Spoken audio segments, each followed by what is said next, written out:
To be here again on these alumni sessions which started last year. I had the pleasure to present last year, and today I have the pleasure to start this first session. So it will be, we will have 3 presentations during this session, and we will start with João Almeida. João Almeida got his bachelor and master degree at Técnico in Lisbon, Portugal, in 2005, and then he got his PhD degree here in Pavia in 2009. He worked as a research assistant at Técnico, as a postdoctoral researcher at EUCenter, and then as a postdoc researcher and research associate also at EPFL in Switzerland. And he is now an assistant professor at the Université Catholique de Louvain in Belgium since 2018. As you will see, his research interests have mainly focused on advanced numerical modeling, large-scale experimental tests, and development and application of new materials for reinforced concrete structures. So I know that João is ready to go for the whole 1 hour and 30, but we'll have to keep it short, so let's start. Thank you very much, João. Thank you, Antonio. And also thank you to the to the organizers of this Nigel Priestley seminar. It's really a big pleasure to be back, I would say, home, right? So in the house where I have learned everything or almost everything I know about earthquake engineering, and let's say the tools that to keep learning. So I took this invitation as an opportunity to think of what was, let's say, my common denominator in terms of research over these past 10 years, and actually, so in 2013, that's when as Antonio mentioned, that's when I joined EPFL, and that the 2013 was also the first year where I started working on reinforced concrete wall, which has actually lasted up to this day, and it will continue. So it was relatively easy to identify or to choose reinforced or my contributions to reinforced concrete wall research for this very short presentation. Of course, that I have worked in many other topics, and even within reinforced concrete wall research, I have done also some contributions in terms of numerical, analytical work. So. But since I have 30 minutes, 1 hour and a half, 30 minutes, I will have to even be stricter, and I will be just giving really a very quick overview of my experimental contributions. Okay, so yeah, so I'll be talking about cracks. Okay, you'll be seeing quite a number of cracks, and I will also be talking about the light that allows us to have some measure of the local response of walls, and how the enlightenment in terms of local response can contribute for a better understanding of the global response. Okay, so I will organize this talk more or less in chapters. I mean, as much as possible as we can compartmentalize them, and so I'll start with the first chapter on out-of-plane instability of walls. Okay, so all engineers are very familiar with say shear failures, or more or less brittle or flexural failures. Also, even sliding shear they have heard. However, out-of-plane instability is perhaps a deformation and failure mode that is a little less familiar to many engineers. And so I'll just go through very quickly first regarding the mechanisms of this behavior, and I will discuss with you what kind of research we have done to understand a little bit more about how it develops. Actually, research on out-of-plane instability has started 40 years ago, as you can see as you can see here on the left side. But I would say that research for many years has stalled until, let's say, relatively recent earthquakes, as you see there on the right, have shown more and more of these kind of failures, and this kind of reenacted reconnected the study of out-of-plane vulnerability. So for those of you who are not familiar with what it is an out-of-plane instability, so basically how the mechanism develops is upon some seismic cyclic loading, if you prefer, there will be some flexural cracks forming at the end regions of the wall, which will cause some tensile demands in the rebars within the cracks, okay? So these rebars may go into the inelastic range, and then upon unloading, so you see that the rebars, they will have the initial stiffness to be large, and so the initial stiffness of unloading, elastic stiffness, will contribute to minimize the out-of-plane instability of this wall. However, if one of the rebars, so on the concave side here, if one of these rebars will plastify in compression, then it means that we only have the other rebar, okay, on the right side, okay, we'll only have this one to provide some sort of out-of-plane stiffness. And so at this point, we can have significantly larger out-of-plane displacements, okay? And so this develops, or this happens while the crack is open, and when eventually the crack closes, then it eventually, if this regains crack closure is sufficient, then the wall may dress up again, maybe again regain its vertical position. If the crack does not reclose in time, let's say, then we can even find some failure, some out-of-plane instability failure. Okay, so this specific project that I was part of was due to the fact that more than 10 years ago there was a boom, there still is, in construction in many South American countries, namely Colombia, where they have been using very, very thin walls. Okay, so as you can see here, hopefully on this image, they could have be as thin as 8 centimeters, often 10 centimeters, and with only one layer of reinforcements, okay? A layer of reinforcement which, on top of it all, it was a very low ductility mesh. And so nobody really knew how so a wall with just one layer of reinforcement would behave, okay? So this is how, let's say, it was the framework of our study. And so we have to try to understand a little bit the mechanics and some more details. We have tested 2 walls, I'll show you very quickly.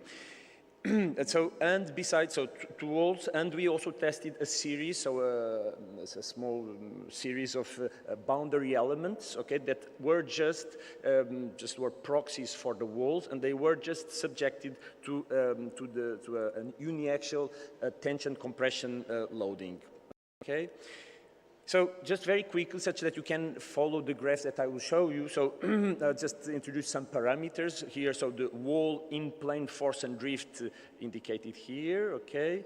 We have, for the case of the boundary element, the BE, the axial force, so the vertical axial force and the displacement.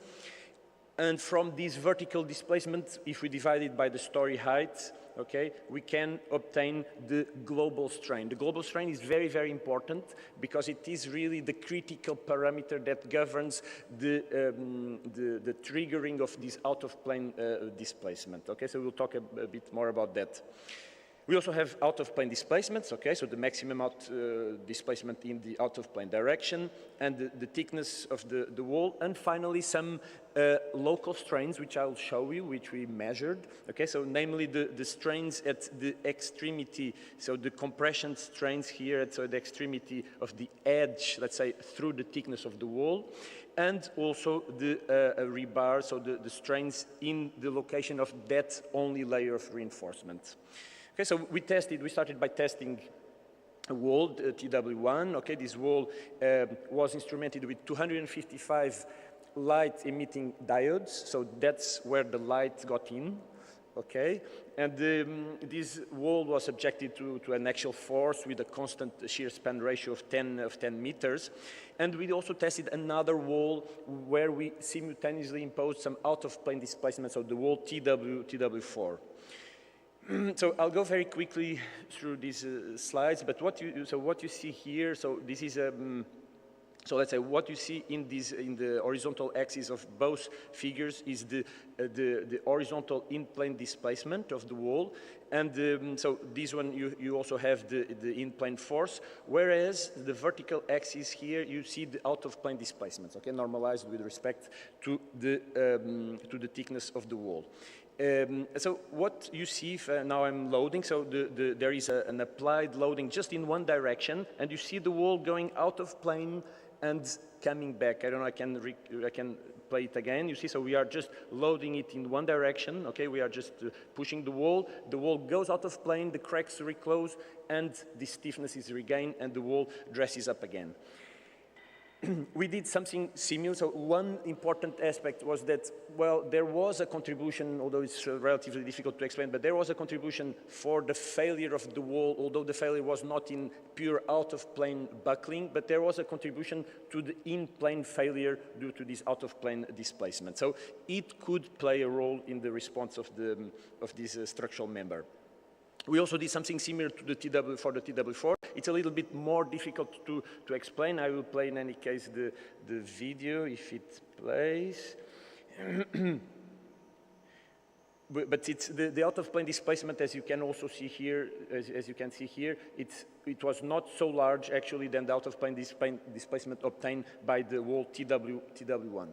However, this imposition of top displacement, we could see that it led to a decrease in-plane drift capacity. So you can see that, well, a small reduction, but so a reduction of 25% in displacement capacity due to this out-of-plane displacement. And we could also see that it influences the largest out-of-plane displacement depending on the position to which we are applying. One interesting aspect was that the maximum out-of-plane displacement is attained when we actually go through zero in-plane displacements applied. Okay, so this was known somehow, but there was very little measurements, and so this was important also in terms of then model development and calibration.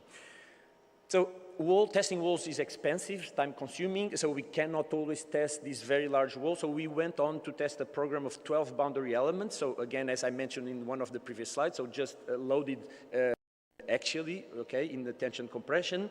Again, the light was coming through the same channel, so many LEDs glued in the face. And there was a loading protocol, so nothing special, tension compression, very little compression.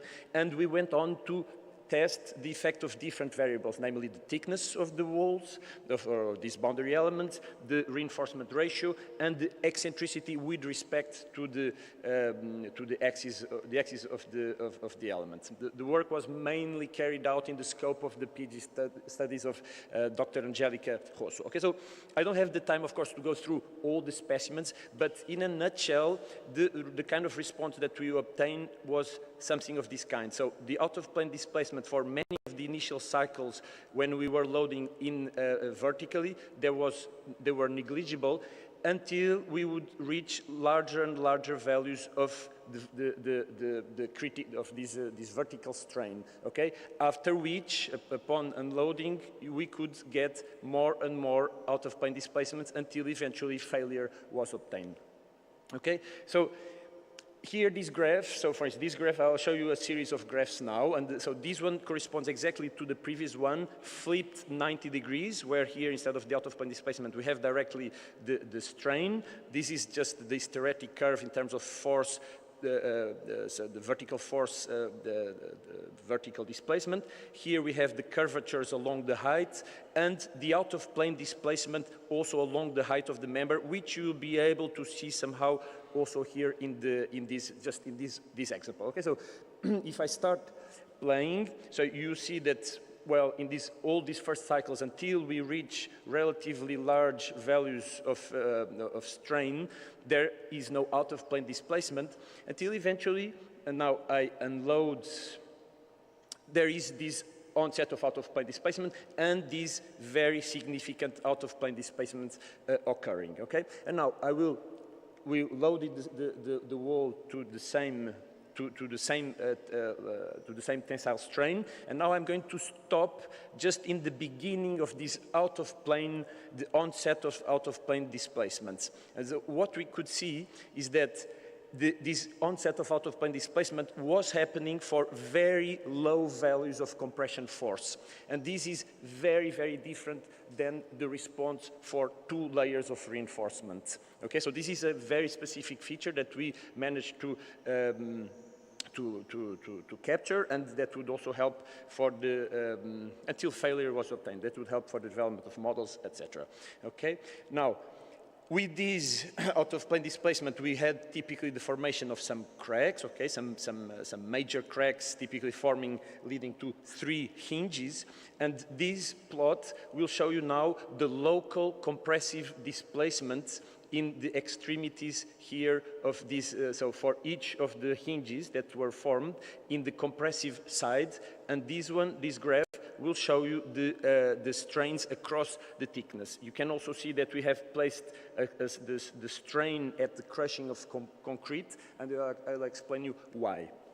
Okay, so if I play the video, what you see is that up to a certain point, so we go to the maximum strain, up to a certain point where we still have recovery, we have exceeded this local strain, the crushing strain in 2 of the hinges, but not in the 3 of them, okay? And so let's see if we run again the next cycle until failure was obtained. Okay, so let's see what happens. So in the next cycle, we again go into tension, back and loading, eventually compression, and then there was a failure of the wall.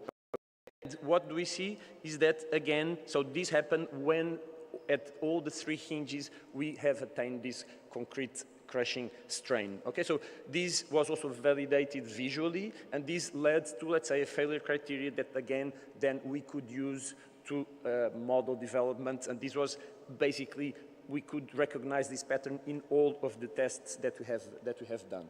Just very quickly, here you will see the same kind of graphs, but plotting at the 3 different hinges, the strains corresponding to the rebar, and what you see is that as we load and unloading, the rebar, the vertical rebar, works as a pivot around which the strains, they kind of turn. Okay, so this is also an important finding that again was helping for, it is different of course than a double layer wall.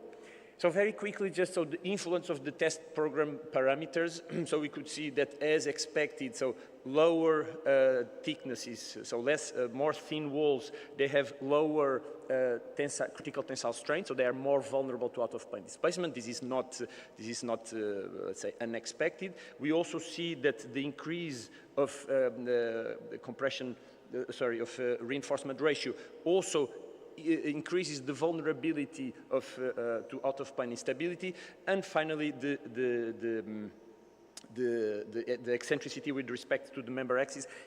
We would need to have more data.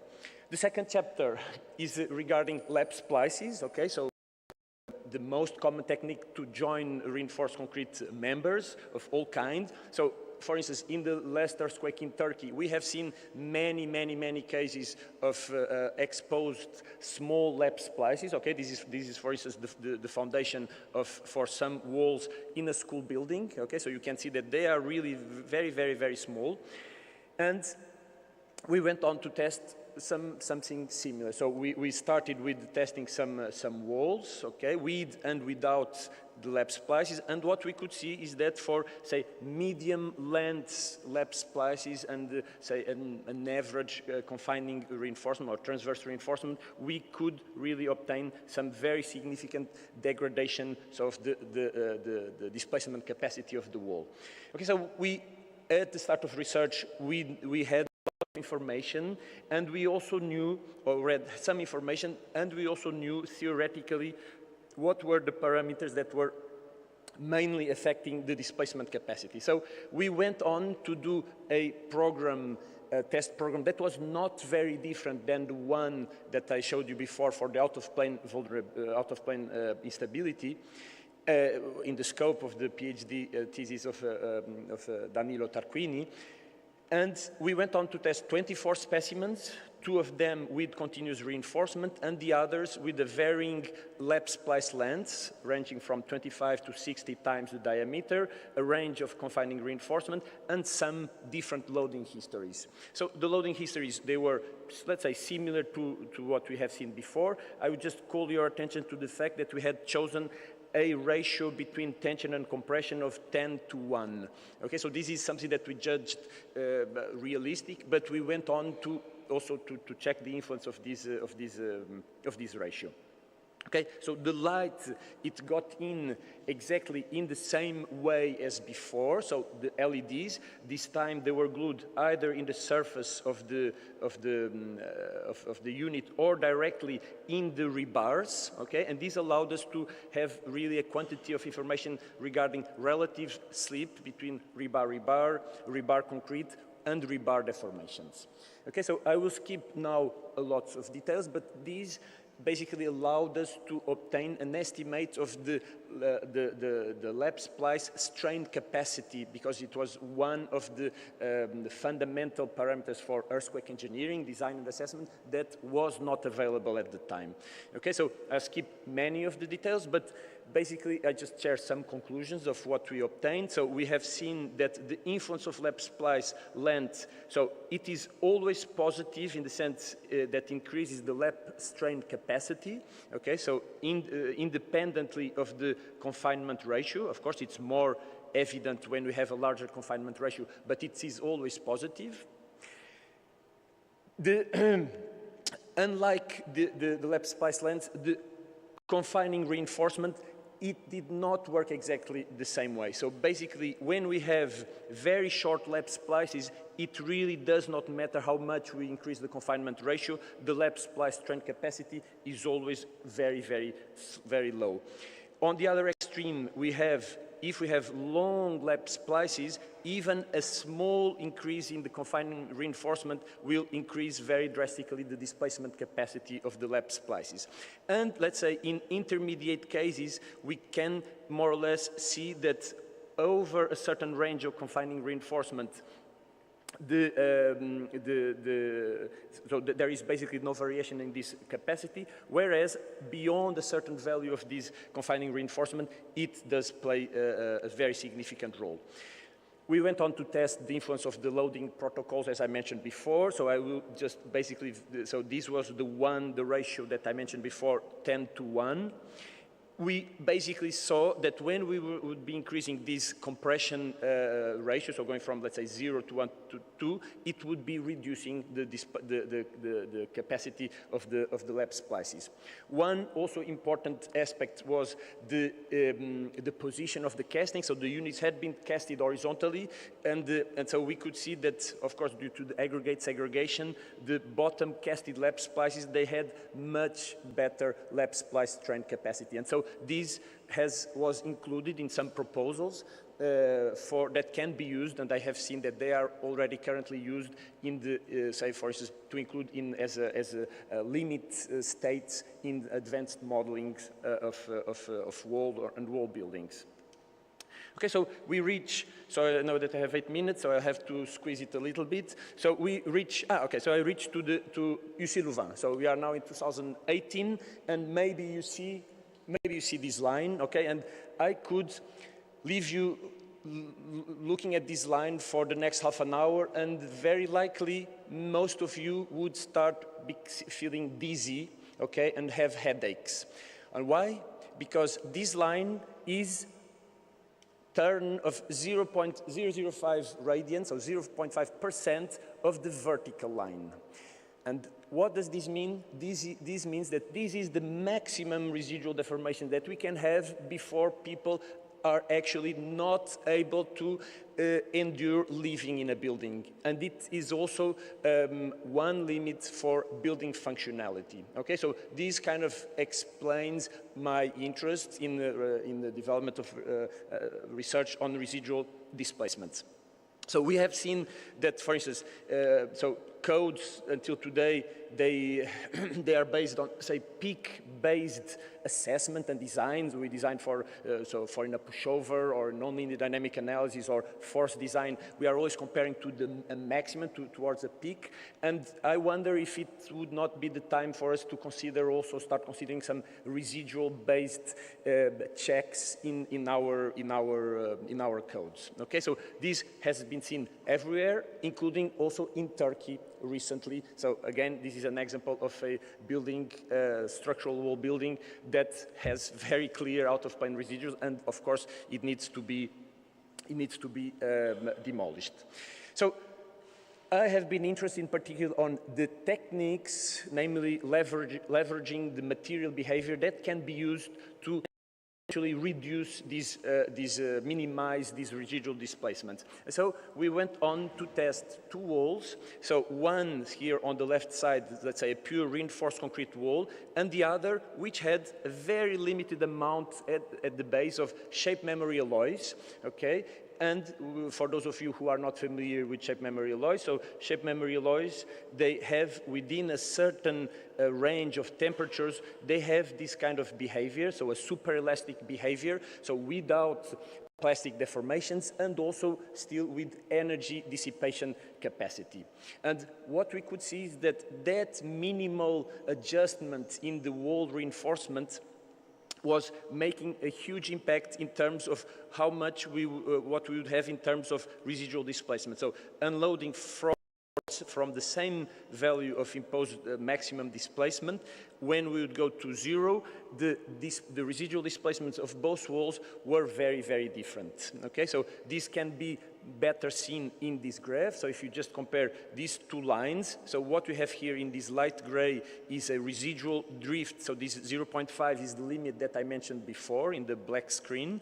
And you could see that, for instance, this wall, we could reach maybe 1.2% of drift even before the failure of the wall, before it would be accepted, they would overcome this limit state. Whereas just the inclusion of those shape memory alloys allowed to almost double this displacement capacity. So we put on, so now with now that's when Ryan Holt, my best collaborator to date, gets in. So we put together this large database of walls in terms of the in-plane displacement. Where is it? So in terms of the ratio between the residual displacement and the imposed in-plane drift, and what you can see in gray are the regular reinforced concrete walls, whereas in black, which are clearly concentrated on the bottom below the 0.5% threshold, we see the few walls that to date have been tested with shape memory alloys. Okay, and so this is a promising avenue that we are still exploring. I will maybe skip this detail, but just to tell you that at UC Louvain, I'm in an Institute of Mechanics, Materials and Civil Engineering. And so I have been working with some of my colleagues, for instance, to develop techniques of welding, in this case, friction welding between steel and the shape memory alloy that would avoid the use, for instance, of couplers, which can be very, well, can be problematic for earthquake engineering. And this was has been a very funny adventure because I knew next to nothing about materials, and now I'm a little bit more familiar with ductile, so the influence of the microstructure, intermetallic layers, etc., and how so to improve the response really of an entire building, how in the end it can come down to some nanometers, okay? So I go very quickly and I reach the last okay, so another 20 minutes, yes? So, okay, thank you. It's a good thing to have a friend, that the chair is also a friend. So, so I reached to the last chapter. So I basically, just to sum it up, I think we do already have a lot of information about rectangular walls. So I think it is time for us to start investing more and more on the behavior of non-planar or non-rectangular walls, especially subjected to multi-axial excitations. So either bidirectional loading, torsional demands, as you'll see after, or even the vertical component of the ground motion. This is where most of our unknowns still lie, and so I think it's also important that maybe you can think of this. So in last year, 2022, we have done 2 large-scale tests so 2 units, one in flexure and the other in torsion. They were also, we launched a blind prediction competition. Again, always with Ryan. If Ryan did not exist, I would not be talking to you about this. I would not have been able to do this by myself. And so I'll just go very quickly through some of the tests. So, for instance, this first wall, UW1, it had 5 actuators. The vertical actuators that were applying the actual load and the bending moment. And they also had, there are also 2 horizontal actuators that maybe you see here. I don't know if, yeah, that you see here that are applying the cyclic lateral displacement. The walls were possibly the most instrumented walls in the entire world until today. So there were meters, LVDTs, micrometers, digital image correlation, a new technique that I will show you. That's where the light gets in a very specific way in this test. And so, well, we can, so here you see okay, just very quickly. Oh, okay. So maybe I'll just skip this and I'll pass directly to just for you to have an overview of the response of the second unit was just loaded in torsion, in cyclic torsion, so also still with the actual here. And very interesting, you can see the wall warping. That's why we did not, let's say, slide connecting these 2 flanges. And well, this basically connected to this new technique. I'm sorry, Antonio, just 5 slides to go or 7. So we have actually instrumented this with a new way of the light to give us local insight. So basically, these are optical fibers that are installed along a groove along some longitudinal rebars. And this allows us, for instance, to get some very, very impressive and high resolution details in terms of the strain evolution throughout the loading. For instance, what you see there is the strains along the thickness of the flange, a very small thickness of 10 centimeters, and you can see how there is a strain gradient between each of these 2 rebars, okay? And also an increase in so the strains, the monitoring of the strains into the foundation, which is not possible to obtain, was not possible to obtain until today with any other existing instrumentation method. For instance, what you see here is a mesh from a finite element, but the results that you see here in terms of the strains, they actually correspond to experimental results, okay? And we went on, for instance, to ask the participants of this blind prediction competition what was, say, the maximum strain attained at the base. Okay, so we now have this wealth of information, which is very, very, very impressive. I'll skip this in terms of the development of models and interactions, bending moment, ultimate torque interactions. And Antonio, just so work in progress, finally. So we are now having this with the IRIS all for wall with the 7 institutions, universities and research institutes around the world. We are going to test in the shake table of LNEC here with Antonio, 2 U-shaped units. Okay, they have the same reinforcement detailing. The only difference, again, and now you understand, one at the base is reinforced with shape memory alloys. Okay, so this is a very interesting project, including lots of different modeling approaches as well that I will skip. And then finally, the last 2 slides. So what is coming soon? So a new international blind prediction competition associated to the first units of the IRIS. Okay, so do participate. It is going to be launched in the next days. Okay, you just check the website of if special issue on the Bulletin of Earthquake Engineering that is currently open. You can participate. We already have like 20-something, let's say, declarations of interest, and the technical session with 62 submission abstracts for the World Conference, okay, which shows the interest of of the community.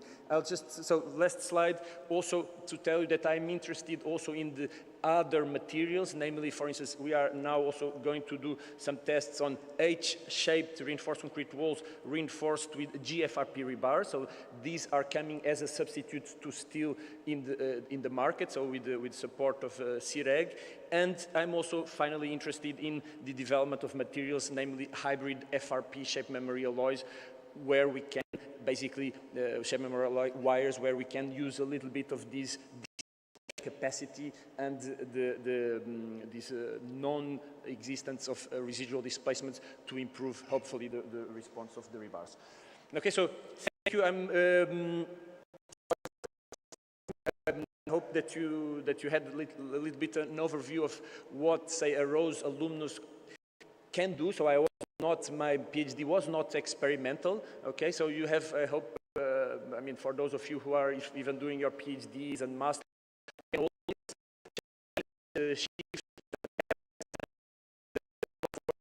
in 10 years. This is just an overview. So maybe, yeah, just find the best for the light to get into you and to your research. Okay, thank you. Sorry for the delay. If you have any questions.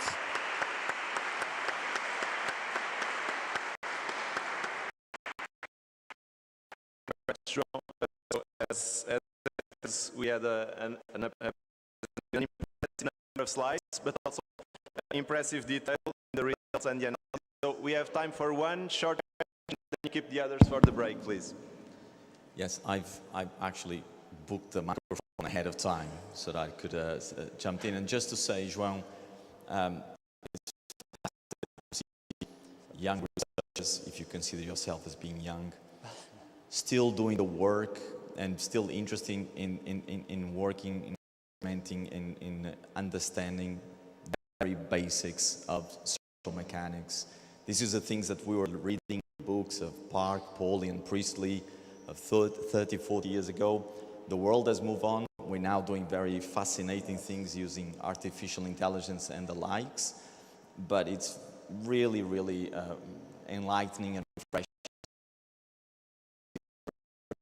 Basic structural mechanics, response, and type of lab work. So very much relevant. I feel really refreshed by a presentation like this. So thank you for that. Very much inspiring. Thank you. I really do think that there is still a lot to be known at some very basic levels that we just assume that we know it all. So don't assume it. This is my, let's say, advice for the younger researchers. Really make sure that the data is there, and if it is not, go and research to the tiniest of the details, okay? Until you really see that what you're doing makes no sense, and when it makes no sense, that's maybe because you are doing the right research, okay? Thanks, Louis. Thank you very much.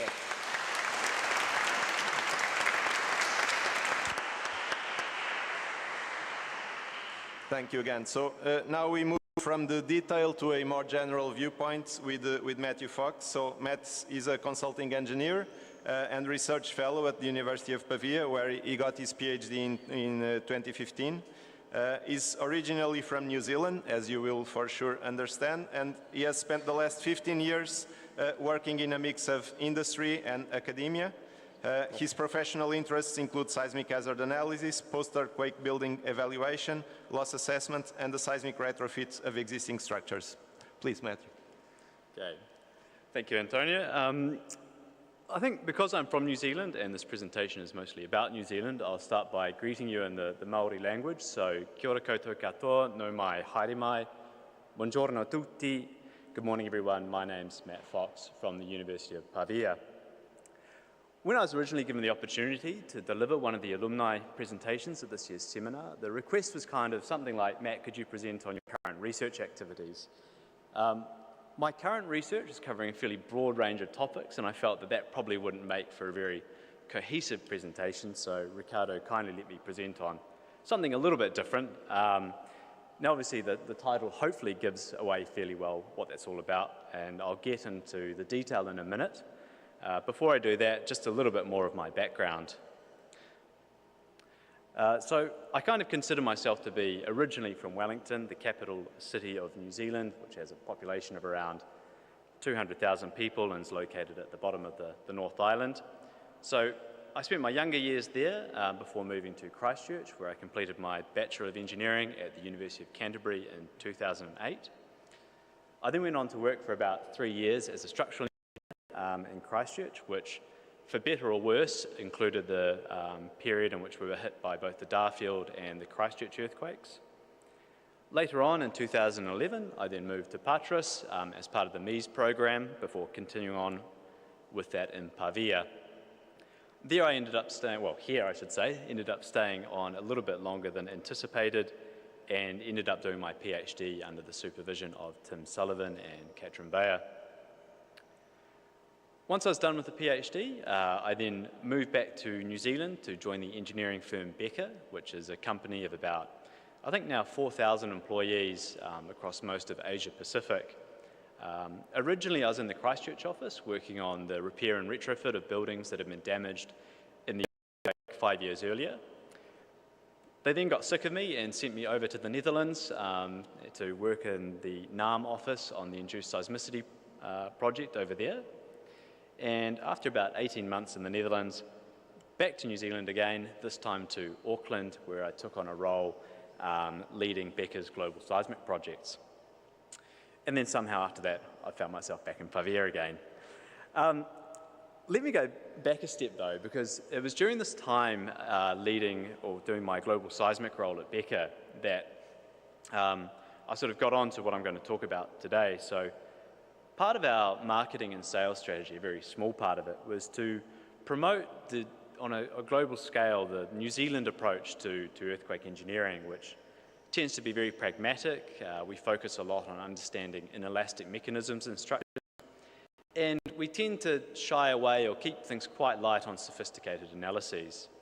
That then led me to actually helping a friend who was a journalist write a magazine article for Capital magazine, which went on to kind of explore some of the pioneering building designs in New Zealand.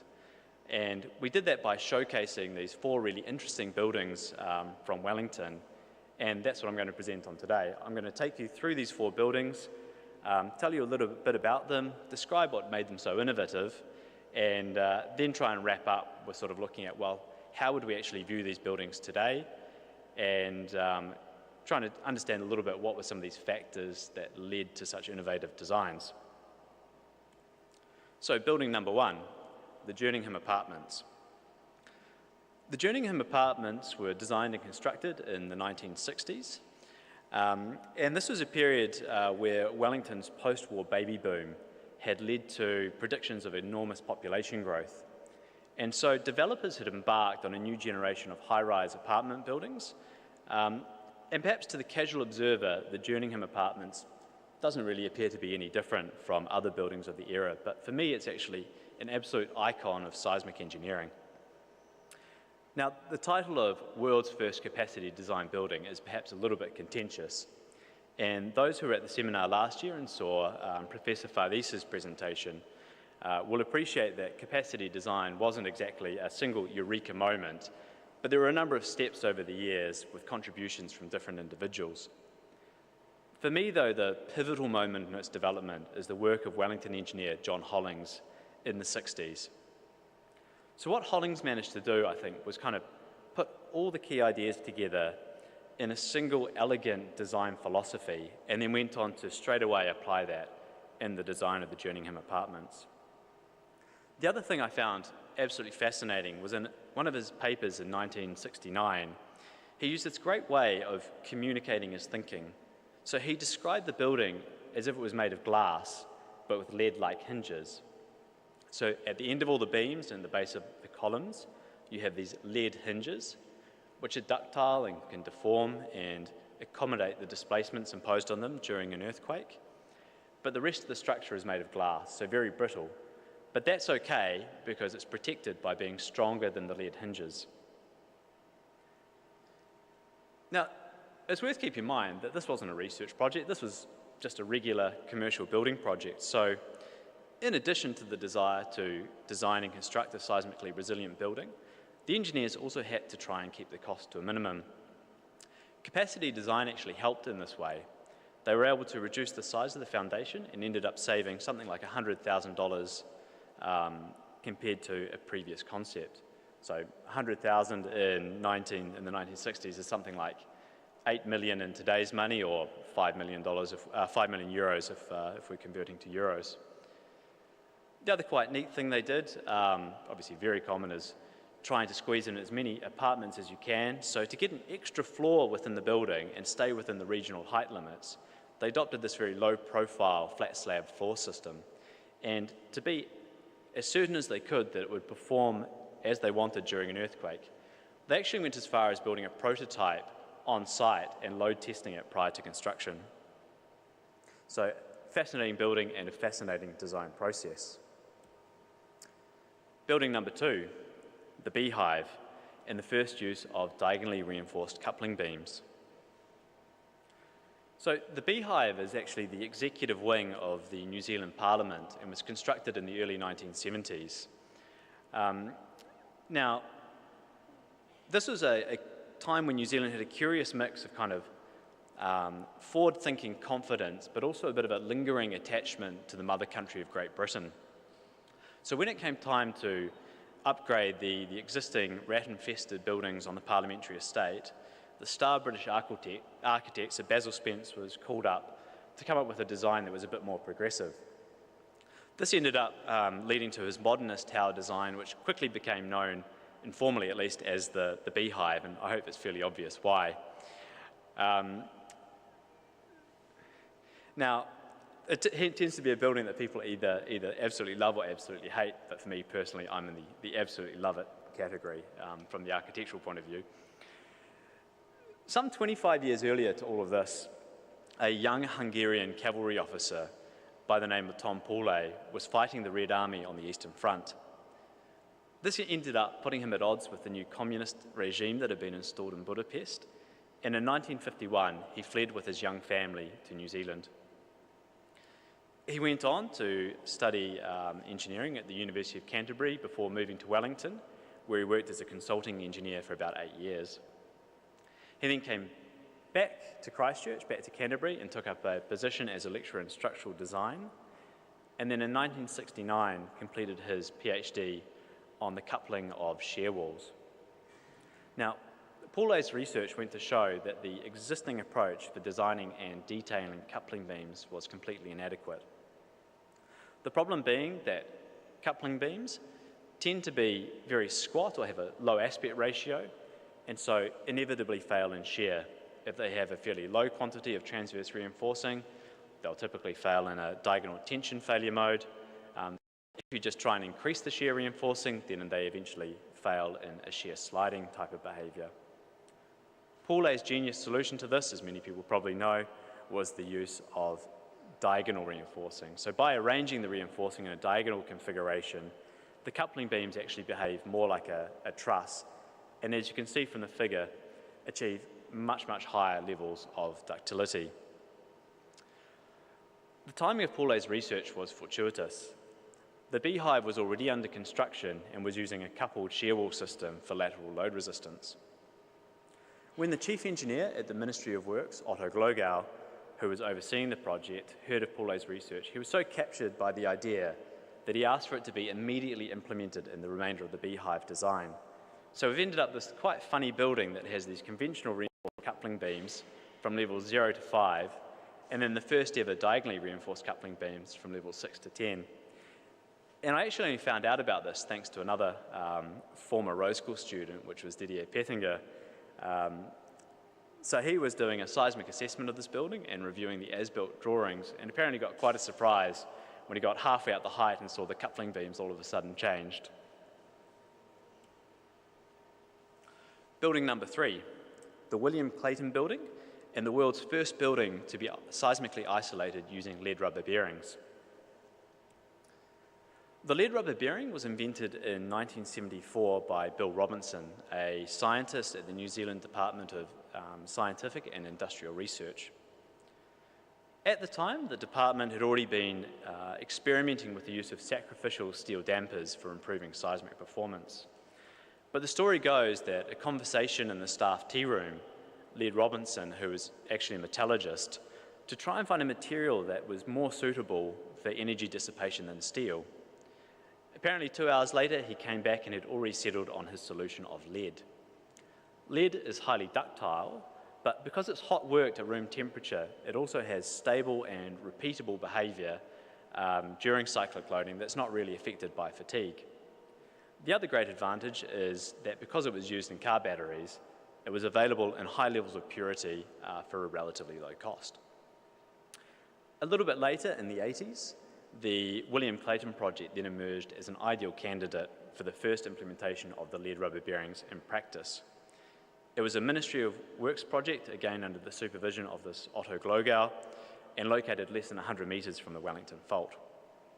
Now, being a fairly conservative person, or having a fairly conservative sort of approach to implementing a new technology, Otto Glogau actually asked for the superstructure to still be designed as if it was on a fixed base. Now, this led to obviously a fairly significant reserve of strength in the superstructure, which turned out to be quite useful because not too long ago the building was actually renovated substantially and the floor plate was increased in area and an additional story added to it. As part of this renovation, they actually went and took out one of the original bearings and retested it. And they were very happy to find that after 40 years of service, the hysteretic response of this bearing was practically unchanged from the original test data. The other thing that I find really fascinating about it, and I never knew this, was in these original bearings, they didn't actually bond the rubber to the steel plates. They used, hopefully you can see in the video, just these little steel dowels instead to transfer the shear. So you get this really significant rollover behaviour happening quite early.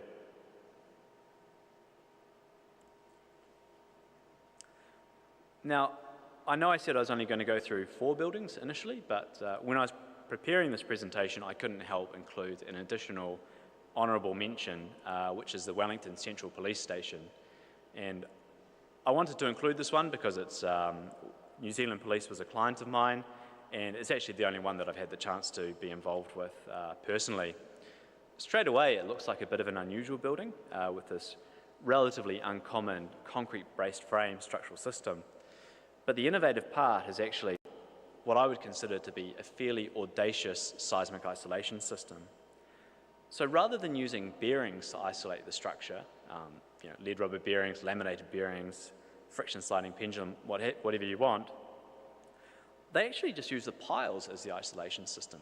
So they took the piles down to the bedrock 15 metres below, embedded them in the bedrock, but above that left the top part, the top 15 metres, free to move laterally in an oversized casing.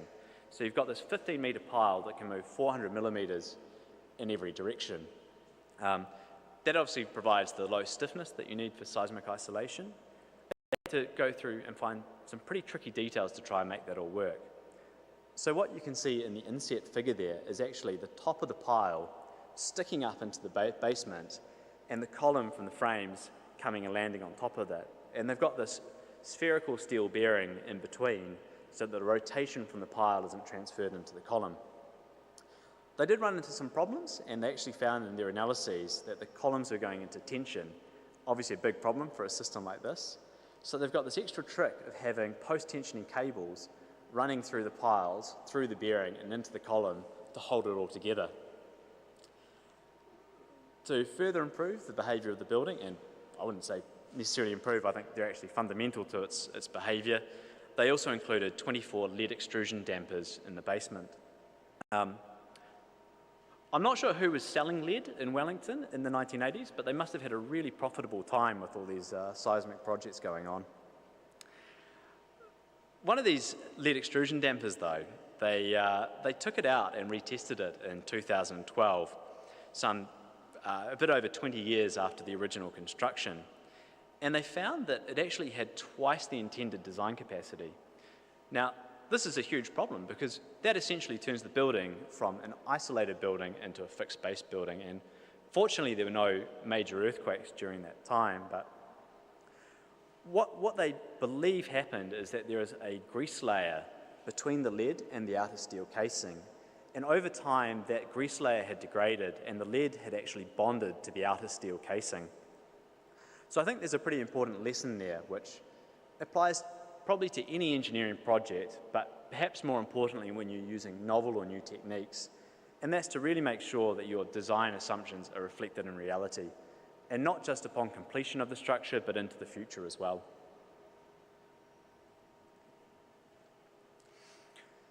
The last building, 8 Willis Street and viscous damper optimization. This is a little bit different from the other ones. It's a very recent project and it's a seismic retrofit rather than a new design. Now, viscous damper technology has seen a huge uptake in New Zealand over recent years, and I wouldn't consider that innovative in itself. Dampers have been around for a long time now. What was innovative about this project was actually the use of optimization algorithms to come up with the design. So using optimization to work out the best locations and properties for each individual damper. When we got discussing this, we felt there was quite a good analogy to a game of chess between a human and a chess engine. So the most famous of those being the game between Garry Kasparov and the IBM computer Deep Blue. If you're a human chess player, maybe you can see 2 or 3 moves ahead in the game, but beyond that, the number of combinations just gets so vast that your brain no longer has the processing power to deal with it. That means that a human chess player instead has to rely on key principles of the game, such as controlling the center of the board, developing your minor pieces, castling your king to safety, and there are various other tactics and strategies as they play.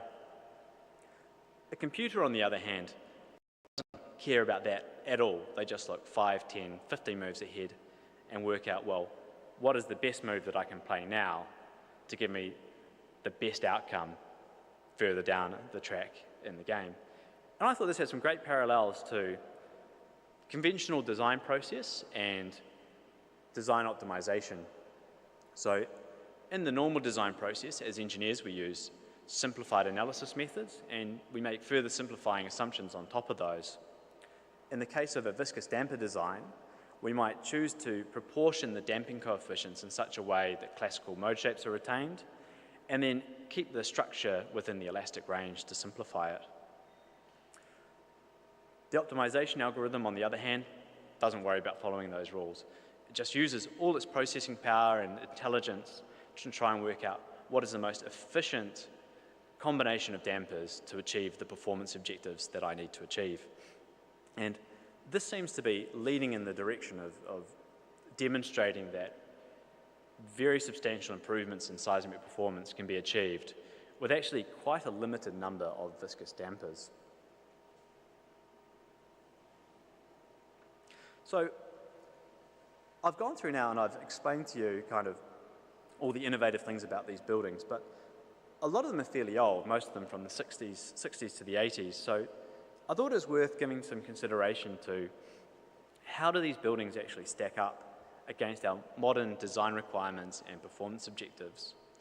So even though the Jerningham apartments and the Beehive might have been fairly revolutionary for the time, they're still based on a ductile design philosophy where the energy dissipating elements are key structural members.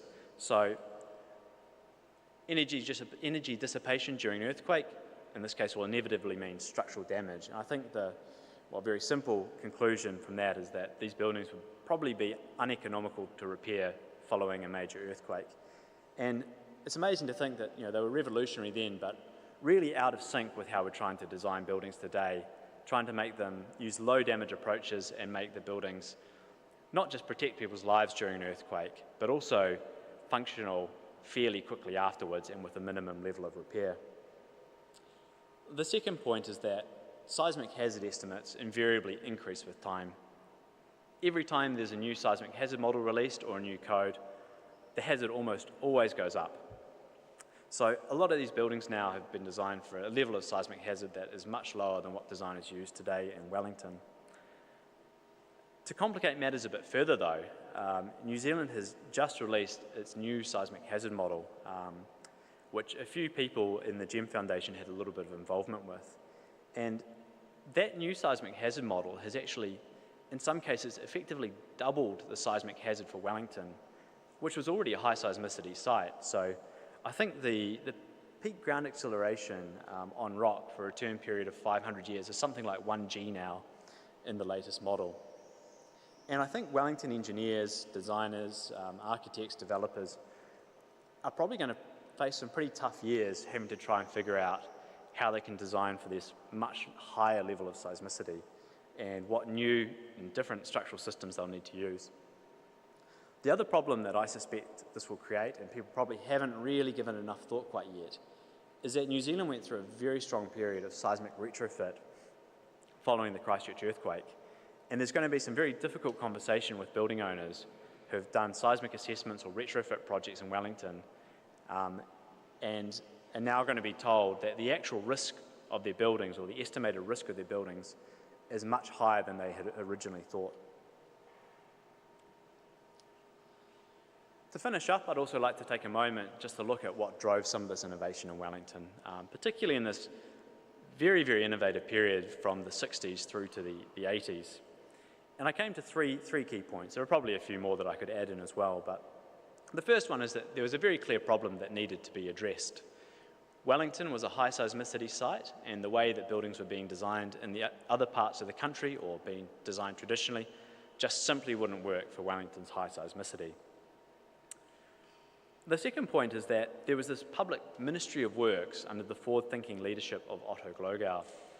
And I think that was a really important contributing factor because, unlike perhaps a private entity, the public Ministry of Works has within its scope not just to consider the building project that it's working on in that moment, but to also look forward and think about what can we try, what can we do differently to actually build buildings better in the future as well. And the last one, it would all be nothing without inspired individuals, and three of those who were really key during this period were John Hollings, Tom Pooley, and Bill Robinson.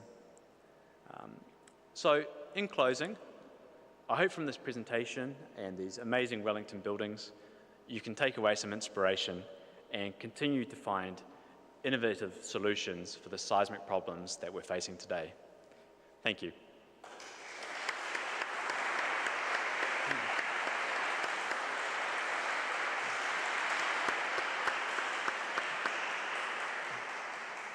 Thank you very much, Matt. This was really inspiring. We have, and thank you for keeping the time and even recovering a lot of the time. So we have time for a couple of questions.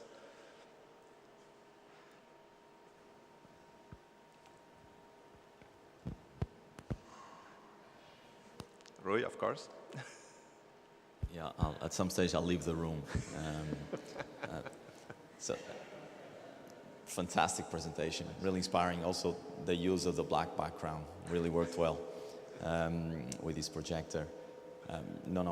Very much inspiring. I was talking about earlier, talking about the work of 40, 50 years ago in the lab, like colleagues like Pauley, in terms of looking at the basics of structural mechanics and response. And now you sort of did analogous type of exercise, looking at the design work of those colleagues back 40, 50 years ago. Really, really inspiring. Just one comment on one of the things that you mentioned towards the end, which is the issue of the change in seismic hazard, the increase in seismic hazard, that will give rise to very, very difficult discussions. As you can imagine, those sort of discussions are happening everywhere in the world, including in Italy.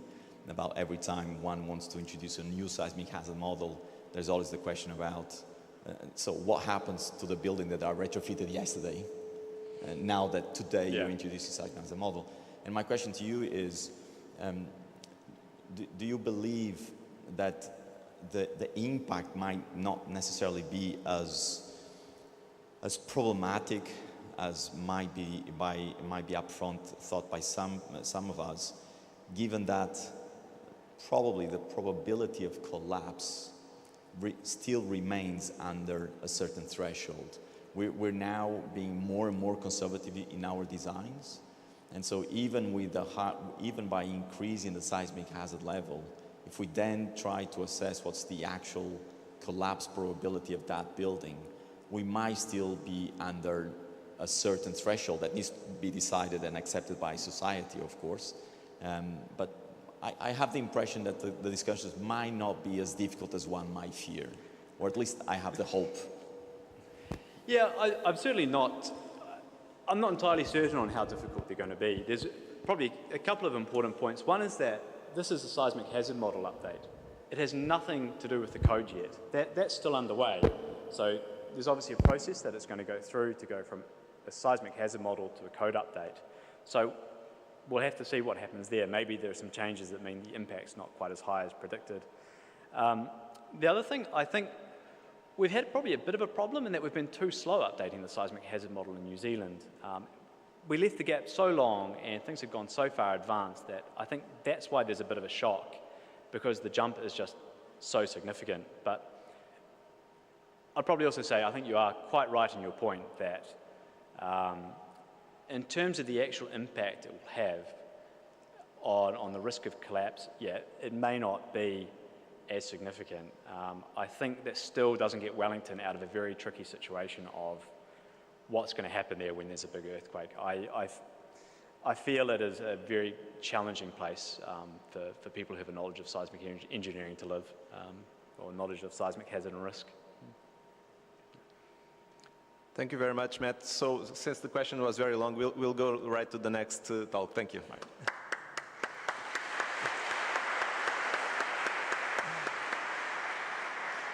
Okay, so now the next presenter is Junio Jervalino. So Junio is a full professor of structural engineering at the University of Naples. He was a student here during his master, one of the two masters that he did. So one he did at Naples and another one here at Rhodes School. And he did his PhD in seismic risk at the University of Naples, Federico II. He has also spent long periods of research at Stanford University under the supervision of for sure. He is very passionate about his research, which goes around the fields of risk analysis, earthquake engineering, structural reliability, seismology, probabilistic seismic hazard analysis. And his research has been conducted mainly with several national and international research projects, as well as to the industry. And he has an impressive track record of publications, projects, and awards. Welcome, Junio. Thank you, Antonio. Thank you, everyone, and for being here. I will make the point today that is related to some of the comments that have been made already this morning, that I think we should stop thinking about hazard. As structural engineers and earthquake engineers, we have a lot of things still to do on controlled performance of buildings. And I think some of my statements will be a little bit iconoclastic and will be lifting eyebrows of someone, but I'm happy to stimulate discussion. I love discussions. So in Italy, we have so far at authoritative seismic hazard models in, I would not say not enforced, but competing. We have what we call MPS 04, which is the hazard model, actually, at the basis of the structural design in the country. I will not go into details so that you know this very much. And it was established 20 years ago, about 20 years ago.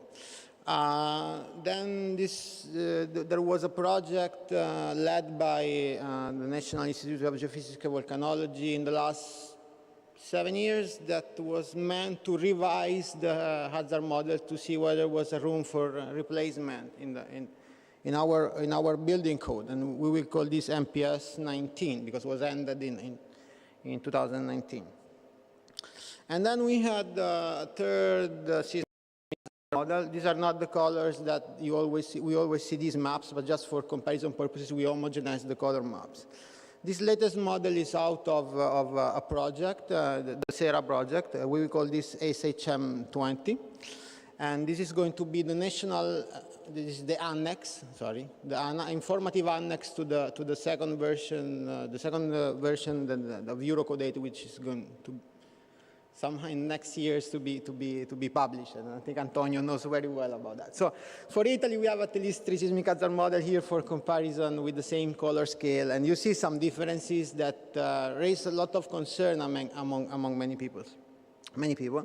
And so there is a large discussion, and this MPS 19 was not was not yet adopted as a replacement in the building code with respect to the map which you see on the left side, because the difference were not too large. I don't know what large means, but that's kind of to simplify the argument here. And if you want to know a little bit more about this discussion, I think there is a Nature Italy paper that describes it very well, as far as I know, what has been going on about this issue.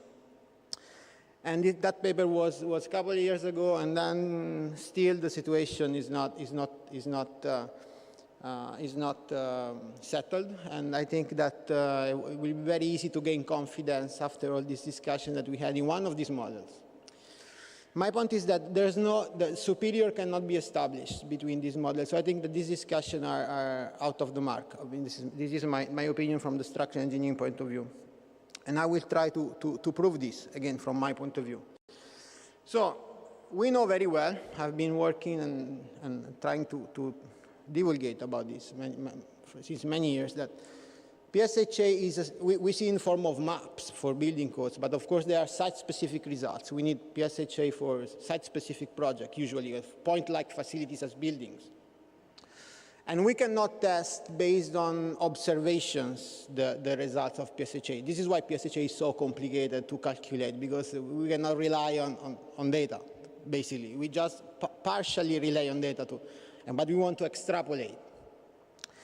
So we cannot test that. You cannot measure the frequency of a bus passing at some stop if the bus is too rare to be observed during a lifetime. But we can use a trick. We can pool the observation of multiple sites to test collectively the hazard map which are under consideration. Of course, this kind of experimental testing will not be valid for any of the sites, neither for the sites outside those considered. It's just general purpose validation of the map. So it's a lot of caveats that you have to consider that. We did this. So the INGV provided us with about 140 seismic stations continuously operating about 50 years, in the last 50 years. These are the sites that you can see in the map, and the color of the triangles is the time that how long they have been continuously operating. We also gathered the earthquake that occurred in Italy during the same period of operation of these stations. Of course, these are, for those of you familiar with PSHA, they are main shocks only, so we need to decluster the catalog, but this is the detailed edition. What we did is that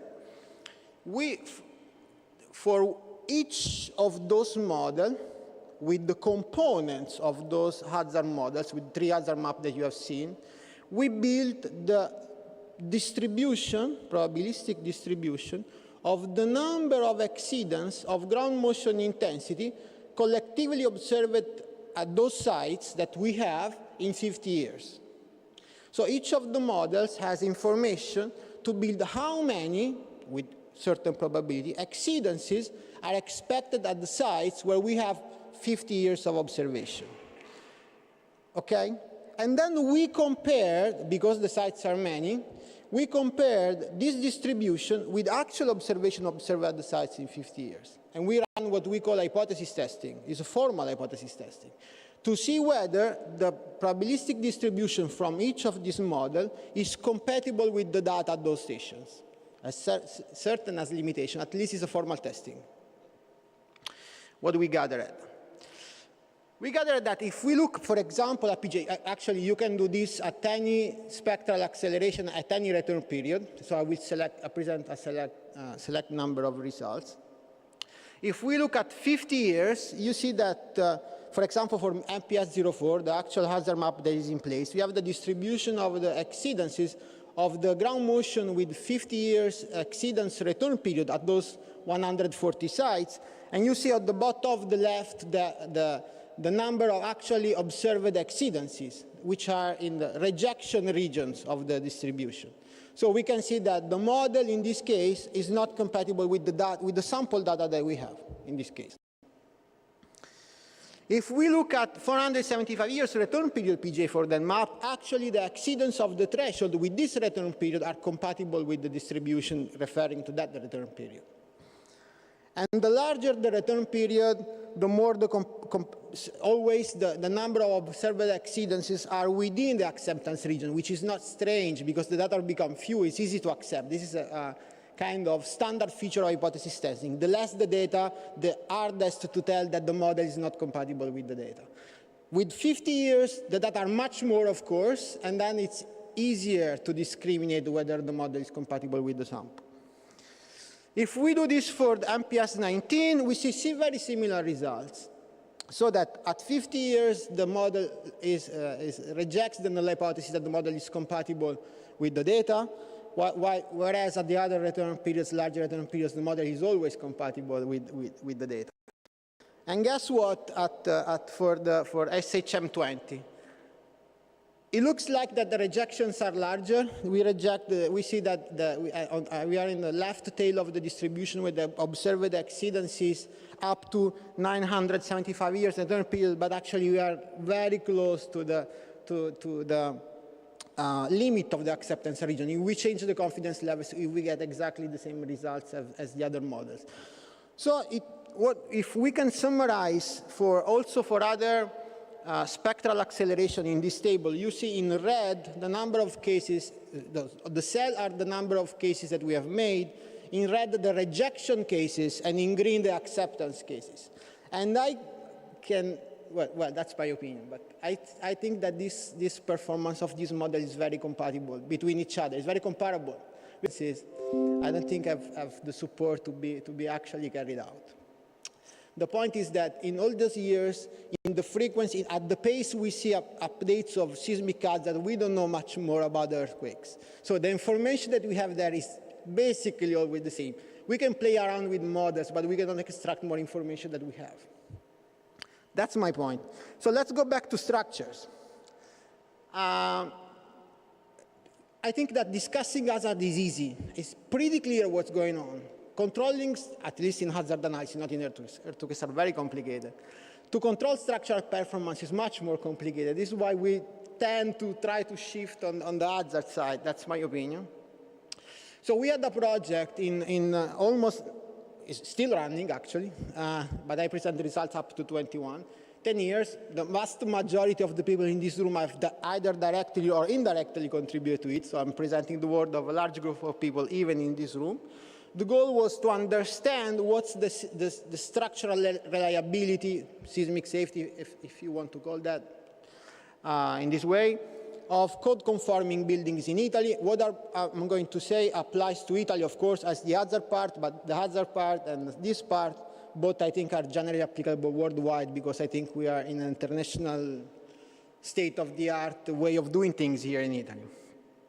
So in this project, we took 3 sites.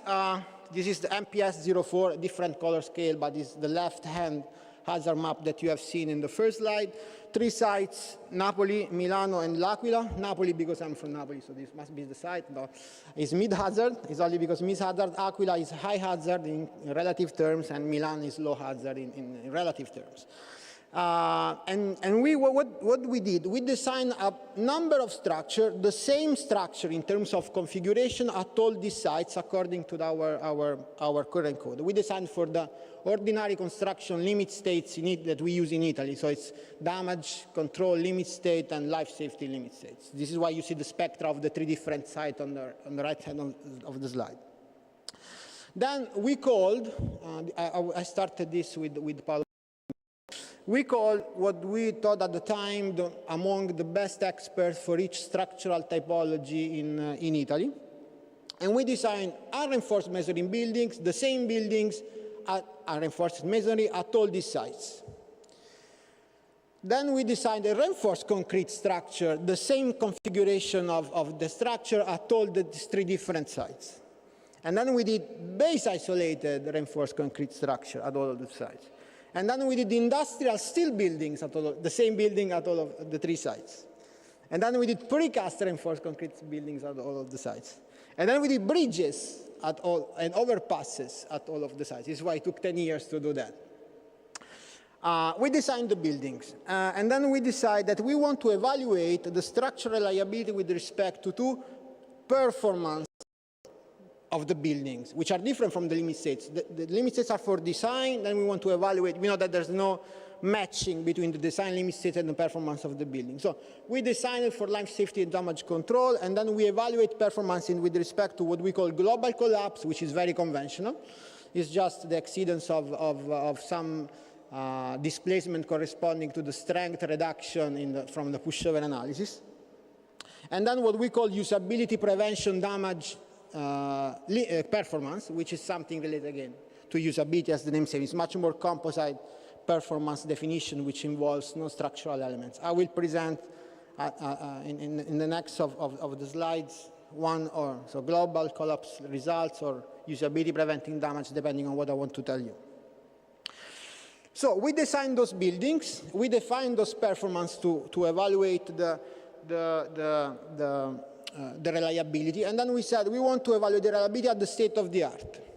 So we use as a metric of the structural reliability the failure rate. So the average number of earthquakes per year able to cause failure in terms of the considered performance at each of these buildings at the sites where they are located. So we use performance-based earthquake engineering framework. And so we build fragility of the building via multi-stripe nonlinear dynamic analysis, which we consider state of the art. And of course, we integrated with probabilistic seismic hazard, MPS 04, in the case the results that you will see. But as I was mentioning, results would not have changed much with consider one of the other two models that have been presented. These are the hazard curve as an example. The ground motion intensity measure is first mode spectral acceleration, SA, that you see in the slide. But just to tell you that actually Naples, Milan, and L'Aquila have different hazard. You can see from the PGA hazard curve, just as an example, a representation. In the bottom, in the bottom right corner of the slides is the PGA hazard curve. And then we integrated that with the results of multi-stripe nonlinear dynamic analysis with record selection, which is hazard consistent, all these fancy things that we do nowadays. These are the results, the main results. You may have seen this already. We continue to show that. So basically the result is that the seismic reliability evaluated via state-of-the-art methods of code-conforming buildings independently of the typology, each typology is a different color mark in the graph, decreases with the hazard increasing, even if the design return period is the same at all the sites. This is the fact that even if the hazard has the same exceedance probability at all these different sites, the fact that the reliability is not the same was not surprising to us. What was surprising to us was so rapidly decreasing with the increase of the hazard. And that actually in Milan, we are 10 to the minus 5, and in L'Aquila may have failure rates as large as 10 to the minus 3. To order of magnitude seems large. It's much larger because actually in Milan are so low the failure rates that we could not be able to evaluate this with confidence. We only said, look, they are lower than 10 to the minus 5 in most of cases. Very interesting to us, at least. I learned a lot. And the results for bridges actually are the same. I'm sorry, the figure is which, so that we have the most hazardous site on the left, whereas on the other slide was the opposite. But actually, increasing the hazard, the reliability decreases. I think we should care more about this rather than comparing seismic hazard model, at least earthquake engineers and structural engineers. We call this a bad news. I will tell you that it's not actually a bad news. We knew that already. We quantified that. The good news is that we are able to prove building what we call ideal risk maps, maps that if all the buildings in Italy, the building stock was replaced by code-conforming buildings nowadays, the risk would be very much lower with respect to some threshold that we shown in one slide. And if we would base isolate of all the buildings in the country, the risk would be very much in line with what we would like to see. What does it mean that this is a good news? If we do a very, very rough comparison passing from the failure rates of those buildings to the fatality rates for individual living in that building. So the number of earthquakes per year, expected value, of earthquakes able to cause fatality for someone living on one of those code-conforming buildings, even if the fatality rates as the failure rate increase with increasing hazard, because they are directly related to the structural liability, they are always widely below the most common fatality rates for citizens in Italy. This is according to some ISTAT evaluation. That's very rough comparison, I know, but just to show that even if the risk is not uniform across the country of code-conforming building as the code would like that to be, actually is very much below other risks that the citizens are exposed to. Very rough comparison, I know. Another good news is that we did the same exercise of evaluate the seismic reliability of code-conforming buildings, considering code-conforming buildings in past years. So we know that in earthquake engineering started in the 50s, 30s, 50s, depending what you consider starting of earthquake engineering, and is evolving very, very rapidly, including in Italy. And the codes after the Messina earthquake in 1906 have evolved at at very large pace. And so we have many code-conforming buildings existing there, but the code that they have been designed for are now obsolete, or even without any seismic provision at all. So we did the same exercise of evaluating the seismic reliability for buildings that are code-conforming, not according to the current code, but according to measure changes in seismic codes in Italy. And these are the results. In each of the markers, stars, triangles, circles, squares, there are different typologies, so the same as previously: reinforced masonry, reinforced concrete, steel, precast reinforced concrete, and there's no base isolation. And we see, on the abscissa, there is the evolution of seismic code. And see that the evolution of seismic code actually implied an improvement of seismic reliability, with the largest improvement because of the seismic code that we have nowadays, which applies capacity design, probabilistic seismic hazard, and everything we know. So I also consider this a good news. I'm finishing. Going back to the results of the bad news. So I would like to spend 5 minutes, perhaps less than that, in discussing why we believe that our current design produces these results, and why we have a lot to work on this, because I think this is not satisfactory for many of the stakeholders out there. So the first reason that to us it took 3 years to understand these results, but I think now we gather a fairly good understanding. The first reason is pretty obvious, but it took us quite some time to understand. But now that I'm going to tell you, it's pretty obvious. So we designed the building only for two return periods, so damage control and life safety. But of course, all the ground motion of any return period affect the structural reliability. And a good portion of the structural reliability is affected by the return periods larger than those we designed for. That's pretty obvious, right? What's the problem? The problem is that even in logarithmic scale, the hazard curves are largely nonlinear. Largely nonlinear means that in Italy, for reasons that are pretty clear to hazard experts, the hazard curves are much more flat in high hazard region rather in low seismicity region. You can see this from the slide. So the slope of the hazard curve after the design return period is flatter in high hazard region, so larger ground motion are expected in proportion in high hazard region with respect to low hazard region, beyond the fact that they are high hazard region. So there is disproportionality in ground motion in high hazard region with respect to low hazard region for return periods larger than the design return period. I hope this is clear, but it's pretty simple. We call this effect the peak over the threshold. So the tail of the distribution of the hazard curve beyond the design ground motion is much more fat tail, as we call in probabilistic terms, in high hazard region rather than low hazard region. This is a large effect on the seismic reliability. I think this will clarify. So you see for Milan, Naples, and L'Aquila, the 475 years return period, so the design, life safety design spectrum. And then you see the other spectrum in the picture is the expected ground motion, the expected spectrum, once that the spectrum is exceeded. So how much we do expect to exceed that? And you see that it's disproportionately larger in L'Aquila with respect to Milan. This is a big effect on seismic reliability.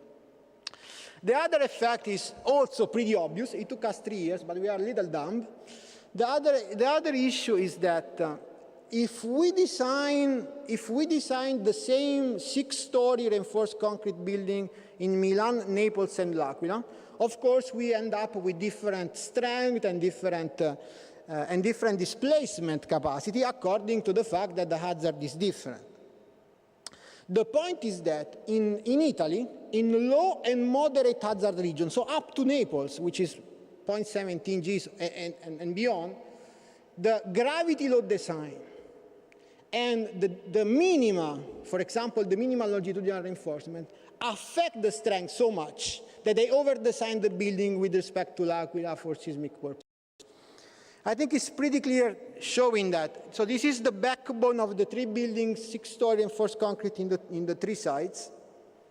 And then this is just the same backbone, just focus in terms of displacement and spectral acceleration in a narrower region, so close to the yielding point of the equivalent single degree of freedom system. What you see here is the 475 years return period spectrum superimposed with the design backbone of the building. So the spectra is very close to the design spectrum we use, because actually the life safety design spectrum in Italy is the uniform hazard spectrum, 475 years. And you see that after we design the building with the spectrum, we get a strength in Milan which let the design spectrum intersect the backbone very much in the elastic range, so it's over-designed. Whereas in L'Aquila, the design spectrum of the designed building intersect the backbone in the plastic region. That's minimum effect. So that's what I'm talking about. And then if we superimpose the peak over the threshold spectrum, so the average spectrum beyond the 475 years period, we see the other effect. The fact that we have ground motion beyond the design spectrum, which are disproportionately larger in L'Aquila with respect to Milan. And I'm done. So I think we should focus on that much more than hazard, because hazard is meant to be exceeded. It's very easy to prove. We have a lot of papers discussing that. These exceedance will be in the epicentral region of moderate to large magnitude earthquakes. It's also pretty obvious. And so we always brag saying that we expect that this building, when this design ground motion is exceeded, will have sufficient capacity to resist. May be right, but we don't control this behavior, and this is the proof. We don't control this behavior. So it's good design or it's luck. I don't think we can brag a lot about saying that we expect that when the design ground motion is exceeded, we expect the building to be safe if it is code conforming. Of course, research is working on that, something that Alan Cornell, as the most of the thing many of us do, knowingly or unknowingly, is from Alan Cornell. Is risk-targeted design. I have my doubts that risk-targeted design, so designing not for a return period ground motion, but for a return period of failure, I think that will not solve both of the 2 issues that we have seen in the previous slide, but at least can improve a little bit. We are having heated debate on a special issue to engine structural dynamics, which I hope will give some answers soon. Thank you.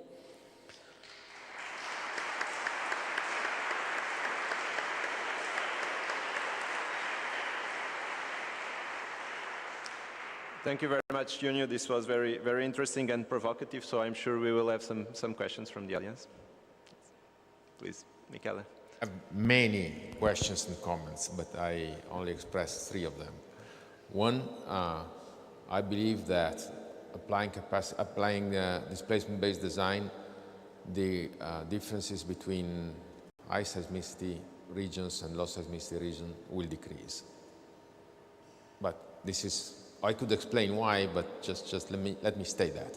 Second comment, there is no time now, but I think that it will be quite interesting to discuss the definition of collapse. I mean that there could be a very significant effect on the results depending on how collapse is defined. A third and last point, which is connected to this, you have shown us that there are differences when you change the asset. I know you have this data, but it would be also interesting to discuss what the difference will be if you change the structural type. I mean, if masonry, concrete, steel, and of course is connected because the definition of collapse would be different and not necessarily consistent if you change the structural system. Thank you. Actually, comments, there's nothing to reply. About displacement-based design, we have not investigated that, so we may very well be. I apologize for that. The second thing, definition of collapse, for sure. We say collapse, we are not, our numerical models are not able to capture collapse in the way we intend. I know this very well. My opinion, but it's just an opinion unsupported by anything, that is qualitative results will not change, and but the scale can change significantly, but it's just an opinion. Difference between intertypology, difference are as large. I never mentioned that, because not only the design procedures are most of the time not coherent across typologies, so that I'm not sure you can compare, and for sure modeling that we do of different typologies is not coherent. So I have no data to answer your question, because I don't believe they can be compared. Okay, thank you. One more question. Rui?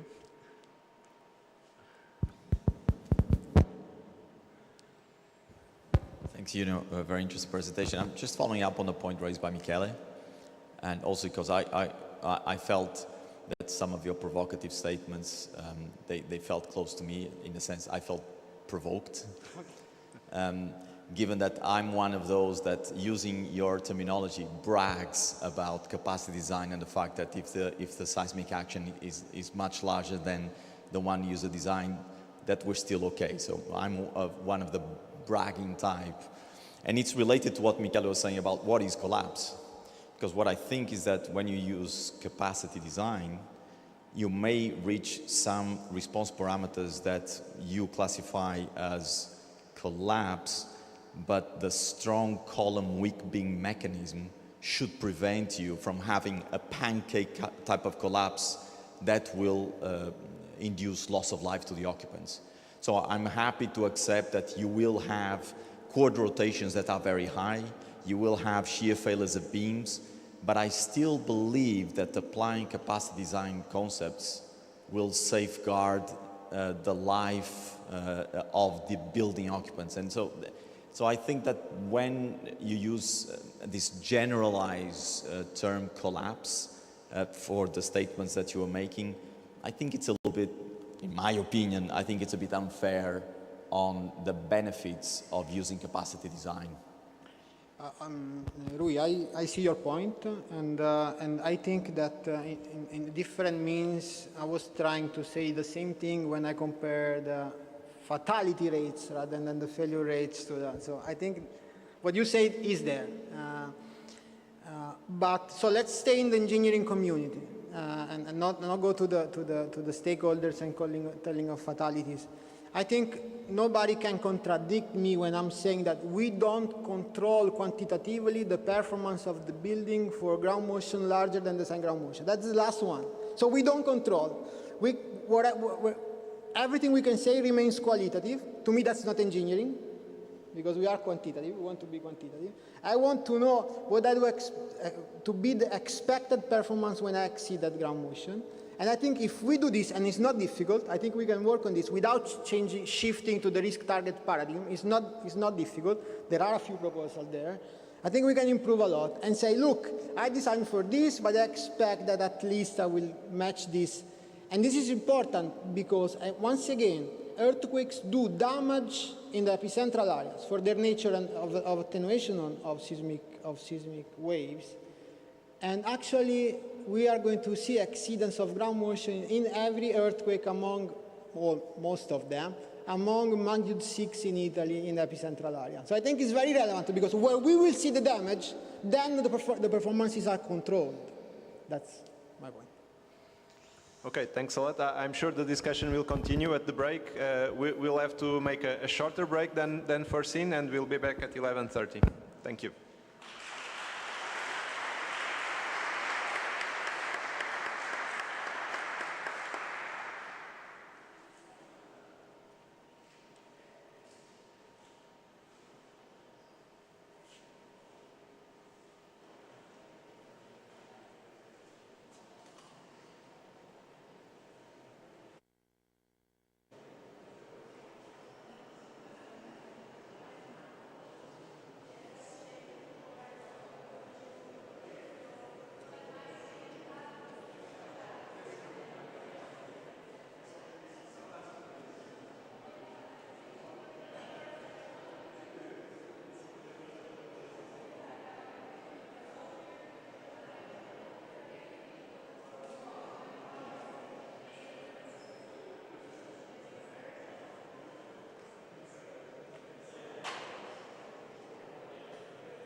uno per quando sei seduti, uno quando in piedi. Se possiamo Se no, se spostarli vogliamo un caso. li spostiamo.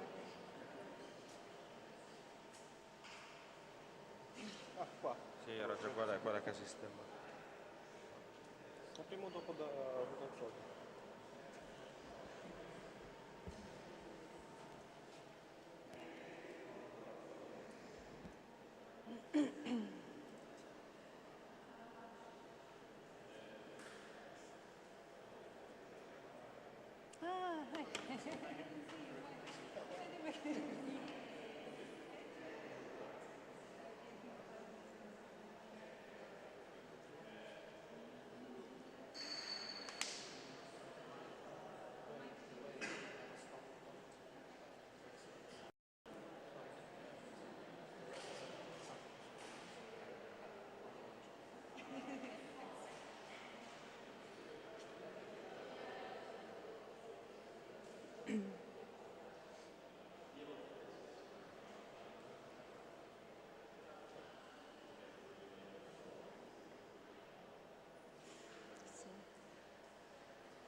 I'm trying to encourage people to come back from the coffee break, but it's not working. Just wait a minute or so more.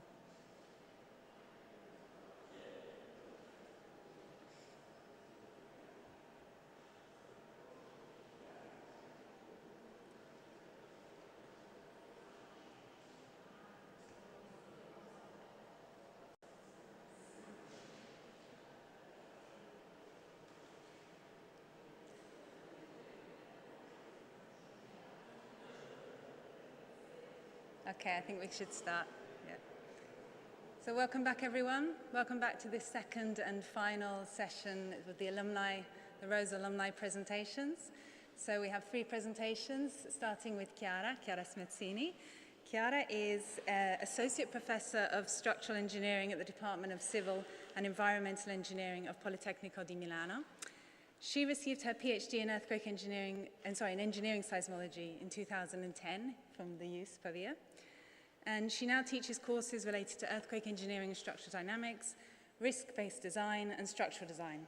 And her research interests span from engineering seismology to earthquake engineering. She's participated in many projects, national and international, with both public funding and also private funding, with Munich Re, Swiss Nuclear, EDF France. So, Chiara, your presentation on physics-based simulations of earthquake ground motion for engineering applications. We have around 30 minutes. Thank you very much for the introduction. It's not working, I think.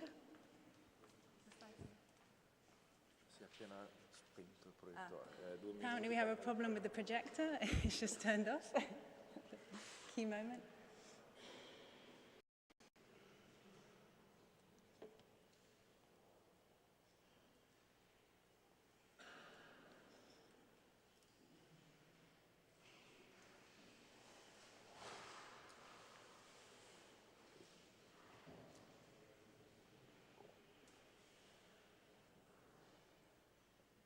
They're picking up cables in the back there. It doesn't look very good.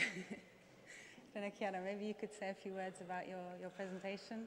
Yes, could you just tell us a little bit? Just say a few words to introduce the presentation. Yes, I'm going to present the research efforts done at Politecnico di Milano, where I do work, on physics-based numerical simulation of earthquake ground motion. So I will try in the next 30 minutes to give you an overview of all the research activities that have been done so far on the specific topic of physics-based numerical simulation.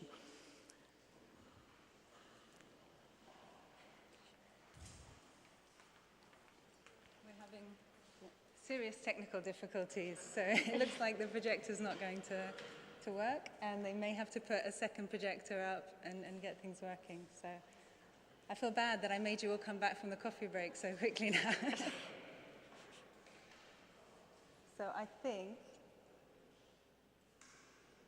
think we'll take just a 5-minute break and see if we can resolve this, and then I'll call you back.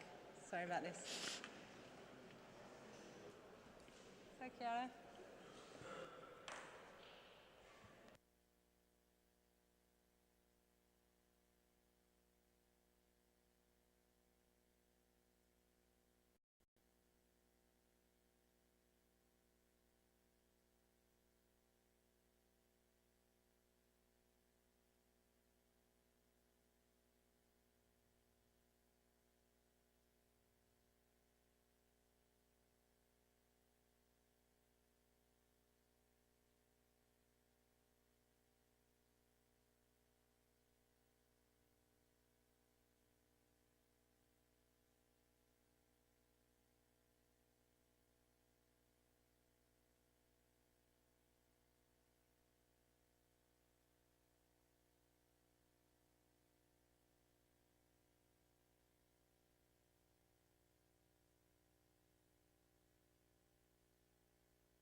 Okay, everyone, I think we've got it back working again. So if I ask Chiara to come, we'll see how long it lasts, but the projector seems to be working again.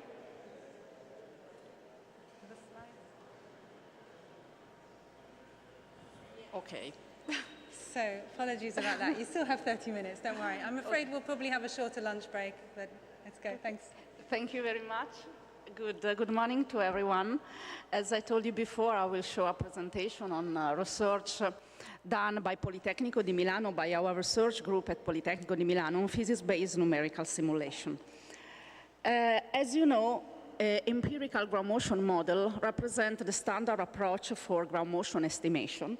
As you see here in this slide, ground motion models basically are statistical regressions on earthquake recordings, and they provide the probability distribution of ground motion intensity measures as a function of basic variables like the magnitude, source to site distance, site condition, and so on. There are many advantages in using empirical ground motion model. First of all, they are data-driven, and of course, they are easy to use within probabilistic frameworks for seismic hazard and risk analysis. However, there are some knowledge gaps in ground motion observation and empirical model. These knowledge gaps, of course, make the empirical ground motion model less constrained on some situation, As you see here on the right-hand side, you see the magnitude, the source-to-site distance distribution of records of the NGA OS2 database. And clearly you see that in the range of short distances and moderate to large magnitude, there are few recordings. So there are high uncertainties for significant damaging earthquakes. Furthermore, there are different situations, different conditions in terms of geographical regions, fault styles, and site condition, which are not well sampled by recordings. So empirical ground motion cannot represent the actual variability of ground motion depending on this situation. And also, ground motion models provide the probability distribution of ground motion intensity measures like PGA, peak ground acceleration, peak ground velocity, spectral acceleration. They don't provide ground motion time series, which are relevant for analyzing, for performing nonlinear dynamic structural analysis, as you well know. So, in the recent years, stimulated by the increasing computational power, physics-based numerical simulation of earthquake ground motion have become a promising approach for ground motion estimation in addition to the empirical ground motion model. What are physics-based numerical simulation? As you see here, physics-based numerical simulation are based on the rigorous solution of the elastodynamic equation, and they are source-to-site simulation of seismic wave propagation. So you construct a large-scale 3D numerical model, including in the same model the seismic source rupture, the source-to-site propagation path in heterogeneous earth media, and the lock effects like alluvial basin. In the recent approach, you can also add the structure in such a large-scale model. Physics-based numerical simulation are based on the solution of the elastodynamic equation. So the output of a physics-based numerical simulation is the entire wave field. So the spatial and temporal evolution of the wave field.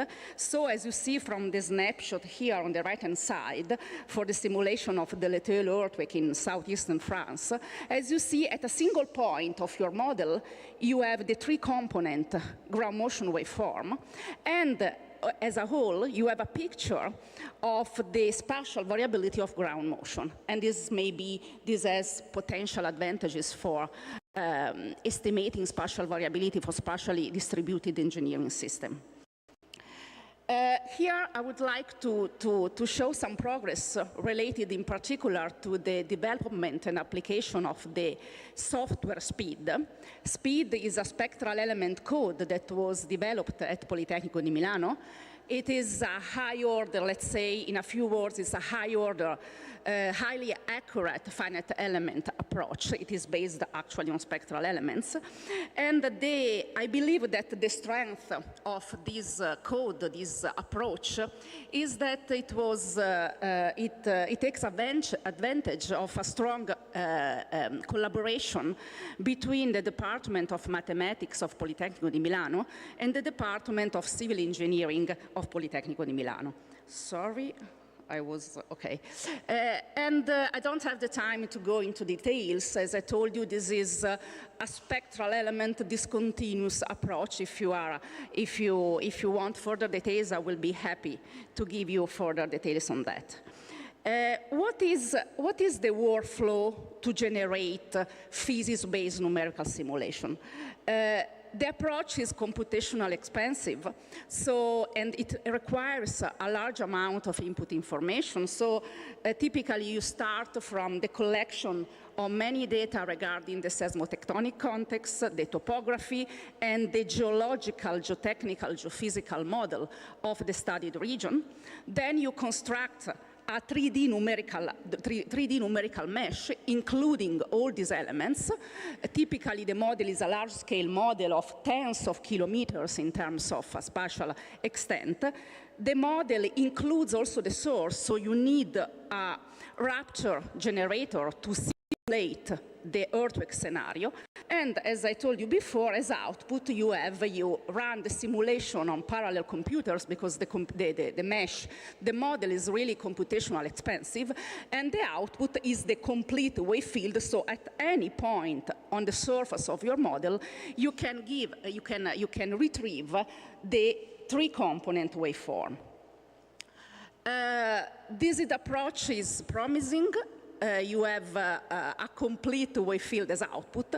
The problem, the main limitation of such approach is the frequency limitation. So typically the numerical model cannot propagate the entire frequency range of interest for engineering application. So the model, the 3D physics-based numerical simulation is limited to a maximum frequency that typically depends on the spatial discretization and also on the ability of the input information that we give to the model in terms of source characterization and velocity model.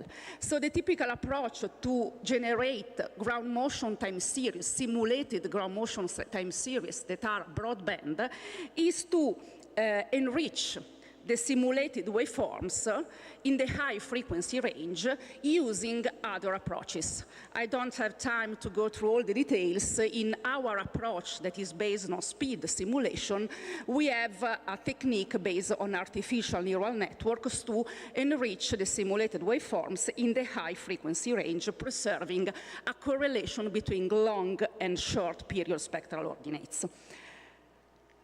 What I would like to do now in the second part of this presentation is to focus more on the engineering application of physics-based numerical simulation. How can we use the simulated ground motion for engineering aims?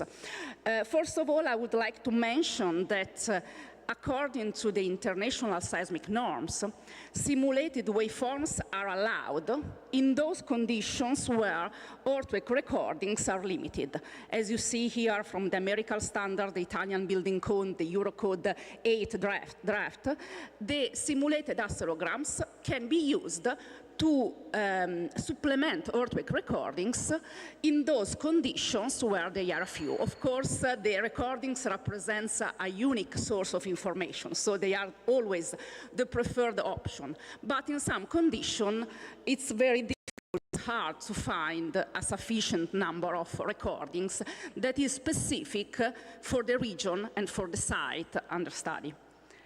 So in the presentation, I would like to focus on some selected engineering application of physics-based numerical simulation, taking advantage of the experience that I gained so far. First of all, I would like to present a data set of simulated ground motion that is called BB speed set, a data set that was generated and was published in a few years ago. And the data set really is the results of many years of research on physics-based numerical simulation using the spectral element code speed. As you see in this slide shows an overview of all case studies that have been addressed by speed so far. And you see that, these case studies are the result of 10 years, more or less, 12 years research activity. And you see that the case studies regard different seismotectonic contexts, different parts of the world, different scenarios with different magnitude, also the case of induced seismicity in Groningen. And so this provides a picture of many context, seismotectonic context, many scenarios, and many also, of course, geological condition. Note that in red, I indicated all the simulations that were validated on earthquake recordings, on real earthquakes, because, of course, as the fundamental step to be confident on the output of the numerical simulation is to validate the output of the numerical simulation with the available recordings for real earthquakes. I think that it doesn't work again. This is a stress test, I think.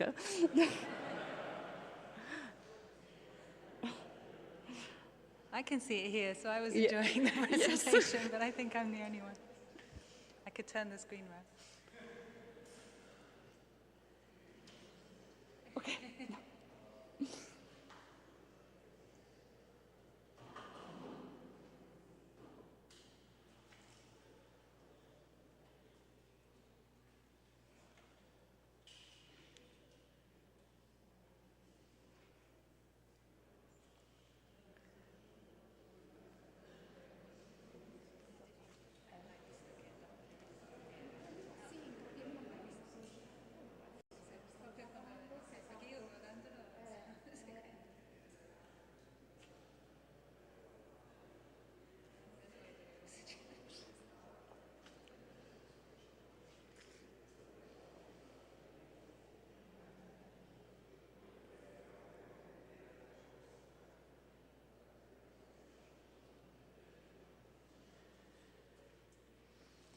Well, maybe while we're filling in the time, does anyone have any questions so far based on what Chiara has presented? Yes.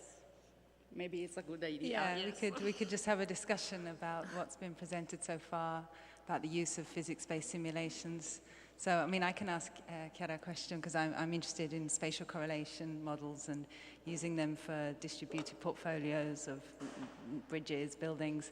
How realistic are the models, the spatial correlation models coming from these analyses? Are they better than what we're getting from empirical? Are they adding in additional information, maybe on directivity? Yes, thanks a lot for the question. Yes, I think that one of the most relevant advantages of physics-based numerical simulation is the possibility to produce realistic distribution, realistic ground motion fields that are according to, of course, in the low frequency range, that is the one simulated by the physics-based numerical simulation, they are physically simulated. So the wave field, the spatial correlation of the ground motion is naturally accounted for. And we made the tricky part is the high frequency range.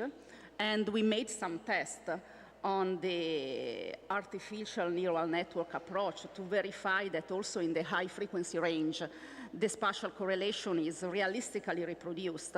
And the output was fine, and this was verified by comparing the spatial correlation from records, from spatially dense records, with those from the physics-based simulation for the Poplane earthquake mainly, and also for other earthquakes where you have a significant amount of records that allow for such a verification, of course. Okay, it is back. Wow. Okay, let's carry on. Okay. Thanks, Chiara. Okay, so yes, this is the overview of the different case study. Many of these case studies were collected and post-processed in a homogeneous way to create the data set BB speed set. As you see here, BB speed set is a data set of simulated oscillograms, broadband oscillograms. The magnitude and source and the magnitude and distance distribution is the one that you see on the left-hand side, and you see that includes earthquakes with magnitude between 5.5 up to 7.4, and distances up to 80 kilometers, and you see that also the data set includes variable site condition, from very soft to hard site condition. Note that the data set was constructed using similar standards, the same standards as done for a recorded data set, with the idea that could be used by engineers as an additional source of ground motion time series. A key step to use such a data set is to validate the data set from both a seismological and engineering perspective.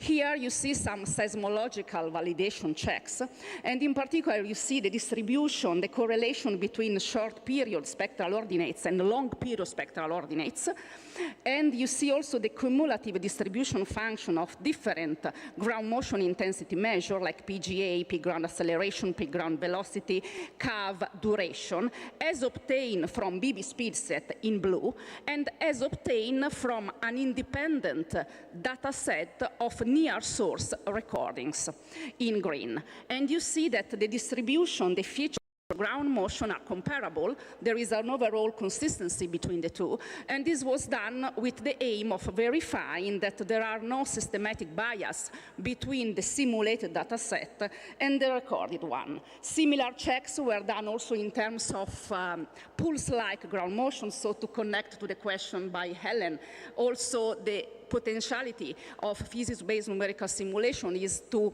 simulate near-source directivity effects in more conditions that are available from recordings.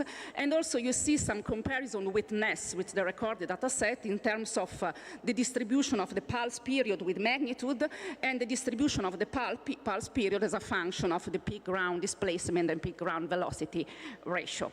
And again, there is an overall consistency. Then the second step is how can we use such a simulated data set? So the idea was to integrate the BB speed set, the simulated data set, in a ground motion selection and scaling tool. And the scaling, the ground motion selection tool is Select and Match, a software that was developed at Politecnico di Milano, is a software that allows for the selection and spectral matching of set of oscillograms compatible with a target spectrum. The key point here that I want to stress is that it allows to perform the search of spectrum-compatible ground motions using both recorded data set like NGA data set and BB speed set, as you see in this slide. Finally, in the remaining part of the presentation, I would like to focus on some possible uses of the simulated ground motion for structural analysis. And here, the research question that we tried to answer was the following. Are the spectrum-compatible sets of simulated oscillograms suitable to provide engineering demand parameters without any systematic bias with respect to those obtained by recordings? So we made the engineering validation of the simulated data set. So by selecting two sets of spectrum-compatible oscillograms from recorded and simulated data set, and using this input motion as input for nonlinear dynamic structural analysis, the outputs were analyzed to check the consistency of the results obtained using simulated ground motion. And so as you see here, Select and Match was used to select the two sets of recorded from NGA and simulated from BB speed set, sets of spectrum-compatible ground motion time series.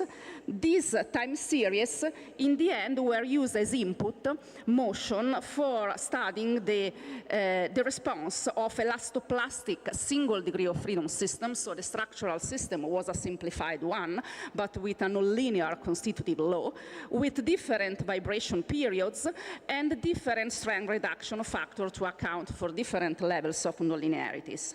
And the results were collected from the two sets, recorded and simulated input motion, and the probability distribution of different engineering demand parameters in terms of peak response and cyclic response was analyzed, and as you see here on the right, you see the comparison between the two sets, in red the recordings and in blue the numerical simulation for the different vibration periods from short to long and for increasing level of nonlinearities. This again with the idea of checking that the median and the standard deviation values from the two sets are comparable, and so the simulated ground motion can be used with a given confidence for the numerical simulation of engineering system. Finally, just to conclude, I would like to give you just the flavor of a possible interesting application of physics-based numerical simulation, that is the simulation of spatially variable input motion to assess the seismic response of spatially extended structure like bridges. And this is an application that is in progress for an existing bridge in Istanbul. The main advantage here of using physics-based numerical simulation is, as you know, the spatially dense recordings are few, so the spatial coherence models that are used to generate multi-support input excitation are poorly constrained, and so in those conditions, the physics-based numerical simulation could provide the region-specific spatially variable input motion for such analysis. And just to conclude, I would like just to stress the point that the physics-based numerical simulation are now, I think, mature enough to face the knowledge gaps due to the sparsity of recordings, and the advantages are clear, especially in near source condition, where we have a few recordings, in complex geological condition, and for spatial variability studies. However, I think that still there is no general consensus on the potential advantages of using simulated ground motion, and the availability and dissemination of simulated ground motion data set could help a lot to make additional validation tests to check the utilization of physics-based numerical simulation. And finally, what is going on regarding the physics-based numerical simulation and uses, I would like just to mention that we are developing an approach, a source-to-city approach for physics-based numerical simulation, where in addition to the geophysical model, you can include directly in one single simulation step also the single degree of freedom, multi-degree of freedom structural system in the same simulation in a simplified way, but accounting for the soil structure interaction.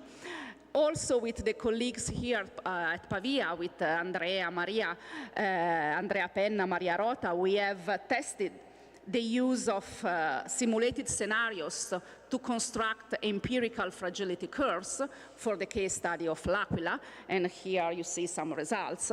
Also within other projects, the simulated ground motion fields were used to generate region-specific damage and loss scenarios at urban scale using the OpenQuake. And finally, also in some recent developments, the elastoacoustic wave propagation coupling was implemented with potential interesting application to study the response of dams. And that's all. Thanks a lot to all the people that, of course, contributed to this research, because, of course, this is not my job, but is the output of collaborative efforts done at Politecnico with many people and many contributions. Thanks a lot.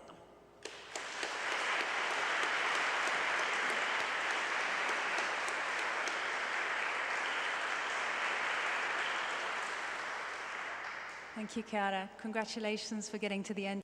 presentation. I think quite a few of us doubted that was going to happen, but thanks. I don't know if there's any burning questions. Yes, okay, Carlo, please.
Okay, yes, I think that I got your point. Thanks a lot for your questions, Carlo. Very interesting points. I think that you were referring to this final slide, okay? This source to structure approach. So yes, the idea is to have a numerical approach that allows to include in the single model the earth crust, so the source, the propagation in the earth crust, and the superstructure. Of course, the superstructure is included in the model, but in a very simplified way in terms of structure, like a single degree of freedom system or multi-degree of freedom system, but with a nonlinear constitutive law. And the idea is that at a single step, the forces, the shear forces exchanged by the soil and the structure can be accounted for. It is simplified because, of course, the structure is accounted for in a very simplified way as a point. So, of course, with some limitation regarding the soil structure interaction effect. But this was the starting point. We made some verification tests with OpenSea's solution to check that the nonlinear response was reproduced in the right way. We made also some validation regarding some experimental results. But of course, we are in the first phase. And the idea, of course, one could also include clusters of this single or multi-degree of freedom structure to see also the effect of the building response on the modification of the ground motion on the wave field, so on the ground motion at urban scale, let's say, at the scale of a city. So, of course, we are in the initial stage, but it is nice, I think. And the second point, I think, was this one, right? Okay. This work was done in strong collaboration with Ali Otchebe. I think that he is here, so his contribution must be acknowledged. The work has not been finalized yet, but I think that it is very nice because the idea here was to study the response of an existing viaduct in Istanbul. For the Istanbul region, as you see here, in another study, different raptor scenarios were simulated. Raptor scenario breaking the North Anatolian Fault, the Marmara segment of the North Anatolian Fault for magnitude between 7 and 7.4.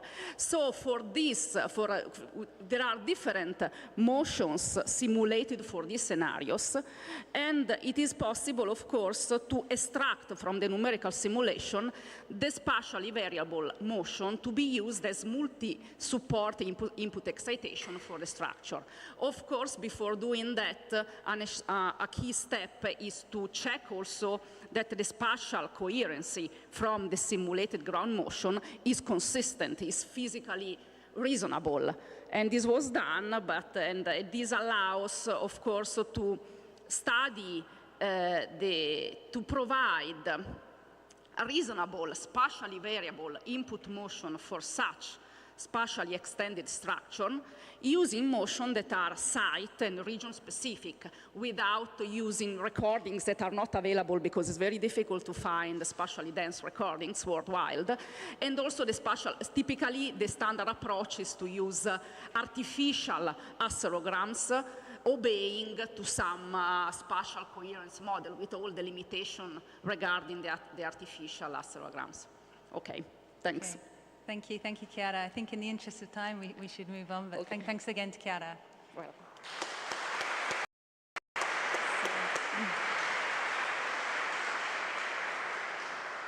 I can feel a lot of activity going on behind me. I think they're probably coming up with a backup plan. So whilst we still have the projector working, I'll ask our second presenter to join the stage, Alfredo Gonzalez.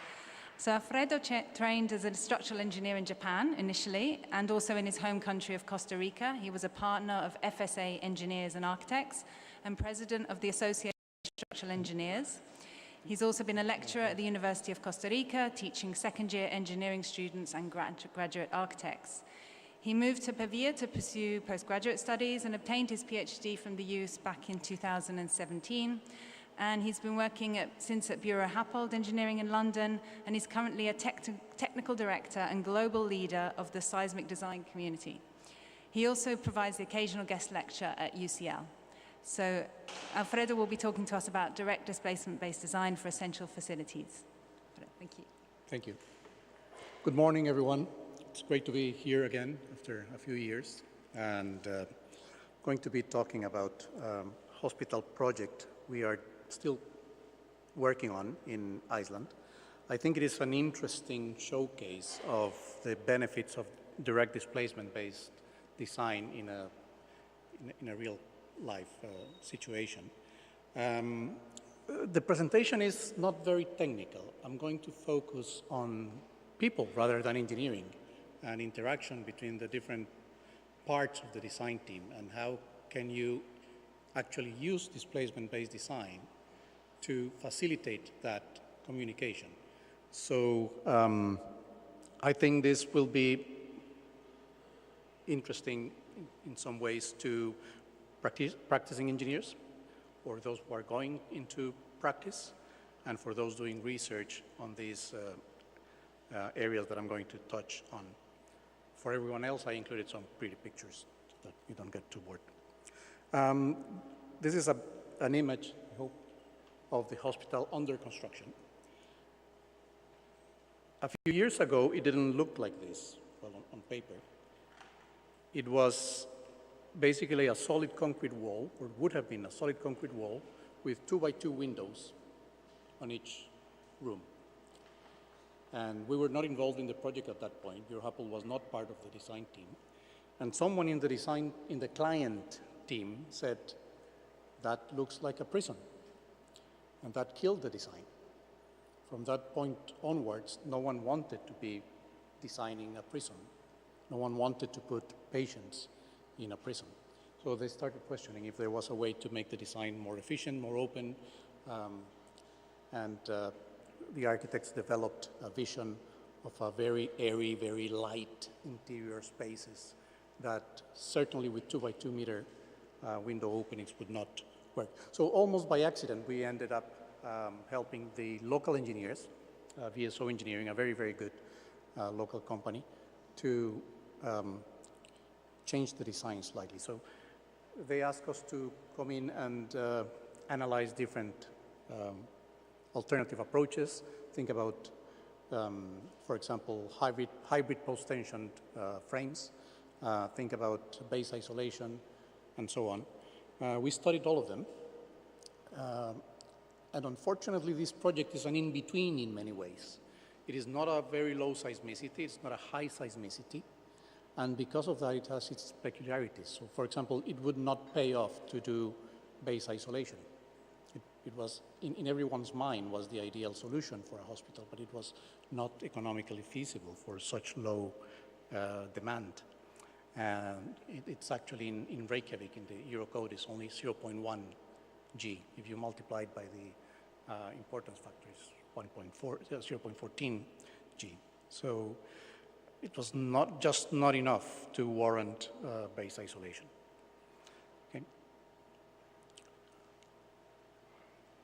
Iceland, obviously, very seismic place. And if you see the little red wiggly arrow, we are in the Reykjanes Peninsula, where we have two main seismogenic sources, the southern Iceland seismic source and the Reykjanes Peninsula. But if you zoom in, you will notice that the site of the hospital, you would notice, is somewhere in between again, between the 0.05 to 0.1 G and the 0.1 to 2.2 G. And the acceleration curves drop very, very quickly in a matter of 5 kilometers or something like that. So a very suspiciously high attenuation of seismic acceleration in that area.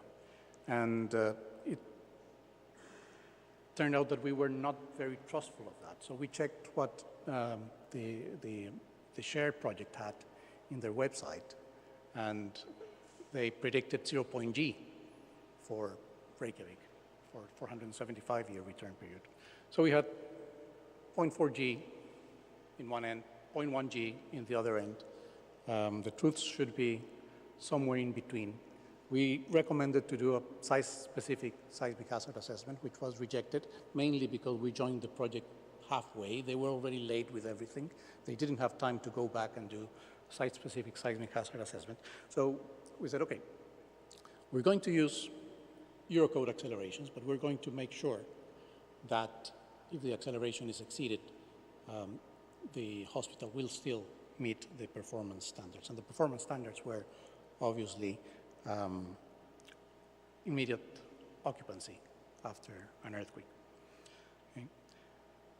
This hospital complex has two main buildings. One is the treatment center on the left, and the other is the research and laboratory center on the right.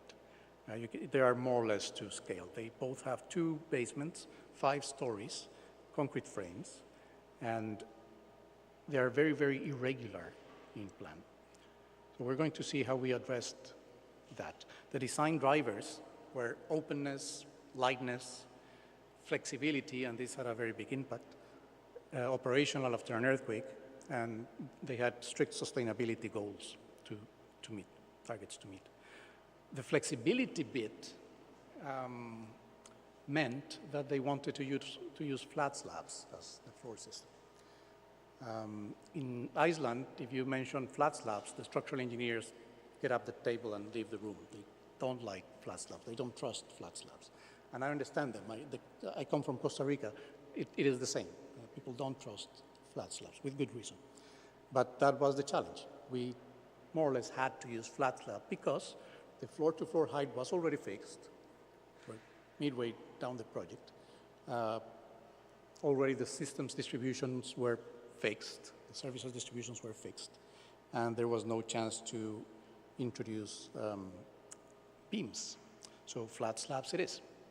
And displacement-based design provided us with a method to, I'm going to say reliably, but probably that's too strong word, to be confident that we would provide an immediate occupancy performance standard.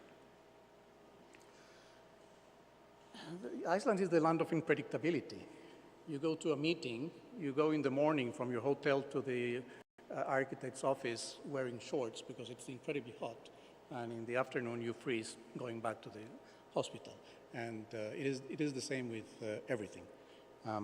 During the design of the building, the Fagransstaf volcano erupted, and for a long time there was a significant amount of smoke in the atmosphere. And that's what we deal with earthquakes. So how do you know that the hospital is going to be operational after an earthquake? And I emphasize on the no. What process are you going to follow to make sure that that's going to be the outcome? The prescriptive code approach is not a way to know what the outcome is going to be. So we proposed to the team to do displacement-based design. And this making sure that we have the right outcome can be divided into three, let's say, three different approaches. One is the team approach, how we deal with the team. We have to have engagement of all the parts. We have to have engagement from the architect, from the end user, from the facade engineers, from the MEP engineers. You need to be open to options. And whenever you discuss with your colleagues, you need to provide a solution space. Engineers are used to provide a solution. The architect comes with a problem, and you come with a solution. The beam is 900 millimeter deep by 600 millimeter wide. That is the solution. That usually doesn't work. That only leads to an endless iterative process where someone else goes and checks if that works, and then comes with a suggestion that the beam should be only 300 millimeters deep because otherwise it doesn't fit. So the whole infinite iterative loop is broken, it's open, and you exit that loop if at every step you provide a solution space that everyone can use to fit their needs. And I'm going to elaborate on that a little bit further. The process is the second leg of the bench. You have to have clear performance objectives. You have to identify hazard, which we briefly discussed. And most importantly, if you really want to know, to make sure how your structure is going to perform, you need to be able to compare it with something that has been done before. Okay. I can talk for like 2 minutes more without a slide, but eventually I'm going to need one. And I guess they'll be setting up in the meantime the alternative, which I see has arrived at the back. Okay. I'm going to go on for a few seconds here. The next thing, and this is core, and going back to Joao's presentation earlier, for example, we don't really know how U-shaped and L-shaped walls behave. So if we want to really be sure of how our building is going to behave, let's try to make sure that all the components in it have a known behavior. And that leads us to having a building that is simple, that is symmetrical, that has redundancy, and as regular as possible. How do we do that with a building with the regular shape that I showed you in the beginning? They were really regular shapes. They have every regularity that you can think of. They have long diaphragms, aspect ratios. They have re-entrant corners. They have large diaphragm openings. They have non-parallel lateral systems. Every irregularity in the book is there. They're not serious irregularities, but when we're dealing with essential facilities, and a similar argument can be made, and we've used a similar argument with data centers, for example, for banks and for things like that. You really want to make sure that you understand the behavior. And that takes us back to the engagement bit. You need to explain these things to the architects, because otherwise you're going to keep fighting with them. And you don't have time for that, first of all. You're not being paid enough for that, second. And third, you would inevitably end up making compromises, and you don't want that either. So you need to engage the architects and make them be on board with your, oh, here we are. So I'm going to speed up a little bit. Okay, so we need simplicity, redundancy. We need to have a clear plastic mechanism, very important. And we need to control torsion, especially in irregular buildings. How do we control torsion in irregular buildings? Two ways. Again, simplicity and regularity and redundancy, symmetry. And second, making sure that you check your strength eccentricity. All of that is much easier to do with displacement-based design, and that's why we used it. Finally, you need to implement all that in clear documents, and you need to follow up. And the hardest bit to follow up is non-structural components. None of this works if you just keep it to the structure, right? That's a minor part of the how a hospital works. The non-structural components are the most important bit.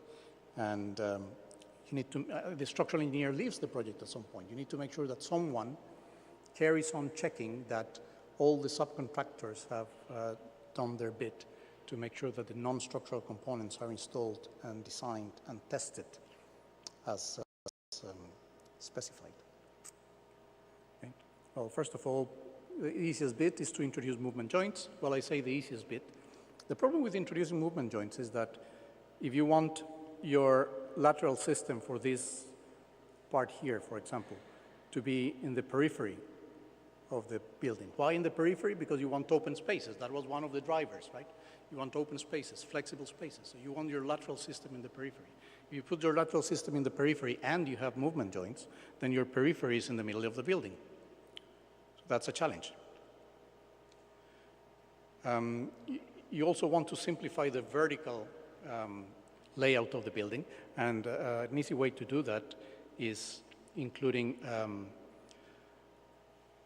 a separation, a notional separation at the base of the building where the upper part is ductile and the bottom part is elastic. This is a standard way to do it, of course. You can introduce simplicity within a complex layout, and this is just an illustration of a random made-up example, but the point of this image is no matter how complex your building looks like, from a functional, architectural, and aesthetic point of view, you can always find a way to build a regular and simple structure within it. Well, not always, but you can always strive to do that.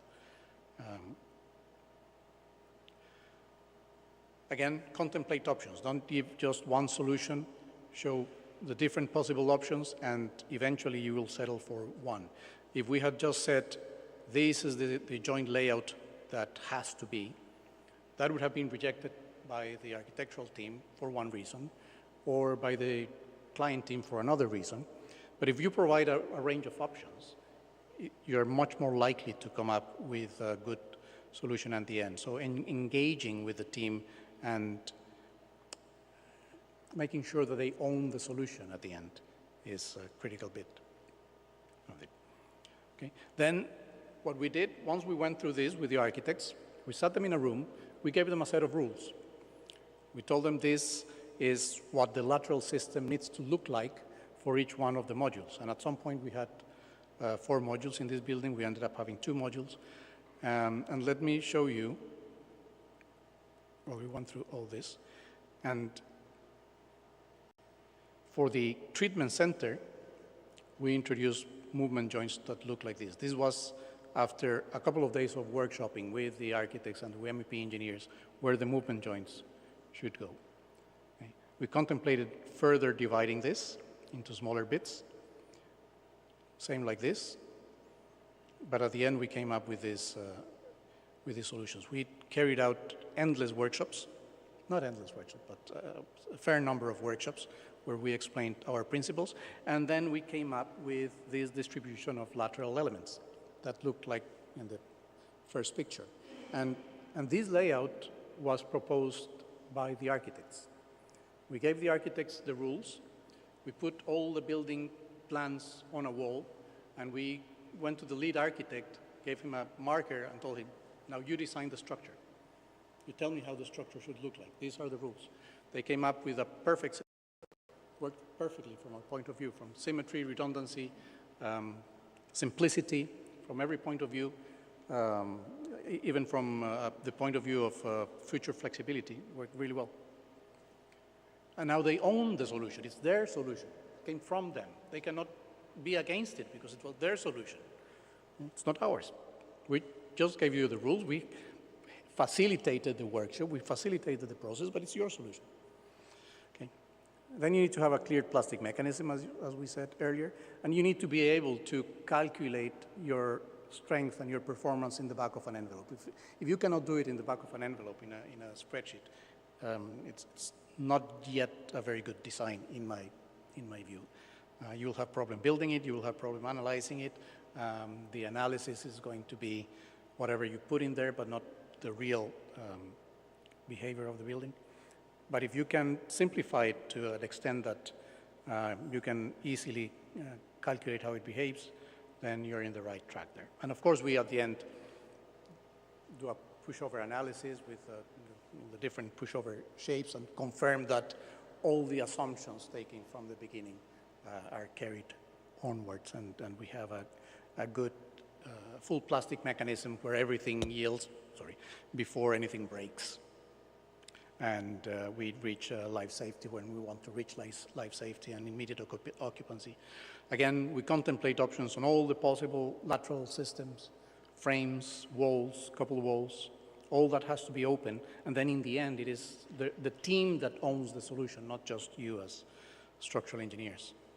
For the length of the walls, when we were contemplating shear walls, we didn't tell them how long the shear walls had to be. We just told them, these are the possible length of shear walls, from 4 meters to 12 meters. This is the cost. This is the space efficiency in terms of area of wall versus area of floor. This is the thickness. You tell me, Mr. Architect, how big you want the walls to be, and I'll design them for whatever you pick. Obviously, they picked the most efficient wall length, which was 8 meters. And then we decided not to do walls, but that's a different story. In the end, the system that we chose is another in between.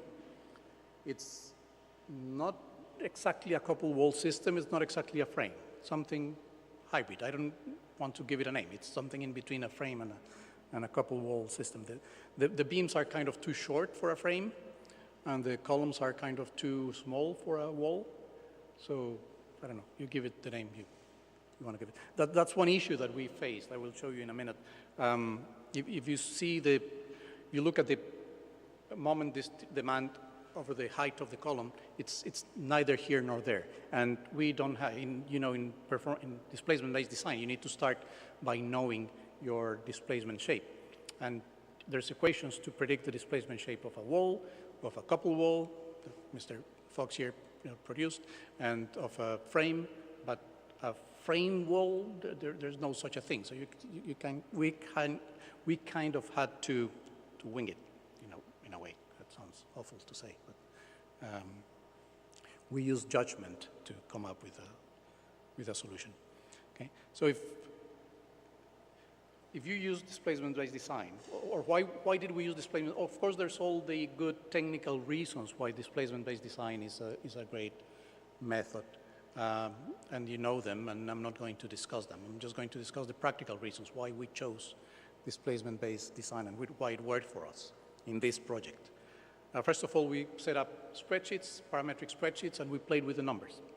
So every time we were asked to come up with a different proposal to analyze a different layout, it took us a few minutes to come up with it. And the first thing we checked in each one of the layouts is the strength eccentricity. Okay, so we start with that. We start by knowing that our system is not going to have torsional problems in principle. Okay? We need to make sure of that through the design, but we start with that. If your analysis is simple enough that you can carry it out in a spreadsheet, then you can contemplate as many options as you want. I mean, you don't suffer every time the architect sends you an email telling you that they want to, get rid of a wall here or there.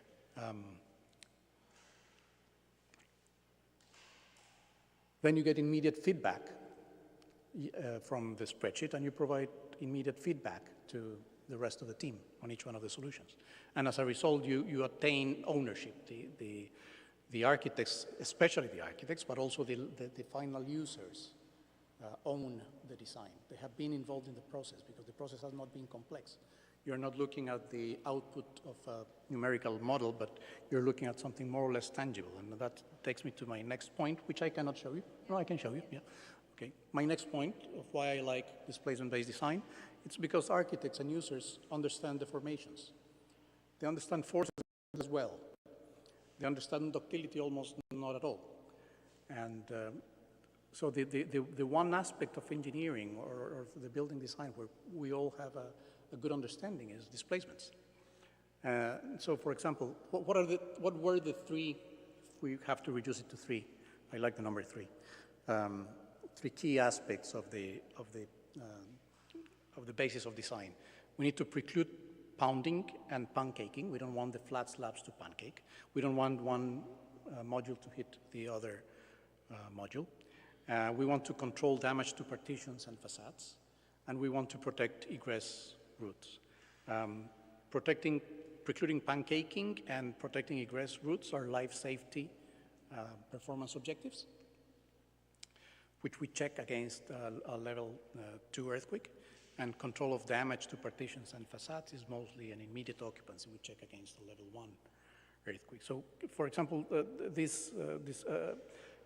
a displacement-based design setup allows us to say, okay, what is the geometry of the flat slabs? How thick are they in terms of the length between supports?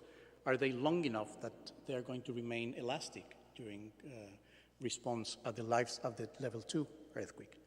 And that's a very easy answer, a very easy question to answer. You don't need a lot of analysis to do that. You just need to make sure when you're looking at the plan of the building that you don't have a very short spans in your slab. And when we had short spans in the slab, what we did is either we introduced a beam to avoid any pancaking there, or we made the slab actually thinner to make it flexible again. And then we asked the architects simply, okay, there's going to be 5 modules in the treatment center building. How wide do you want the joint covers to be? So they went online, and we gave them a website. They went online, they looked at the catalog of seismic rated, fire rated joint covers, and they chose 1. And they came up with a really too tight number, but they came up with 180 mils concrete to concrete gap. Okay, we can work with that. So we use that as our roof drift limit in displacement-based design. Okay? So we don't have to wait until the end of the design process to go and tell the architects, you know what, you need a 400 millimeter joint cover. And then, of course, it doesn't work because it looks awful and it interrupts everything. Okay? Facade systems. What type of facade systems do you plan to use, Mr. Architect? Okay. Systems we want to use unitized in these areas, stick system in these areas, concrete precast panels in these other areas. We went back to check manufacturer information and test data of generic systems, and we determined the interstory drift limits for each one of those systems at immediate occupancy and collapse, which in facade terms is, there's a term for that. Well, avoiding the thing to fall over people, whatever the technical term is.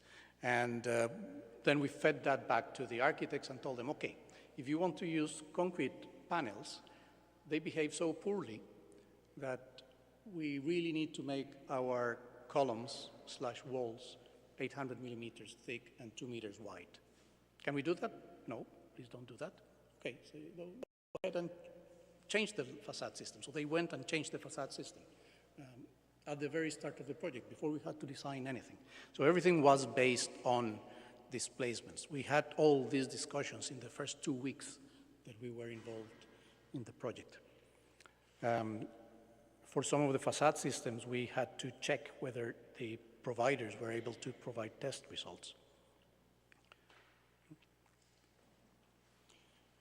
And then we did a little bit at the end, towards the end, we did a little bit more technical stuff because we could not decide whether the ceiling systems should have braces or not. And for those of you who are not familiar with this, we refer to the American codes, the US codes, because there's nothing much in Europe about that. Seismic design category C ceilings don't require braces. Seismic design category D ceilings do require braces. I wanted braces. The architects and the MEP engineers didn't want braces because it gets in the way.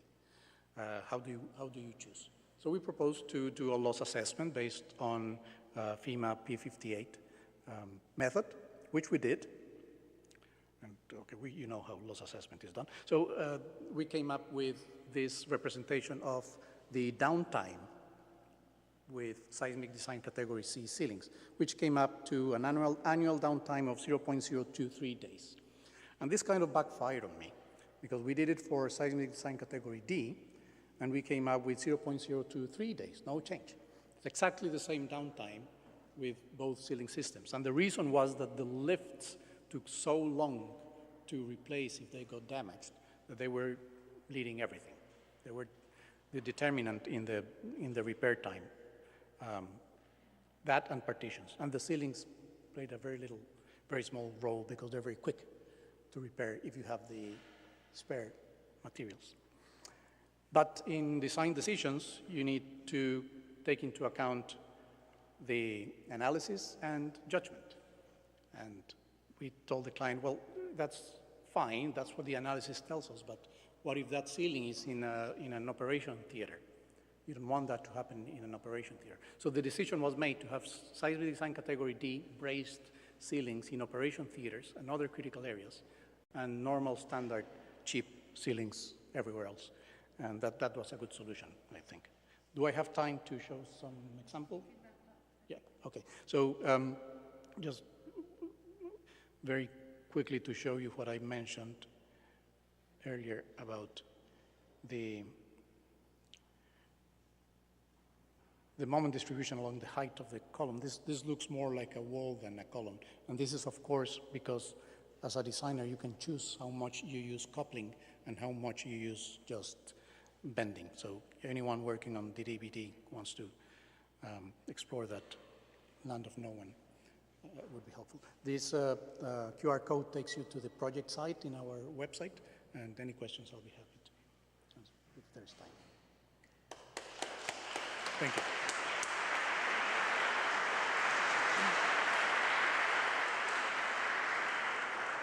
Thank you, Alfredo. Do we have a question from the audience? Yeah, Matt. Thanks for the presentation.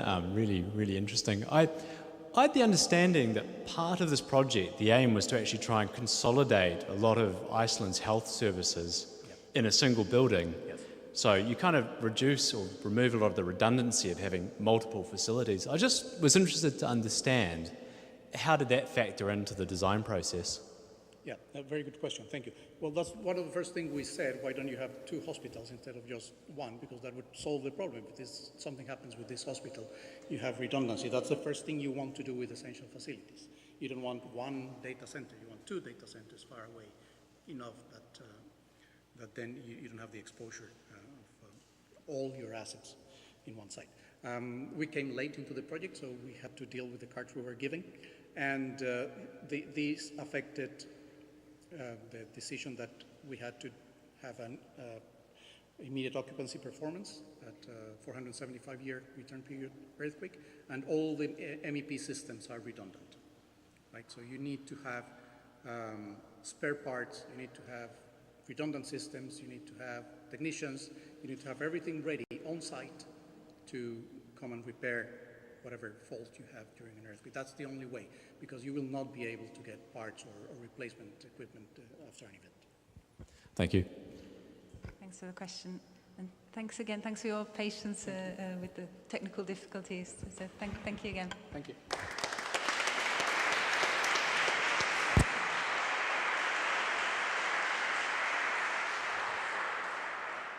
So we'll move on to the last of the presentations in this session. We have Amaryllis Muyano. I hope I pronounced that correctly. So Amaryllis is product lead at Swiss Re Solutions in Switzerland. She left Pavia back in 2015 after receiving both MSc and PhD degrees in earthquake engineering from the use. She has experience in catastrophe modeling, in model development and reinsurance pricing, and she's now leading product developments for property analytics in Europe, Middle East and Africa. And Amaryllis will be telling us about leveraging property analytics for a better Nat-Cat risk management. And I think you should be okay, because we're using the backup projector, so hopefully you should be able to get through all of your slides. The projector okay, dying. because the presentation is already challenging, because it's a bit of a different topic compared to what we have been looking today. So first of all, thanks for the introduction. It's very nice to be here again after so long. And yeah, I invite you to think about a flight we need to take to get like a bit higher in altitude, to change to a different field, and keep in mind that in the end of the day, we're always engineers solving problems. So hopefully you can find the parallels and what matters in the end. So going to the natural disaster world, in the insurance industry, we're facing a lot of challenges. Some numbers here are from Swiss Re. In a given year, we are facing up to 190 billion of economic losses on natural disasters. And unfortunately, we see growing trends. And this is not only because we're becoming better at insuring disaster risk, but it's because the basis risk is increasing and we have more and more losses. And actually, we're looking at a lot of catastrophic events, but not so many that we can use as an input for making models. So the catastrophic events are still rare, and when we need to model them, we need to think of nature and buildings and all of this to build up the model. So if I go to property insurance and the challenges we see there is the first one is what I was mentioning on the NatCat risk modeling need. So we don't have enough events. We need to create models that can help us to quantify this risk. And then if we are looking at property insurance, comparing it with other types of insurance, actually there is a profitability challenge because it's not easy to make money anymore in a typical like traditional property insurance setup. And this is partially because of the problem, because we are having the increasing losses and so on, but also because we still have the inefficiencies of the traditional insurers, and there is a need to evolve and move it to a digital transformation and efficiency gains that will allow some profitability back. Where do we stand? We are in this space of transition into a more digital world. We have tools, we have capabilities that didn't exist in the past, so computational analytical capabilities, and therefore everyone, almost, of the insurers is expecting that these capabilities will help them to improve their processes on pricing, underwriting, and improve their business. So if we talk generally about needs, we can find this need for quality data, tools and models that are accurate and help with the risk quantification, and then improvements on the processes in the value chain of insurance. And as Helen mentioned, I'm part of Swiss Re Solutions. So this is a department in Swiss Re who is a reinsurer that is focusing on supporting insurance clients with all of these problems and bringing them access to data pools that we're building and collecting, but also models and supporting them in navigating through new processes and so on. How does it look? It doesn't look like satellites. It looks like software and numbers. So I think that the picture, I don't know how good the resolution is, but you're all familiar with hazard maps, I guess. This is part of CAD models that we offer, and we give access to clients to this via dashboards or via direct access to data.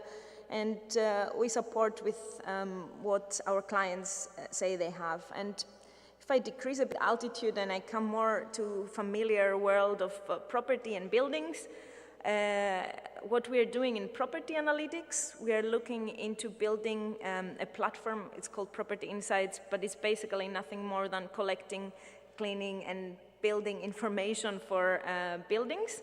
So we put in a platform insights on the building characteristics and also risk factors of these buildings. And I have two examples, which is hopefully like a bit more detailed, so we can navigate a bit on what I'm talking about. So on France in specific, we created a product, we call it France Risk Intelligence. And here we have, for every single building in France, their building characteristics and a lot of risk attributes. So we will have things like the number of stories, materials, building and content value, and the available risk scores for the perils that we can model. And how can the clients use this? So there is two use cases. It's during the underwriting. So for any given building, the underwriter can look up for the building these values, and they actually don't need to collect it, because that is also another challenge and lacks consistency, and this is a preferred way to going forward, also enables automation and so on.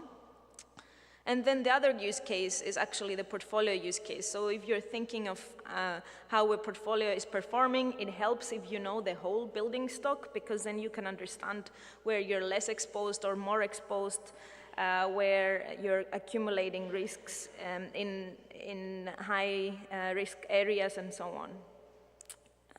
I'm trying to stay very short because I know we go to lunch, but I'm very happy to discuss later on the examples. So another example on flood, this is looking at Germany, and actually a current, let's say, discussions and problems we hear from the market, it's on flood, because flood didn't used to be part of the obligatory insurance in the country, and now there are discussions of making it an extension to the coverage, and the insurers don't know what this will mean in terms of expected losses or how much more losses they will have.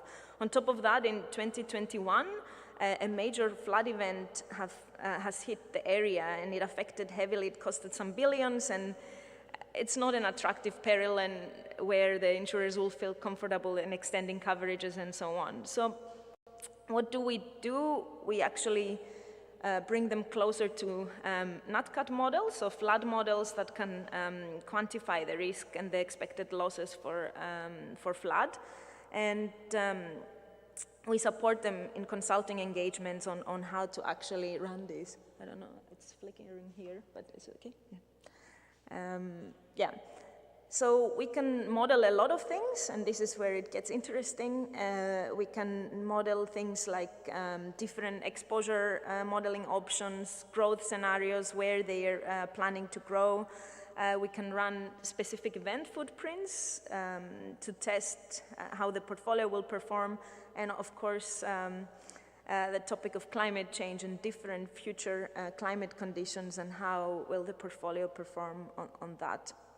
And why this is requested, of course, there is a need to understand the portfolio in the way that you can drive a strategy on where to grow, where to stay out of, and automate a bit the process. So in the end, you can run a successful insurance product. That's what I had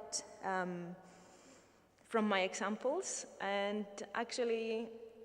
I would like to thank you again, and maybe a quick note to current students.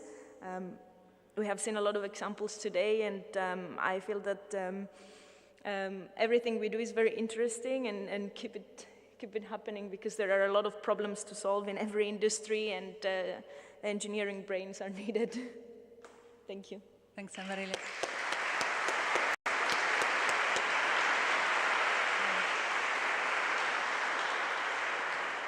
It's 1 o'clock exactly. You managed to get us back on track completely, but I think we have time for some questions. Are there any questions in the audience? So we have Louisa with the microphone to ask Amaryllis' question. So I'm just interested in your experience in validating CAT models, and so after an event has occurred, such as, for example, the recent sequence of events in Turkey, I imagine you go and look at how are those models performing. And so what's been your experience in how the models are performing? Where are the areas where you're seeing more work or more research maybe is needed? So I can only say that in the 8 years I see events and event calculations, we cannot stop being surprised by how it doesn't work. So there's definitely a lot more work that needs to be done, and like the new events, they reveal things that should also be included in the equation. So these models started being developed 30 years ago with very simple assumptions and working assumptions needed, and now they're evolving. The computational capabilities are also evolving. We can a lot more assumptions. It's always a race not to get lost in how many we are including, but definitely every time we have an event, it helps us to reflect what is missing from the equation, what to bring in, and how to improve it, and it's happening, so it's good. Thanks. Maybe I have another question. You showed this France risk tool, if I understood, where you could put the individual information on the building. Where is that information coming from? Yeah, And exactly. how often do you have that level of information? And I saw you had, for example, wall material. I mean, is that really the external walls, or are we talking about the structural system? And if you could just say a little bit more about that. Sure. So this is an interesting project. It has been ongoing for 2 years. I haven't given enough justice to the amount of work that was put in here. It's actually with an external partner. It's called Risk Layer, and what they built and we built together is this data set that is consuming a serious amount of data sources. So everything that can be sourced by public data, cadastral data, and so on. And there's a lot of cleaning and assumptions. So I know about those. Yeah. And we always say that for like normal buildings, or like the one shown here, residential, uniform, we're highly confident that we're doing a good job. But when it comes to more complicated structures, we are not aiming to replace this risk engineer here. There is always the spot for visual inspection and like civil engineer on the ground to put this data in. What we're talking here is about data that if we didn't bring them, the homeowner will insert. So we think that we can do a better job modeling consistently all the buildings and not expect that every building owner will be good enough to insert something there. So that's what we're doing. Okay, thanks. And is there any final questions for Amaryllis? If not, then I'll let you all go to lunch, and I thank you again. Thanks, Amaryllis. Thank you.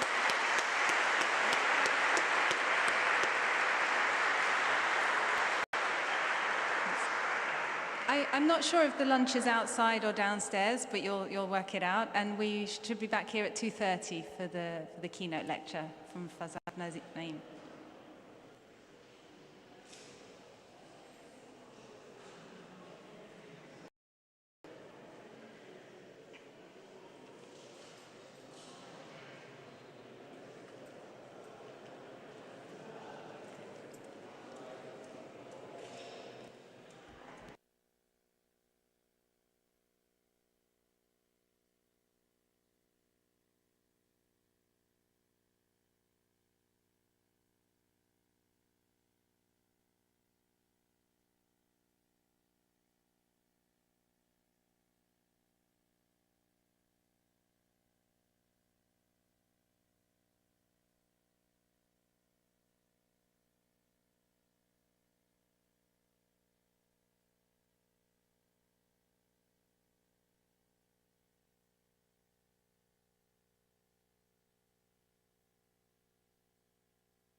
It is now a long tradition that we have this last session of the seminar.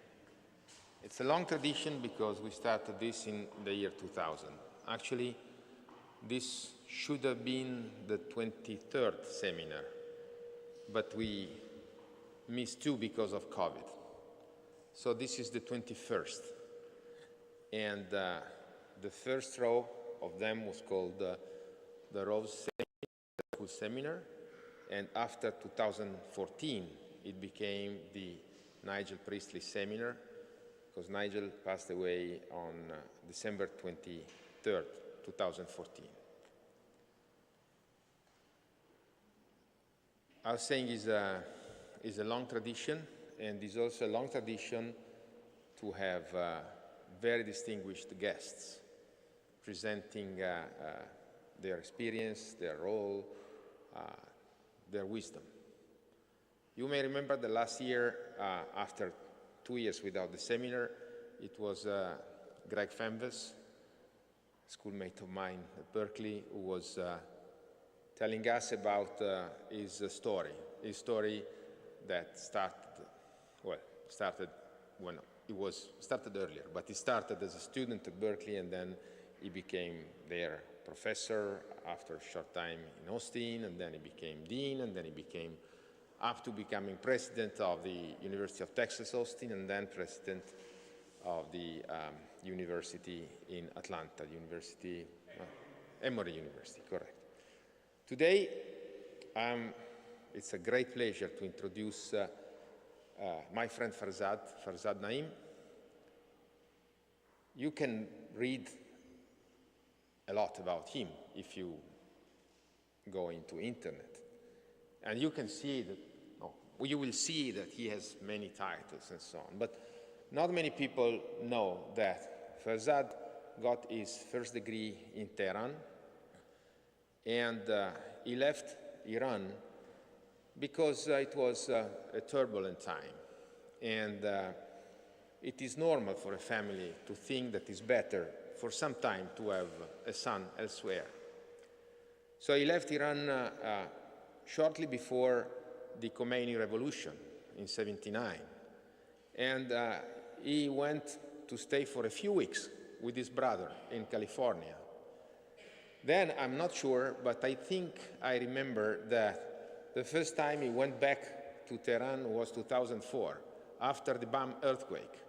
He was the leader of the ERI reconnaissance team after the Bam earthquake in 2004. So the few weeks became 25 years. And even more, because actually he went for a visit, but still living in America. So you can imagine that he must have had some difficult times, some difficult years at the beginning. He got his Master of Science and his PhD at the University of Southern California, where now he's professor and leader of the program on structural engineering.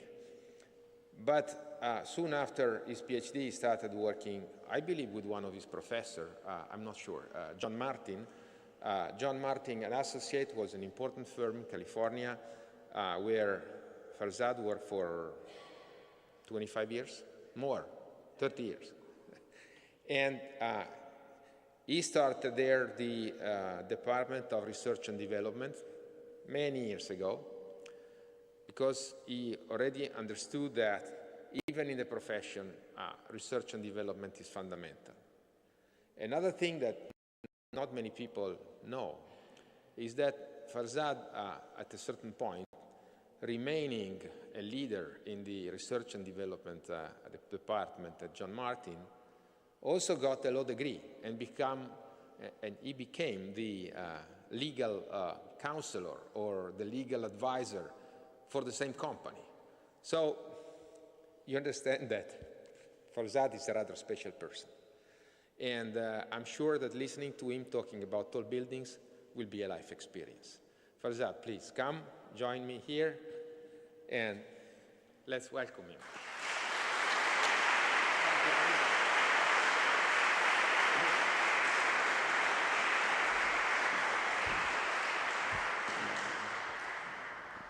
Thank you very much, Michele, for that very nice introduction. It's a pleasure to be in Pavia. It's always a pleasure to be in Pavia. It is more of a pleasure to be here within your group and sharing this afternoon with you. I'm a short guy, so they have to adjust the microphone so that it fits me. All right. So today I'm going to talk about the seismic analysis and design of tall buildings, sort of my view of the past, present, and future of it. I am not sure how to go up and down, but I'm going to try and we'll see. So we start with the past. In the past, basically everything was based on linear elastic analysis. We didn't know more, we couldn't afford more. It started with the static, then became dynamic analysis, mostly modal response spectrum analysis. And because we were doing elastic analysis, we had to reduce the forces by some factors, reduction factors, some fictitious factors, because we knew that the buildings are not going to be elastic during major earthquakes. Now I have difficulty finding the arrow down, which could be somewhere around here. No, I'm going the opposite way, so here we go. I'm going to keep my finger on that one. Then, because computing, actually analysis of tall buildings, 30, 40-story buildings in 1960s and 70s was impossible, really. Computing power was not there. People started doing approximate analysis techniques. Then the computing became possible, but it was expensive. So therefore, these approximate analysis techniques still stayed to be very important. The optimization, as I said, was based on elastic analysis, and the primary objective was, I sort of want to emphasize this expectation. There was no proof that what we are doing is going to produce life-safe buildings or prevent them from collapsing. We had that expectation. And each time that expectation failed, we changed this fictitious reduction factor. If it was 8, we would make it 7.5, or 7, or 6, so that next time they perform better. That was the way we were going forward. It was all based on linear elastic analysis, either single degree of freedom, multiple degree of freedom, it doesn't matter. It always ended up with a seismic base shear that we used to proportion the building for. Now, that has changed over time, you know, for the design spectrum that we used. For a long time, we sort of anchored it around 2 points, basically a short period and a 1-second period. Nowadays, we are doing it with 22 points, but the procedure hasn't changed. Then, people, as I said, developed various ways to analyze and optimize the structural system based on this elastic response, you know, starting with portal method that you see, everybody knows that, and then cantilever method, and then combining them together with, you know, making more sophisticated method. Everybody trying, including me, trying to show that their approximate analysis is accurate enough.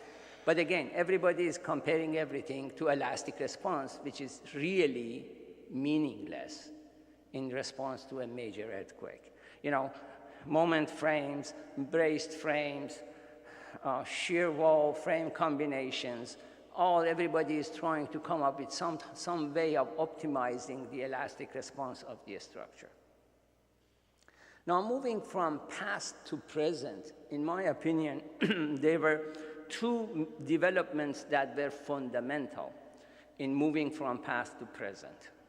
One was the development of the concept of capacity design, which was developed by Pauli and Priestley, which said these reduction factors are fictitious. We have to select what elements we can rely on to have an acceptable nonlinear response, detail the hell out of them so that they are ductile, and then we are going to make everything else stronger than them.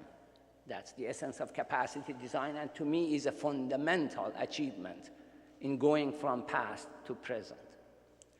The other is development of the concept of equivalent linearization, which says that if you have, any building that is elastic, it's probably is going to, move along this line back and forth.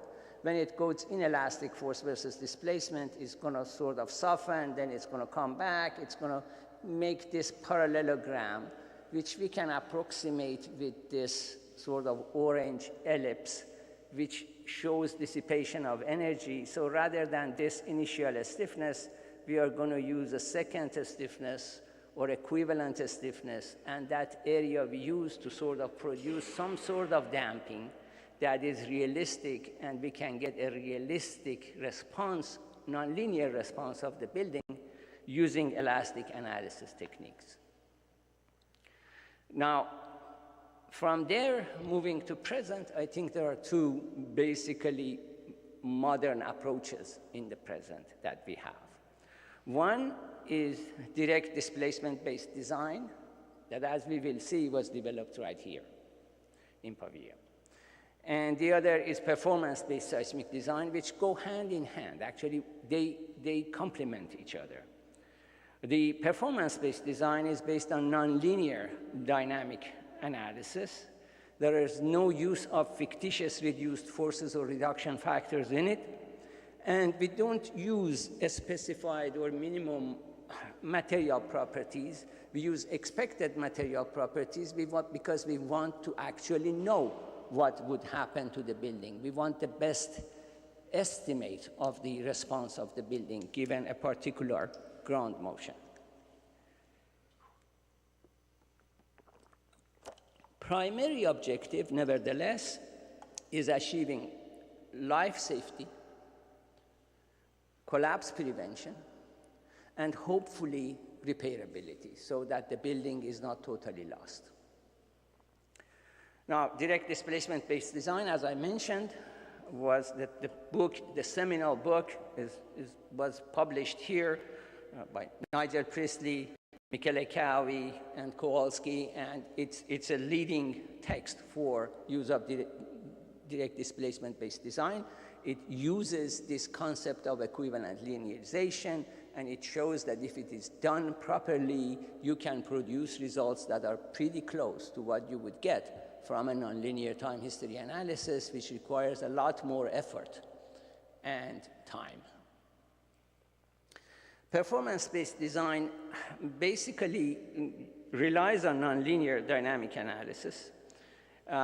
For that, you select a particular performance objective. We will talk about different performance objectives for different levels of earthquakes. Based on that performance objective, you develop a preliminary design. Then you test it to see if this preliminary design satisfies your requirement. If it satisfies it, you are done for this level of earthquake. If it is not, you revise your design. And you do this for every level of earthquake that is interest to you, as we will see. So each performance objective is a combination of two things. One is a level of ground motion, which we define probabilistic, that as a ground motion that has probability of exceeding a certain level at a certain duration of time, 10% in 50 years, 30% in 50 years, 2% in 50 years. And for each one of these levels of earthquake ground motions, we decide on a level of performance that we want to achieve. For example, if it is a frequent earthquake, an earthquake that you expect it to occur once or twice during the lifetime of your building, your performance level is going to be stricter. You want your building to remain functional. If it is an earthquake that could happen once every 1,000 years or 2,000 years, then you can allow more damages to it.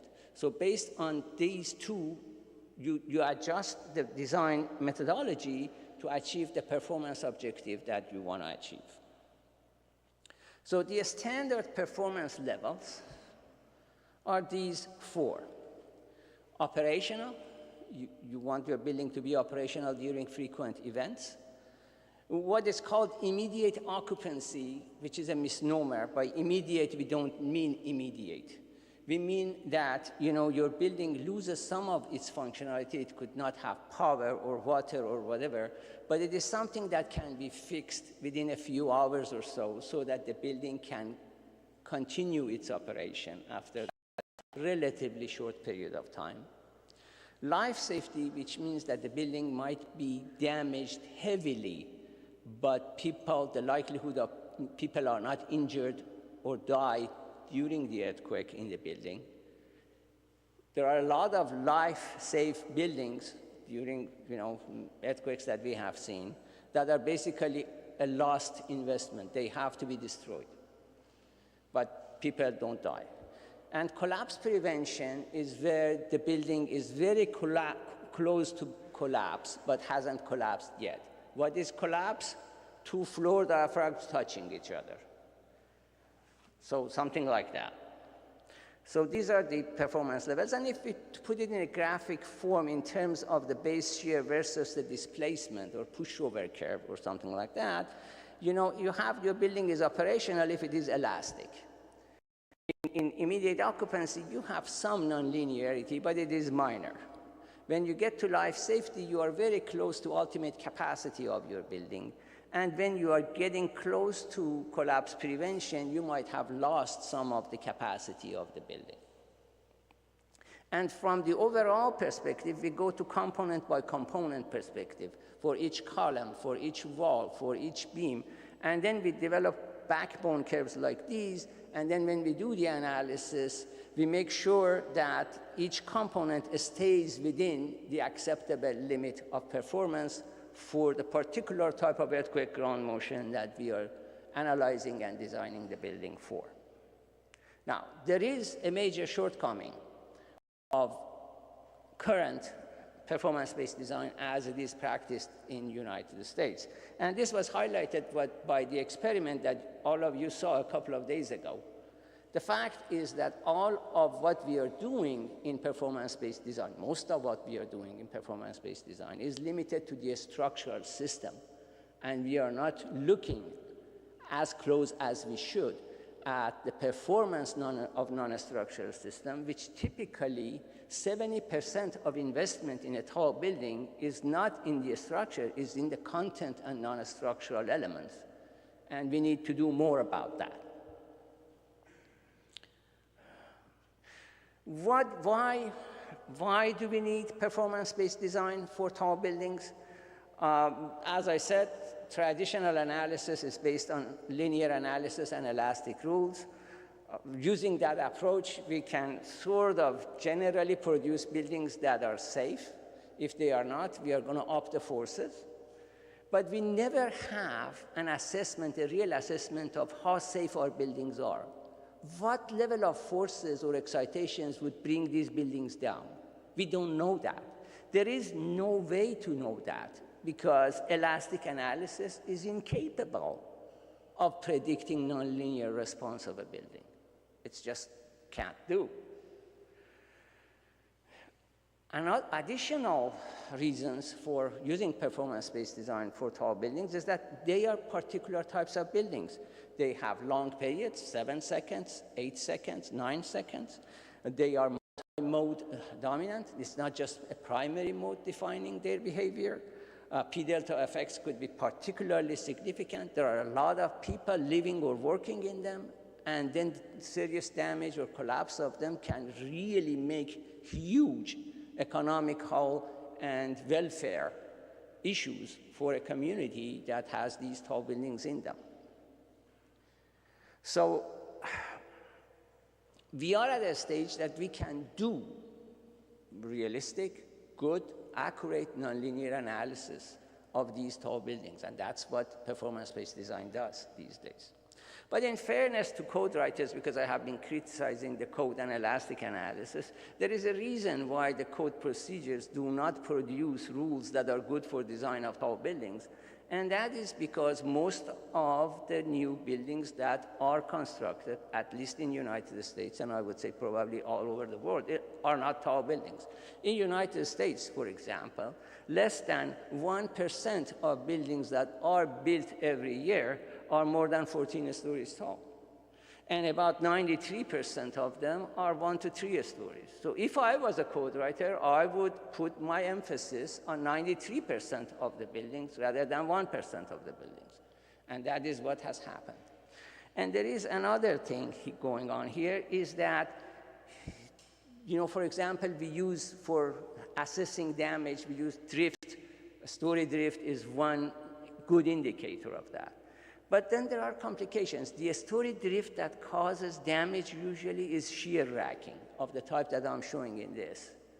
The one that corresponds to overturning doesn't produce as much damage. And in a tall building, you can have odd combinations of these, and you should be able to differentiate between different types of drifts and the damage that they are likely to do. Another reason is that codes in the United States, for example, limit use of particular structural systems to certain heights. For example, concrete shear walls can be used up to the height of 240 feet. But people want to use them for taller buildings. Most of the tall buildings being constructed in the United States these days, and they go up to 1,000 feet or 300 meters tall, they are shear wall only buildings. But they cannot do that using the code procedures because the code doesn't allow it. So performance-based design allows people to come in and say, I'm using a new system. It is not in the code, but I can show you by engineering analysis that my building is as good as a code-designed building. And that is why performance-based design has gained popularity there. Now, how do you establish equivalent performance to the code-designed building or a superior performance? You need an acceptable methodology. You need an acceptable seismic hazard analysis techniques. And you need some rules of rational acceptance criteria to decide what you have done is good enough or not. And that is where the guidelines come in. There are several guidelines. The two guidelines that are dominant in the United States for design of tall buildings is the one that is most often used is the Los Angeles Tall Building Structural Design Council that I'm showing it to the right. And the other one is the Tall Building Initiative guideline produced by Pacific Earthquake Engineering Research Center. The latest edition of TBI is 2017. The Los Angeles Tall Building Guideline gets updated every 3 years. The last edition is 2020. The next edition is going to come out in November 2023. And they refer to other standards and documents, but the ones that I have put a happy face in front of them are free, and you can download them from the web. But code equivalent performance was the initial objective, but having done performance-based design for so many of these buildings, we realized that basically, if you design a tall building based on code, you seriously underestimate the demand that you need to design these buildings for. So a typical tall building designed based on performance-based design is designed for somewhere between 2 to 4 times the base shear that another building that was designed based on the code forces would be designed for. So one discovery of performance-based design is that the code procedures that were assumed to be safe are really underestimating the demand on tall buildings. And they are not producing as safe of buildings as we expected them to produce. There we go. So for analytical procedures, basically, the performance-based design in the United States required 3-dimensional analysis. We do not allow 2-dimensional analysis of anything. 3-dimensional analysis for low-level earthquakes, which we call serviceability check, we allow linear procedures to be used because the damage is minor. But for anything else, we need a 3-dimensional, non-linear dynamic procedure. Then structural actions, not components. We are not talking, not columns, beams, but actions in them, shear in columns, bending in the columns, combination of bending and axial force on the columns. The actions are categorized into two distinct categories: deformation-controlled actions and force-controlled actions. Deformation-controlled action and force-controlled action distinction actually goes to capacity design, because the deformation-controlled actions are the ones that have to be ductile. We detail them properly, and we model them as nonlinear elements and let them go nonlinear. Everything else, which are these force-controlled actions, are designed to have more capacity than the deformation-controlled members. And then there are the force-controlled actions also are divided into two subcategories. One is critical, that is, if they fail, then there is good chance of a part or the entire building collapses, or the ones that are not really critical, we call them ordinary, which are the ones that, you know, their failure is not going to cause major damage to the building. And based on that, then we have tables. I'm sure you can't read this. I can't read this here either, but I'm just showing it here to show you that each action in these guidelines is classified. And it says, you know, for reinforced concrete, beams, columns, whatever, shear, torsion, axial force, whatever, and it says if it is force controlled, if it is force controlled, is it critical or ordinary? Then actions not identified as force controlled are deformation controlled, and then there are actually recommended guidelines for how much deformation you can allow them to experience. So there are two hazard levels that these tall buildings are being designed for. There is a service level, which is a frequent event. It is currently defined as an earthquake that has 50% chance of happening in 30 years, or an average return period of 43 years. And there is a very rare event that, because of sort of a lot of crazy things that goes with development of ASC 7 that I don't want to get into, its return period is complicated, but it's sort of somewhere between 2,000 to 2,500 years, or about 2% in 50 years. In serviceable behavior, we allow some damage, but minor damage. The building should remain functional after that earthquake. For the sort of MCE level, or the higher level of earthquake, we basically say that the probability of collapse should be very low. What is very low? For ordinary buildings, about 10%, not more than 10% probability of collapse. In some guidelines, like LA Tall Building, we sort of limit the residual drift. That's the drift that the building is going to have after the earthquake has stopped, and we limit that to a certain period so that we try to make sure that the building is repairable. Both guidelines use capacity design. I'm not going to go into the details of that. And then there are tables that show what procedures are sort of acceptable for different levels of hazards, which basically is what I told you. You can use linear procedures just for the serviceability level earthquake, for nothing else. And then we use expected properties, not nominal properties. For example, you know, for a grade 60 steel, expected property is 70 KSI, not 60 KSI, or things like that. Another feature of these guidelines is that they use very realistic estimates of the stiffnesses of various members. And these tables that I'm showing you an example of here are not produced out of blue. They are based on experimentation. For example, for concrete stiffness of concrete itself, modulus of elasticity of it. Depending on different aggregates, there are formulas there that are based on experimentation.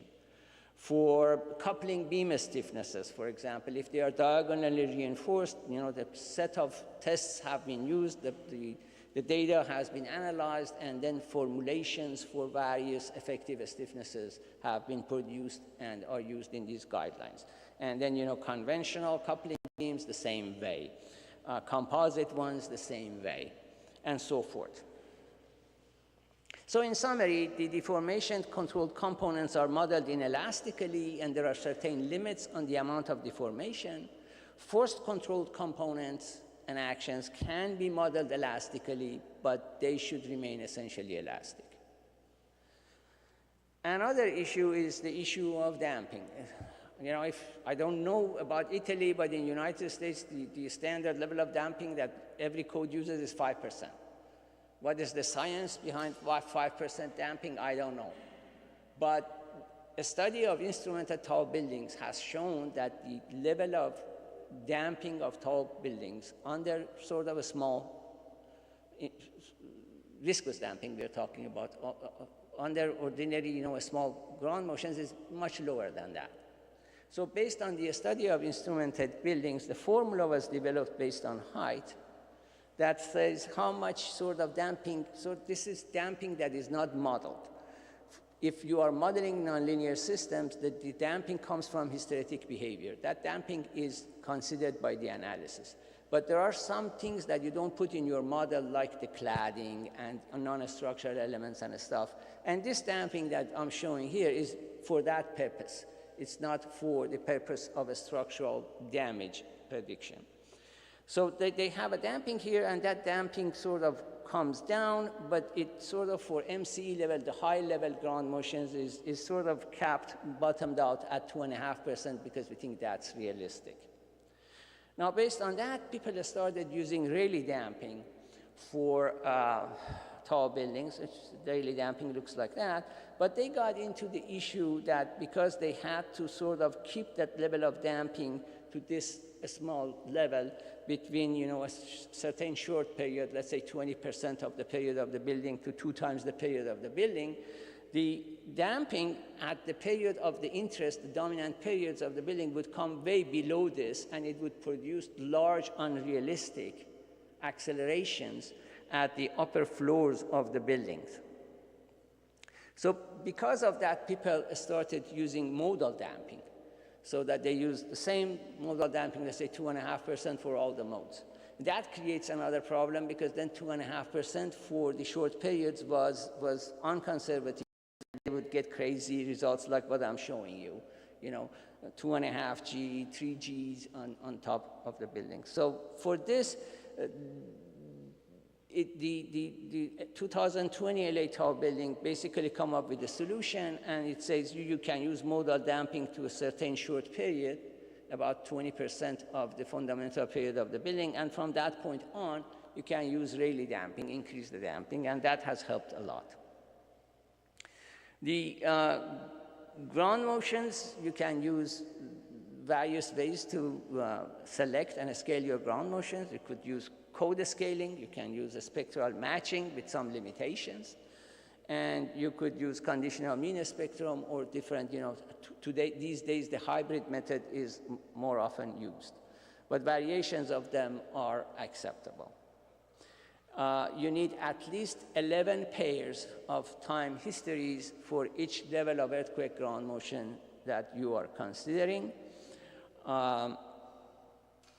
And as far as vertical acceleration is concerned, particularly for components that are sensitive to vertical acceleration, like sloped columns, or transfer columns sitting on transfer girders.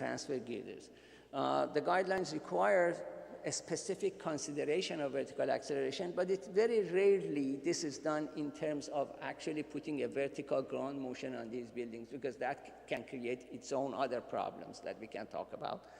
They are basically modeled through some amplification and de-amplification of the gravity load by some factors. Seismic instrumentation is required. If you use performance-based design, you have to extensively instrument your buildings per LA tall building. That means usually somewhere between 25 and 35 sensors in your building.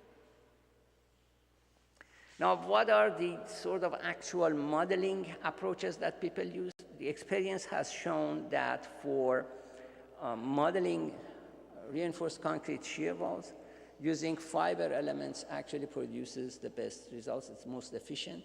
Some people use sort of plastic hinges at the ends of coupling beams and things like that. That is acceptable as well, but I haven't seen people using concentrated plasticity for modeling shear walls. The status of models depend on the complexity of the geometry.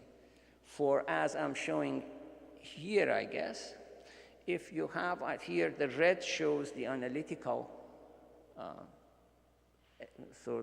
representation, and the dotted blue is the test results. As you see, if you have a rectangular wall, they match pretty close. If you have a T-shaped wall, you see that your analysis can overestimate the capacity when the sort of web goes into compression. So one has to be sensitive and careful about that. P-delta analysis P-delta should always be considered, and that is really important. Moving on to soil foundation and structural interaction. A few people do sophisticated soil foundation and structural interaction modeling, as the one that I'm showing you on the right. This is a building in San Francisco. But most often, what is done is that a combination of two simplified approaches are used.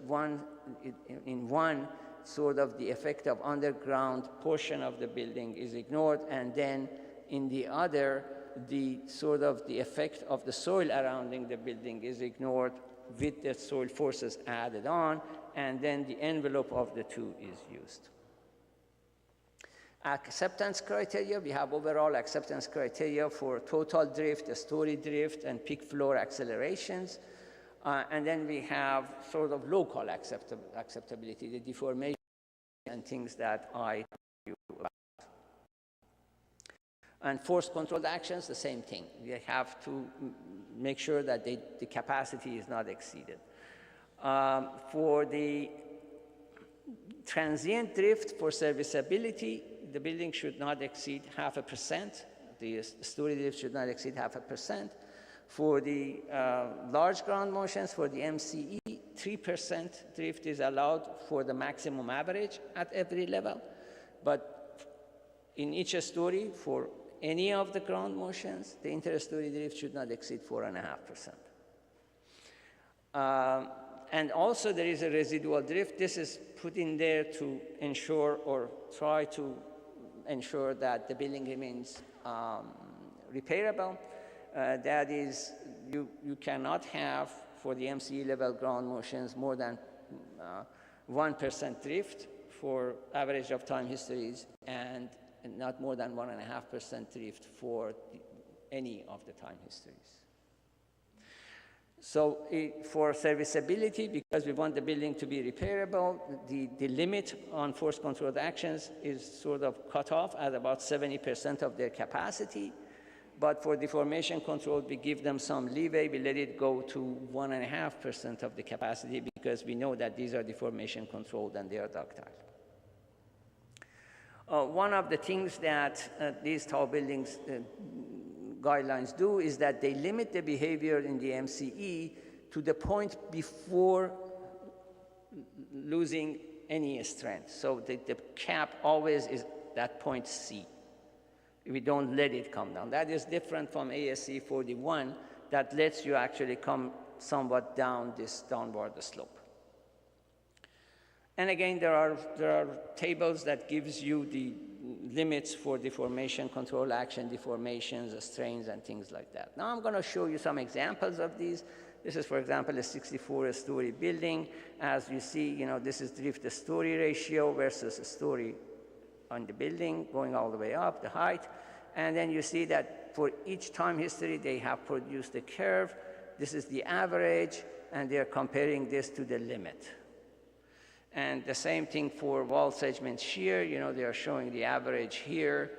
That's the capacity, and they are showing that they are okay. And they do this for every piece of the wall at every corner. And then, for example, here, this is the tensile strains that they are comparing at this corner to the limits. And this is, the coupling beam rotations that they are comparing to the limit at that particular location of coupling beam along the height of the building. Peer review is always, independent peer review is always required, and it's pretty extensive. Peer review, a typical number of comments that we produce on a tall building is in excess of 200 comments. So and it takes a few months back and forth. It's not a cursory review. it's a detailed peer review. Application examples, these are just the buildings that I have been involved with, and there are quite a few others that look like these. And I'll go city by city. There's examples of some in Los Angeles, 34-story, 33-story, and 50-story. Few more in Los Angeles. This a crazy one designed by Frank Gehry, architect in Los Angeles. A combination of a 40-story tower and a 20-story hotel on a common base. These are examples of buildings designed by performance-based design in San Diego. Two of them here. This is the graphic representations of a sketch of this one. Seattle, Washington. Performance-based design is very popular. San Francisco. This is the tallest building west of Mississippi in the United States. And this is the building this is the Salesforce Tower if you go to San Francisco. And that's the one that used the sophisticated soil foundation structure interaction method. Now, moving from present to future. For future, I think we need to do analysis and design, not for just life safety or collapse prevention. We have to do it for resiliency, sustainability, and functional recovery. These are too important to be just designed to be life safe. We need, for that, to help that, we need new systems and new components. We need integration of instrumentation and structural health monitoring, machine learning, artificial intelligence, improving our analysis and design technique to basically be able to understand what the status of the building is immediately after the earthquake. Going on. Now, just look at it in perspective. Let's compare how cars are designed to how buildings are designed according to code procedures. What is the performance objective for cars? It's life safety. It's the same thing for code-designed buildings. How do they analyze and design cars? They do sophisticated nonlinear analysis. They do actually performance tests. They crash testing to make sure that the buildings are, that the cars are okay. They do full-scale prototype testing. What is the risk of a car becoming unfunctional, unrepairable car? Replacement of a car takes a few days to a few weeks. Insurance, whatever covers it. The impact is a few people that are involved in the accident. If you compare that to the building, the target is still the life safety. The code-designed buildings use linear analysis, which is much less sophisticated that cars are analyzed and designed with. The risk is unacceptable building behavior, the collapsed building, quite a few people can die. And then repairing or replacing these buildings is going to take years. So we should be more sophisticated in designing buildings than people are in designing cars. But actually, the reverse is true. And this is something that needs to be changed. So what we need to do is to design for acceptable functional recovery. When an event happens, an earthquake comes, if this is 100% functionality, you are going to lose functionality to a certain level. And then for a while, it takes a while to figure out where we are, how much damage we have. And then we start repairing it, and it takes a while for us to get to a level of functionality that is acceptable. I think we have to turn our focus on designing buildings so that their functional recovery in terms of days is acceptable to the society and to everybody, and that we have the tools to do that. We are already doing sophisticated analysis of our buildings. We are already considering different levels of hazards for these buildings.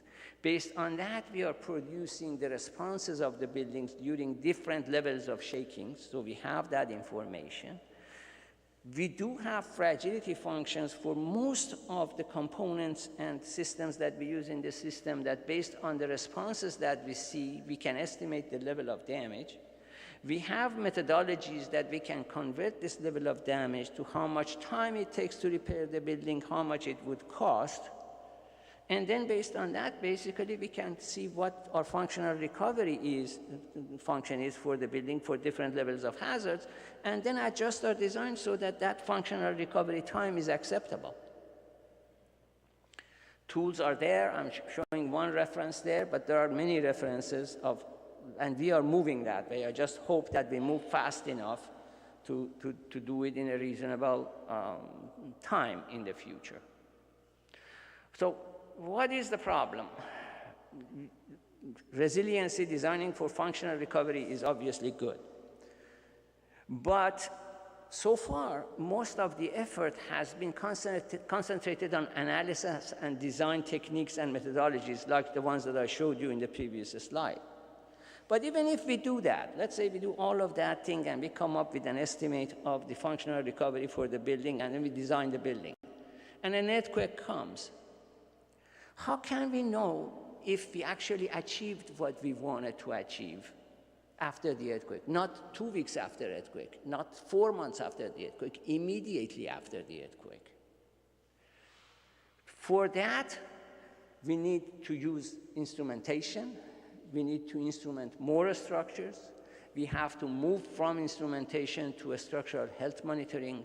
We have to integrate visual information, machine learning, artificial intelligence, and to realize what my friend from Switzerland, Talhan Biro, calls black box for buildings. What is black box for buildings? You know, everybody knows that every airplane has a black box. Anything happens to the airplane, everybody goes, looks at that black box and says, what happened to the building?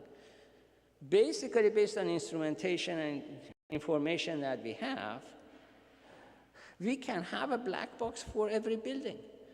It doesn't need to be a physical black box in the building. The black box could be in the cloud, the visual black box. But if we use our technologies right, we could have this black box concept for each building. And then after every major event, we can actually see which building is in what situation. And this is very important to well-being of a society. Now, one thing that I have to mention is that structural integrity and sustainability or functionality are not necessarily the same. And this is a photo of the international airport in Santiago, Chile after the Chile 2010 earthquake. There is no structural damage here. But this area is not usable, and it's not going to be usable for a long time. So in order to get an assessment of what is really happening to the building, we cannot just concentrate on the structure and a structural component. Everything is important. The content is important. The non-structural elements are important. This is another example. New Zealand 2011, this office building, no structural damage. This area is not functional. Most of these buildings that you see in downtown Los Angeles, they are probably life safe, but I bet most of them are not going to be functional after a major earthquake. And it's going to take a long time to make them functional.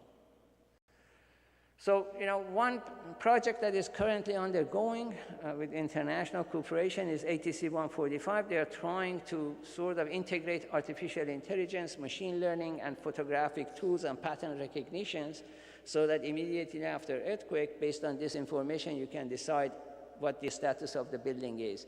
They use, you know, different damage states and visual states, and they sort of try to correlate them with each other. And that is a project that is ongoing right now. I have done some stuff years ago that I think just shows the utility of this approach. Everybody here knows what fragility function is. Basically, you know, let's say consider interstory drift that we talked about. And basically, based on the response of the building, you basically use a fragility functions to assess the probability of being in a particular damage state. No damage, little damage, significant damage. Now, I'm just going to show you examples of what I did years ago. This building is instrumented, and it was instrumented at the time of Northridge earthquake. This is the photo that I took from the building the day after the earthquake. And as you see, none of the glasses are broken. This was done using sort of a steel-embedded concrete shear walls. And then if you just, but if you go in, this is inside the building. Everything was in bad shape. So the hospital, this was a hospital, was actually evacuated for a few months to repair the non-structural elements. But using very simple fragility functions. I'm using the most basic fragility functions that are out there. If you just plug the values that come out of those instruments to these fragility functions, you would see that this building really didn't suffer a structural damage, but it was in poor shape non-structurally in 2 minutes, if this data was available online at that time. You can use more sophisticated fragility functions, like I'm using this particular fragility functions for suspended ceilings, and then you would see, for suspended ceilings on the first floor, you would see that, there's a 70% chance of them being displaced, which is what it is. Again, this is stuff you could do 2 minutes after the earthquake if you had the data available. Even, unanchored file cabinets on the 6th floor. Just plug, this is the photo I took. Just plug the fragility function, it tells you what you expect would have been this.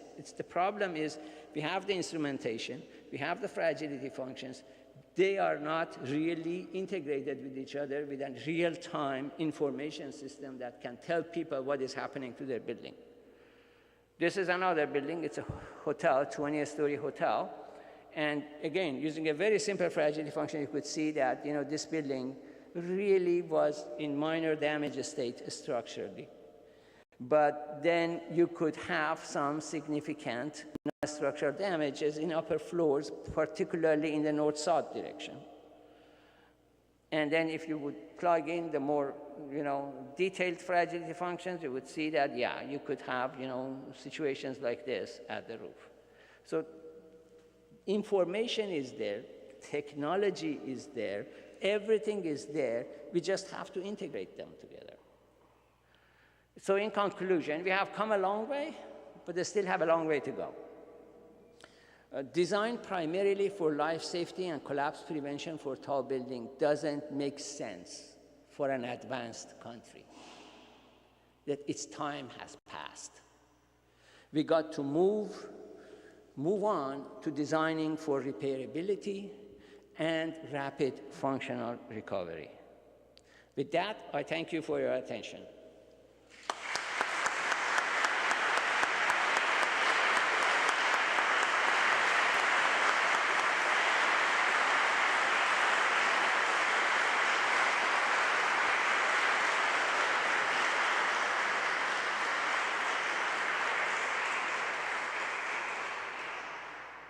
Farzad, I take this opportunity of being here to express our gratitude for your presentation. Thank you. It has been really inspiring, and for those who were here the day before yesterday, it connects beautifully with the test that was performed in the laboratory. You were there, and yes. I several times I saw something that really connects together your presentation and that text. So thank you again, and then thank you for having come a long way to stay here with us. Thank you, my pleasure.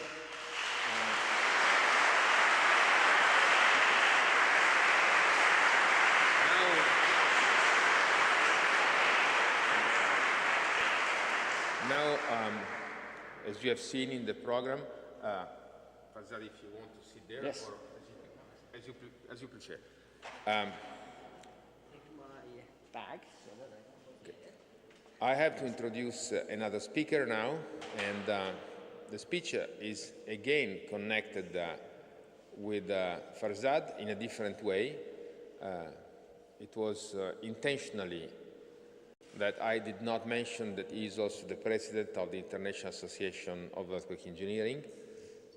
This brief talk that will take place now is a presentation of next year's World Conference that will take place in Milan.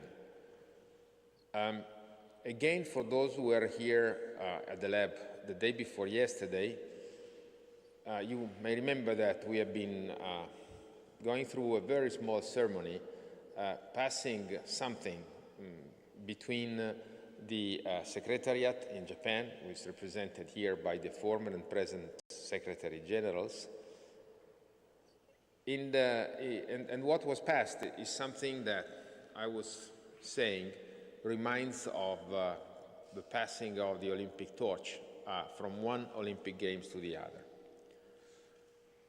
The symbol that is passed from one to the other World Conference originally was representing Ruaumako. Ruaumako is the god of earthquakes, volcanoes, and seasons, according to the tradition of the Maori population in New Zealand.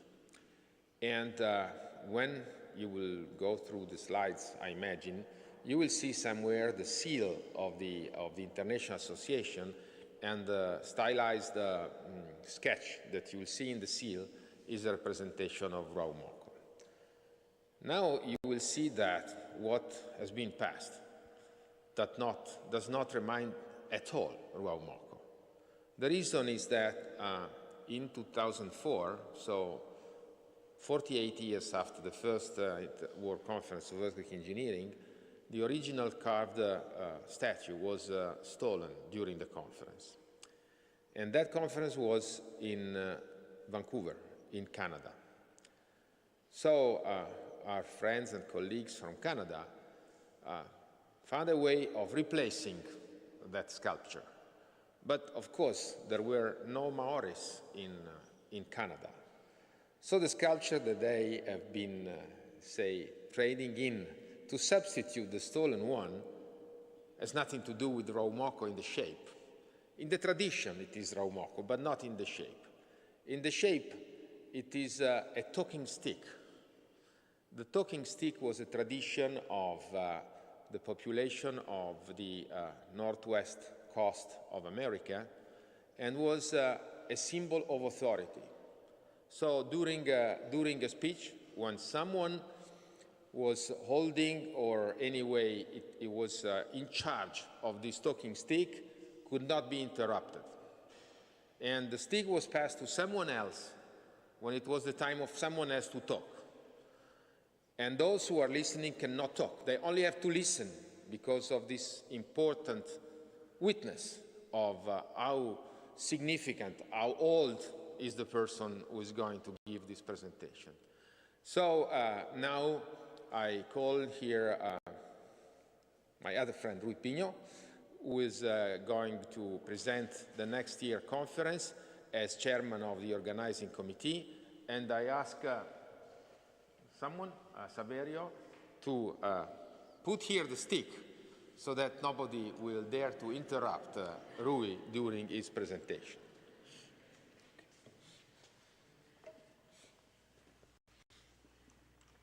Thank you, Michele. I definitely feel very reassured by this protection that you've set up. I think it's okay like this. Thank you. Thank you. I've also noticed that when you were introducing this token stick, you mentioned that whoever would be talking with this token stick in presence was someone very old and wise. So, I think you definitely hit the nail there. Thank you very much, Michele. Now we've had 2 days of, as usual, very interesting, fascinating, stimulating, inspiring, technical and scientific presentations, including the one that we've just heard by Farzad Naim. And now I start with a change of guard, as it were, whereby I will just provide you an update on the organization of the World Conference on Earthquake Engineering, rather than a technical scientific presentation. It is an update from last year, but just to remind us what we're talking about. So we're talking about this event that is organized every 4 years by the International Association of Earthquake Engineering.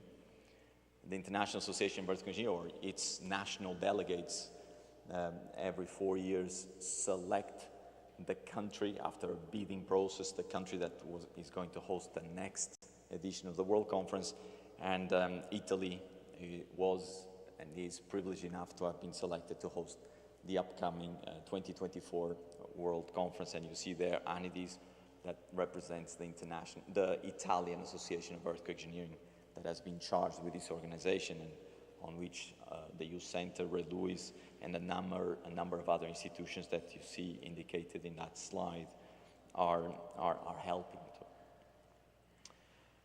The conference will be held at the so-called MICO, the Milan Conference Center, or Milan Conference Center.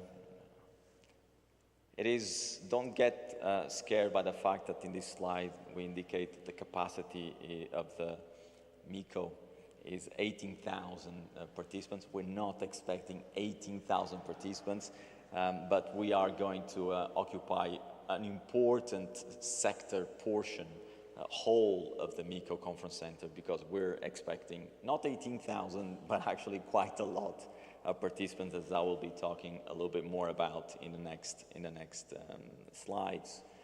It has all the things, the facilities that you would expect in a modern conference center. But before I talk to you, before I update you on the work that we've been doing over the past 12 months, I actually would like to remind myself and your good selves of what I stated here a year ago.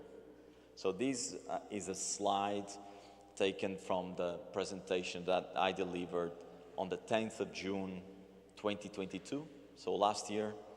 And in one of those slides, I had stated that as organizers of this conference, we wanted to engage the international scientific engineering community in the definition of the conference program. So this was an objective. We didn't have concrete ideas back then yet, but this was one of our aims. We wanted to have a high level of representation, geographical, gender, and inclusiveness. We wanted to try to find ways of embracing the new, but also taking into account the history, the legacy of those that have worked and advanced the field before us, before the younger generation. And we also wanted to make sure, and I underlined this very heavily in my words of last year, that this would be not just an occasion to work, to professionally interact and connect, but also to have a good time. So these are my words of a year ago. And so what I'd like to show you now in the next few slides is to try to convince you that we've lived up to those words, that the work that we've done together with all of you over the past 12 months did live up to these objectives, to these aims, to these goals.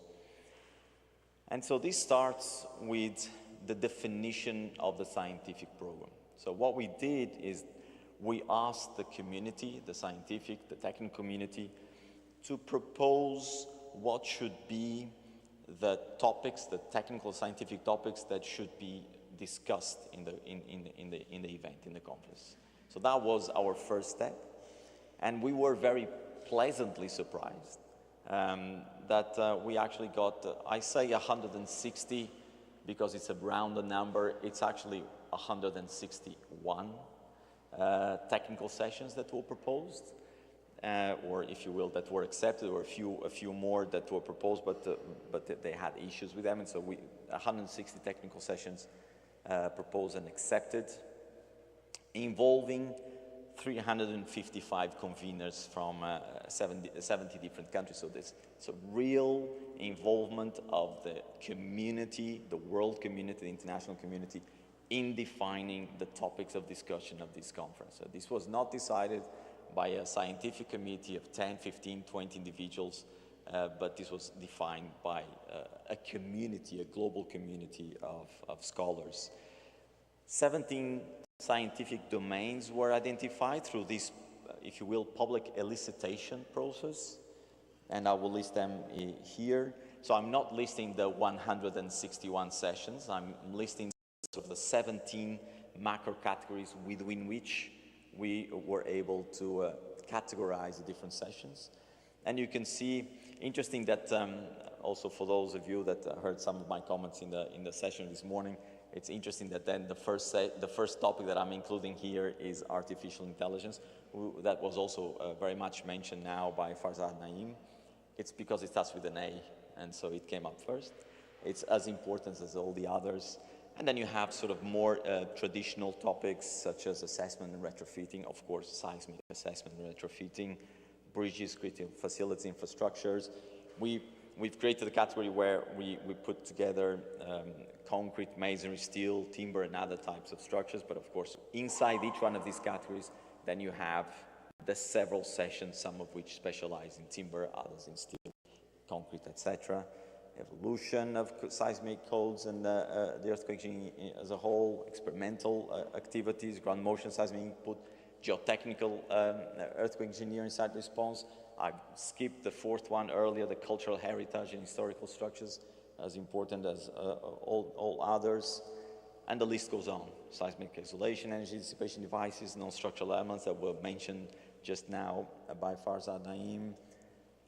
Reconnaissance missions and activities and field observations, resilience of communities and infrastructure, design and modeling, structural health monitoring, all things that were mentioned, by the way, in the previous presentation by Farzad Naim.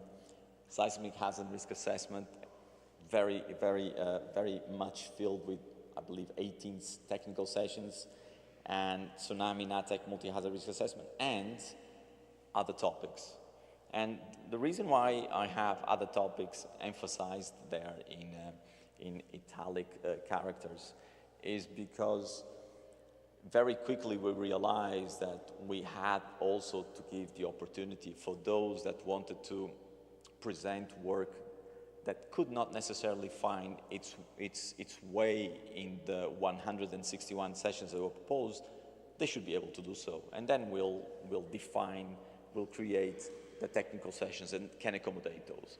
So the other topics is, as far as we believe, as important as the topics that have been predefined. So this was the definition of the containers of the technical program, of the technical sessions. With that defined, we then elicited the submission of abstracts. And again, the response was quite overwhelmingly positive and enthusiastic. We've received more than 5,500 abstracts. These have been authored by 7,000 scholars from even more countries than before. We had 70 countries represented in the sessions conveners. Now we have 110 countries represented in the authors of the abstracts. And I added that final bullet point also as a result of the questions that you've been posing me over these past few days, when there is always, many of you always suggest, let us help in this process. And I always respond, you are helping. We actually have 350 reviewers engaged in the abstracts review and processing. So the abstracts processing review is not being carried out in a centralized manner, but is carried out by the conveners of the sessions. So it's a true community-based effort. So I think we've lived up, and will continue to do so, to one of the first objectives that I cited in my slides of last year. But another very important aspect that we need to take into account, and we want to take into account, is the engagement of other stakeholders, of other partners in everything that we're doing here. And this means involving the industry. We need to engage the industry in this conference. It's good, it's stimulating for us to discuss things amongst the scientific community, but we need to bring the other sectors of society and the other stakeholders of everything we do. And this means the industry, this means government organizations, this means associations of practitioners from around the world, and so on. So this is something we really need to achieve. And one of the vehicles that we are using for that is the exhibition area of the conference. Very large space. with 200 booths that can be used there. It has a shake table. We're going to be using this shake table. It's the Youth Center Mobile Lab. We're going to use that shake table for all sorts of different demonstrations. We also want it to be a source of attraction, because we want people to come to the exhibition area, because we want the conference participants to interact with the various stakeholders that will have a booth in the exhibition area. And that's also where we're going to have the lunch and the coffee breaks, again, to make sure that this is an area that is going to be full of life, full of people, full of participation, full of engagement. And you can see also on the right-hand side there, that's also where we have the games ground, where the World Championships of ping pong and of table football will be taking place. To do so, to engage the private sector, we've created a number of branding, of sponsorship opportunities. And we, notwithstanding the fact that we are more than 1 year away, we're already having a very good success in engaging this private sector, the companies from around the world in sponsoring and in reserving and booking a booth in this exhibition space. We have there, as you can see in this photo, around 13, 14 sponsors, but there's actually tens of others that are currently negotiating the contract. So this seems to be going well. I repeat, it's as important to involve the practicing sector, the industry, as it is to involve scholars and scientists. I'm sure you'll all agree with me. So that's, again, part of the aims that we've declared a year ago to you. We've also talked about having fun, of engaging, being representative also in terms of age. It was written in that slide. And one thing that we are currently discussing is the possibility of organizing this initiative that has been going on for several years at the ERI conferences. And these are fantastic events. Those of you that have been present in the ERI conference and seen these are events, this undergrad seismic design competition, where undergraduate students build these mock-ups of buildings following certain rules that are defined for every competition, and then they are tested on a shake table, and the last one standing wins. We're planning, our idea is to make use of the shake table that will be in the exhibition area to run this competition. And so instead of having just one single shake table, as you can see there in the photo in the middle, one single mock-up in a shake table, we might actually have 3 or 4 or 5 being shaken at the same time. And those of you that follow these events, you will know what I mean when I say these are events that are full of energy, really full of energy. They are always really good fun to follow. But again, as when I was talking about also the legacy of what has been done in the past, and the link between having these undergraduate students, this young community of future structural engineers, with what has been achieved and done in the past, is something on which we very much believed in. And this is something, again, that we've mentioned 12 months ago. And so IAE, together with CSI, they've created this initiative that started at the previous World Conference, the Read, Meet, and Greet the Masses series, where volumes are prepared by distinguished scholars who then come and present the work in the conference and meet. And there's the sessions for interaction between these greats of our field with the younger generation are purposely organized.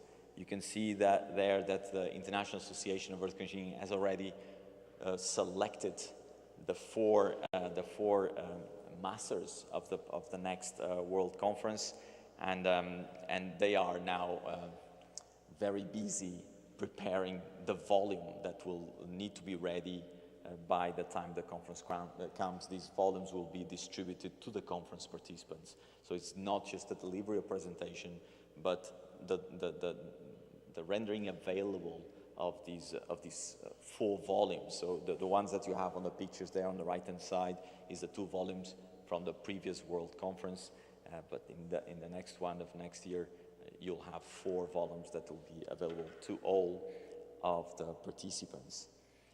You've also remembered that towards the, and I'm reaching the end, towards the bottom of that slide of a year ago, we're talking about the pleasure of being together, and this should not just be about work and work hard, but also have fun.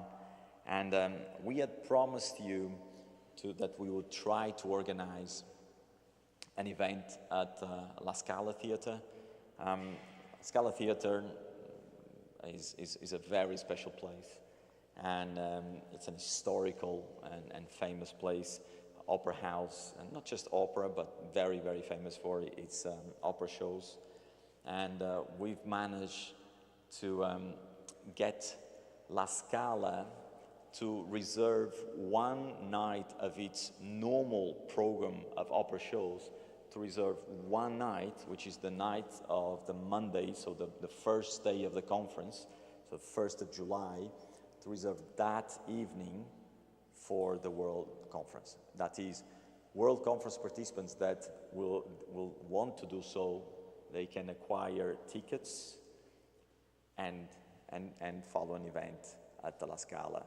And believe me when I tell you that this is no easy task. So normally, the difficulties in being able to follow a show like this, including the one that I did not write it on the slide, but it's a very famous opera. It's the Turandot from Puccini.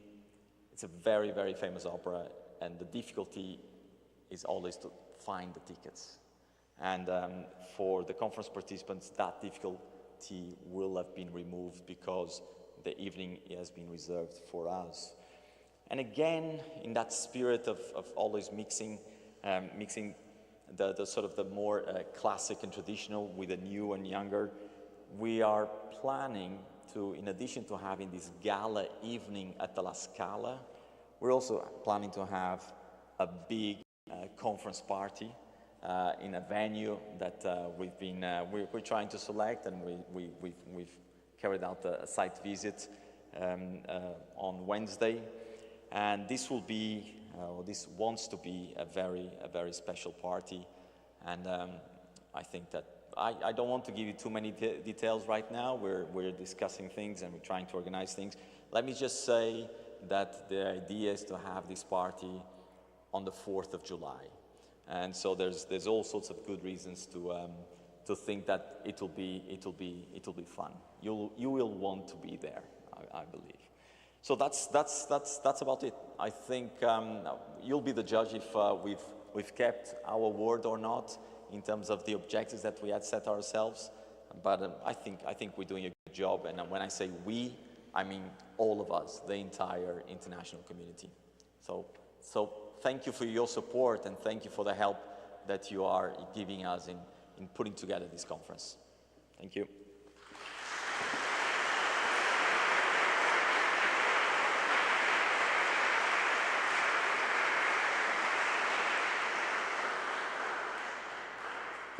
Thank you, Rui, for the detailed and excellent presentation.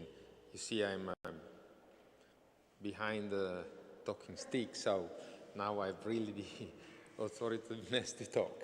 Anyway, it's as usual the final session of the seminar. I call Professor Ricardo Monteiro for the graduation ceremony for the students who completed their degree this year. Please, Ricardo. You can also use the stick. I'm good. Thank you. Thank you, Michele.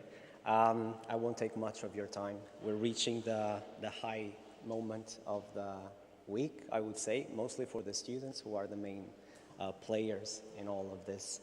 I have the hard task of giving you a very brief overview of what's going on in terms of the Rose world, or if you want, the Rose programs, the Rose School, what's going on in Pavia in terms of earthquake engineering, seismic risk.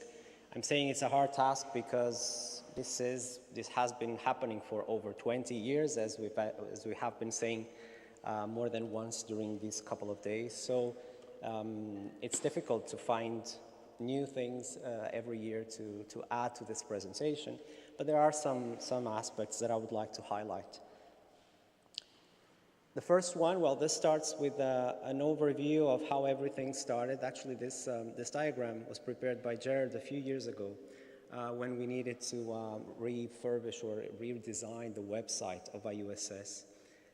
And actually, a couple of weeks ago, I found myself asking Jared, do you have the diagrams of that, the files of that diagram? Because we need to update it again. So, and I wanted to share this with you because after, let's say, 22 years, we are now going back to the original configuration of the graduate school here, which was going to be exclusively from October onwards, focused on earthquake engineering, just the way everything started. So we would be, let's say, back to basics, as one usually says.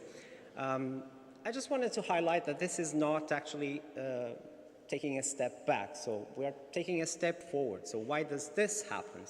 Well, this happens because the Rose School was born out of this small university called IUSS Pavia, which has actually been growing quite a lot. And with that growth, new doctoral programs came up very recently.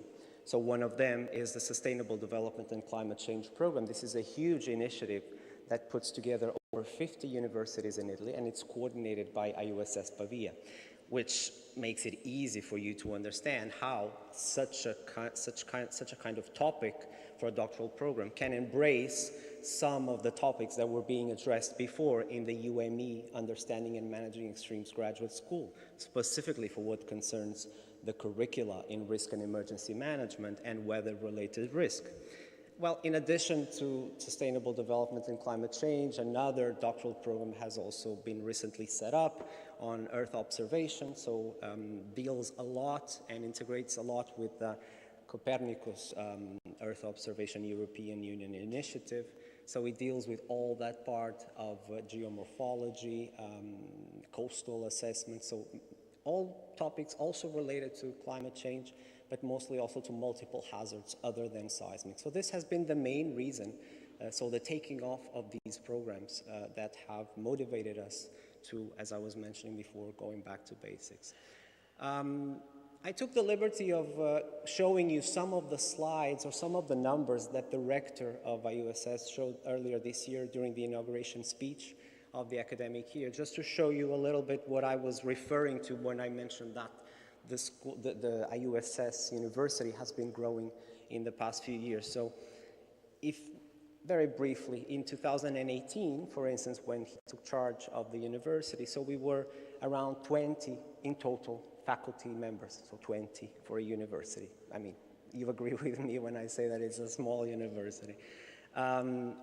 Today, we are now already over 40, and let's say that the estimate for 2030 would be to reach a steady number of 60. These are his projections, of course. I'm just, again, taking the liberty of showing you what was mentioned back then. And the same proportions roughly apply to administrative staff. So we were roughly 25, or they were roughly, I'm sorry, in 2018, and growing slowly, but actually exponentially. By 2030, they should be again reaching the double of that number. So you can always look at that from the students and applications point of view. Here I'm not talking about growth, I'm just talking about a certain number of characteristics we are very proud of. So we have a very low admission rate. On the left-hand side, you are looking at undergraduate courses, which represent a part of the training we carry out at IUSS Pavia. On the right-hand side, the number of doctoral students in terms of applications and enrolled as well.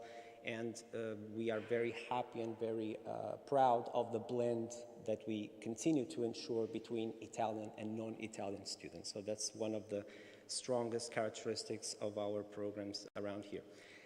And third aspect, the facilities, so let's say the buildings, the campuses that we have. So IUSS Pavia had nothing, so they had to use in 2018 only the Broletto, so the main historical building that most of you or all of you know in the main square in Pavia.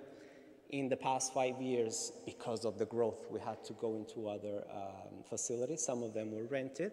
But right now, the first building of the new campus, which will be owned by IUSS, so owned property of IUSS, is already starting. It has already been concluded, all the, let's say, the assigning phase to the constructing companies. And hopefully in 2030, 2 more buildings will be coming and will be reaching 1,000 square meters of available space. So just some renderings and some illustrations of what this new campus is going to look like in the future. So with 3 buildings, so far we're going to start with the main one, campus, it's called, that's how it's called, number 1. It's a 15 million euro initiative. I have provided some details also last year during the same presentation.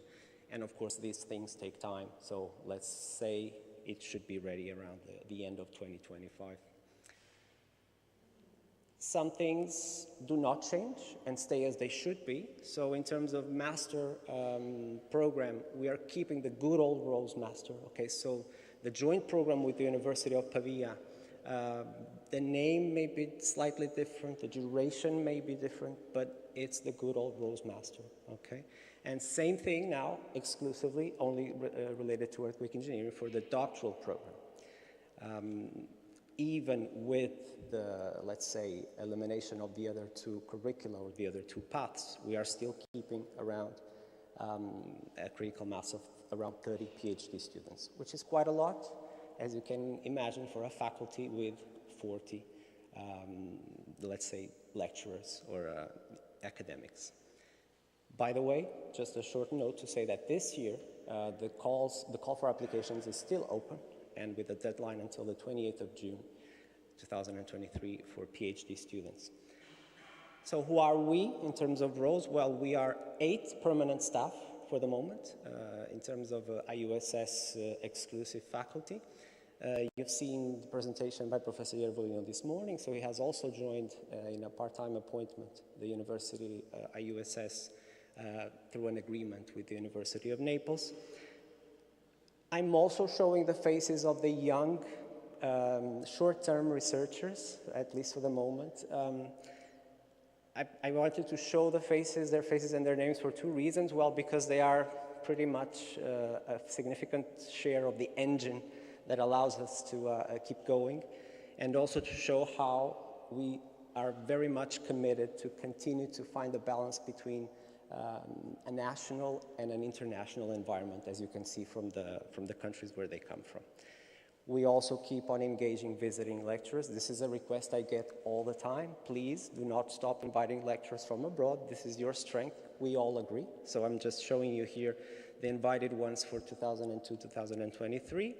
Some additional examples of what has been happening in the past few years. So Abilio in December last year, Masayoshi Nakashima and his happiness of being back in Pavia in April this year. And to conclude, just to say that we are also very much focused on reinforcing the ties with the local partners. So we have to work as a group, we have to work as a system. We are stronger that way.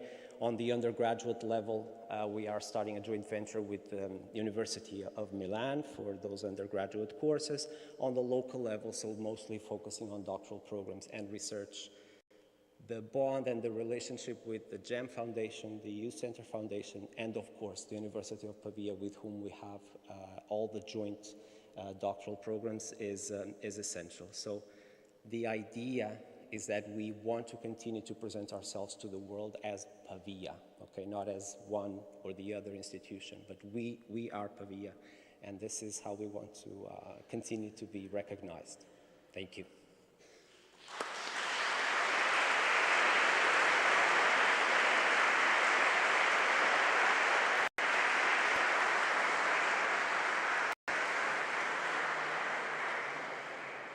And finally, we are moving to the graduation. Well, by graduation, we mean we are going to deliver the diplomas to essentially to the candidates that have already concluded their program in March, to the ones that have finished their path yesterday. Of course, it's going to be a symbolic graduation moment. So I would call to give the diplomas to the students and to greet them. So Professor Calvi first, representing the rector of the IUSS Pavia, who is not in Italy at the moment, so he could not attend. Professor Guido Maggen is representing the University of Pavia and also as coordinator of the master program, the Rose Master Program, and I would take the opportunity of his presence. I would ask Professor Farzad Naim as well, if he would like to come and greet the students. Okay, and we start with the doctoral program students. Luis Alvarez from Costa Rica.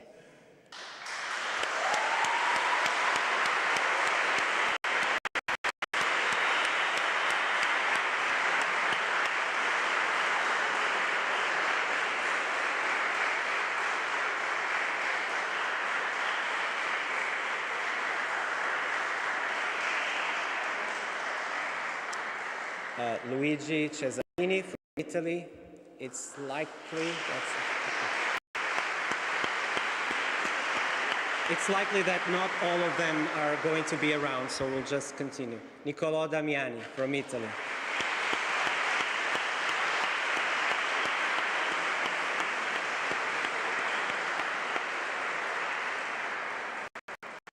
Riccardo Giusti from Italy. I don't think he's around as well. No, not sure.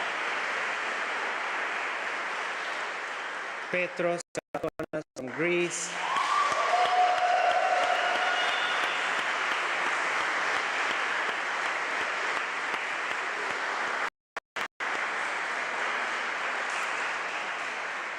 Gianrocco Bucero from Italy.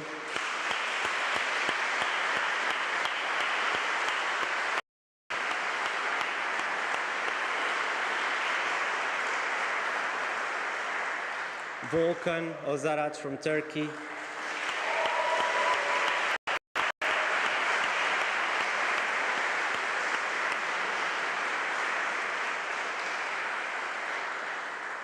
Derek Rodriguez, Costa Rica.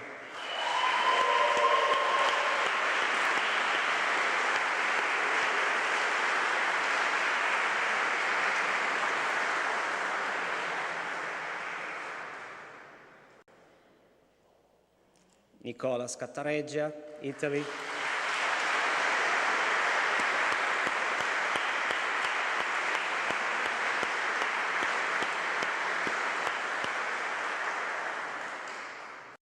And the last doctoral student, Wazita Scott from St. Vincent and the Grenadines. She's not around.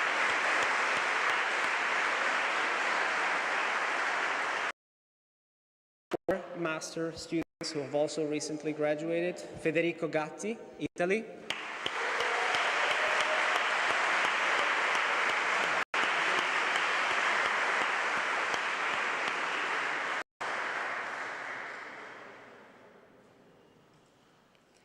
Giorgio Rubini, Italy.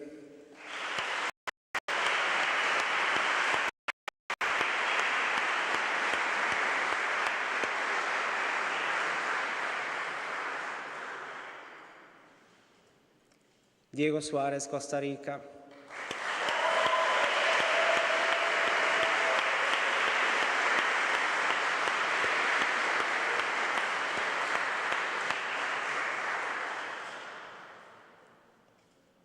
And finally, Bashar Yücel, Turkey.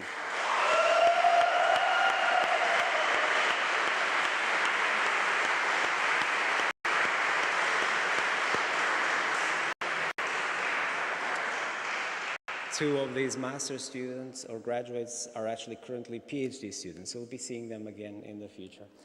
Okay, and this is it. So go out and celebrate. We'll have some refreshment in the courtyard as well for us to continue chatting and interacting. And thank you once again for your presence, and as Rui was mentioning, to your support.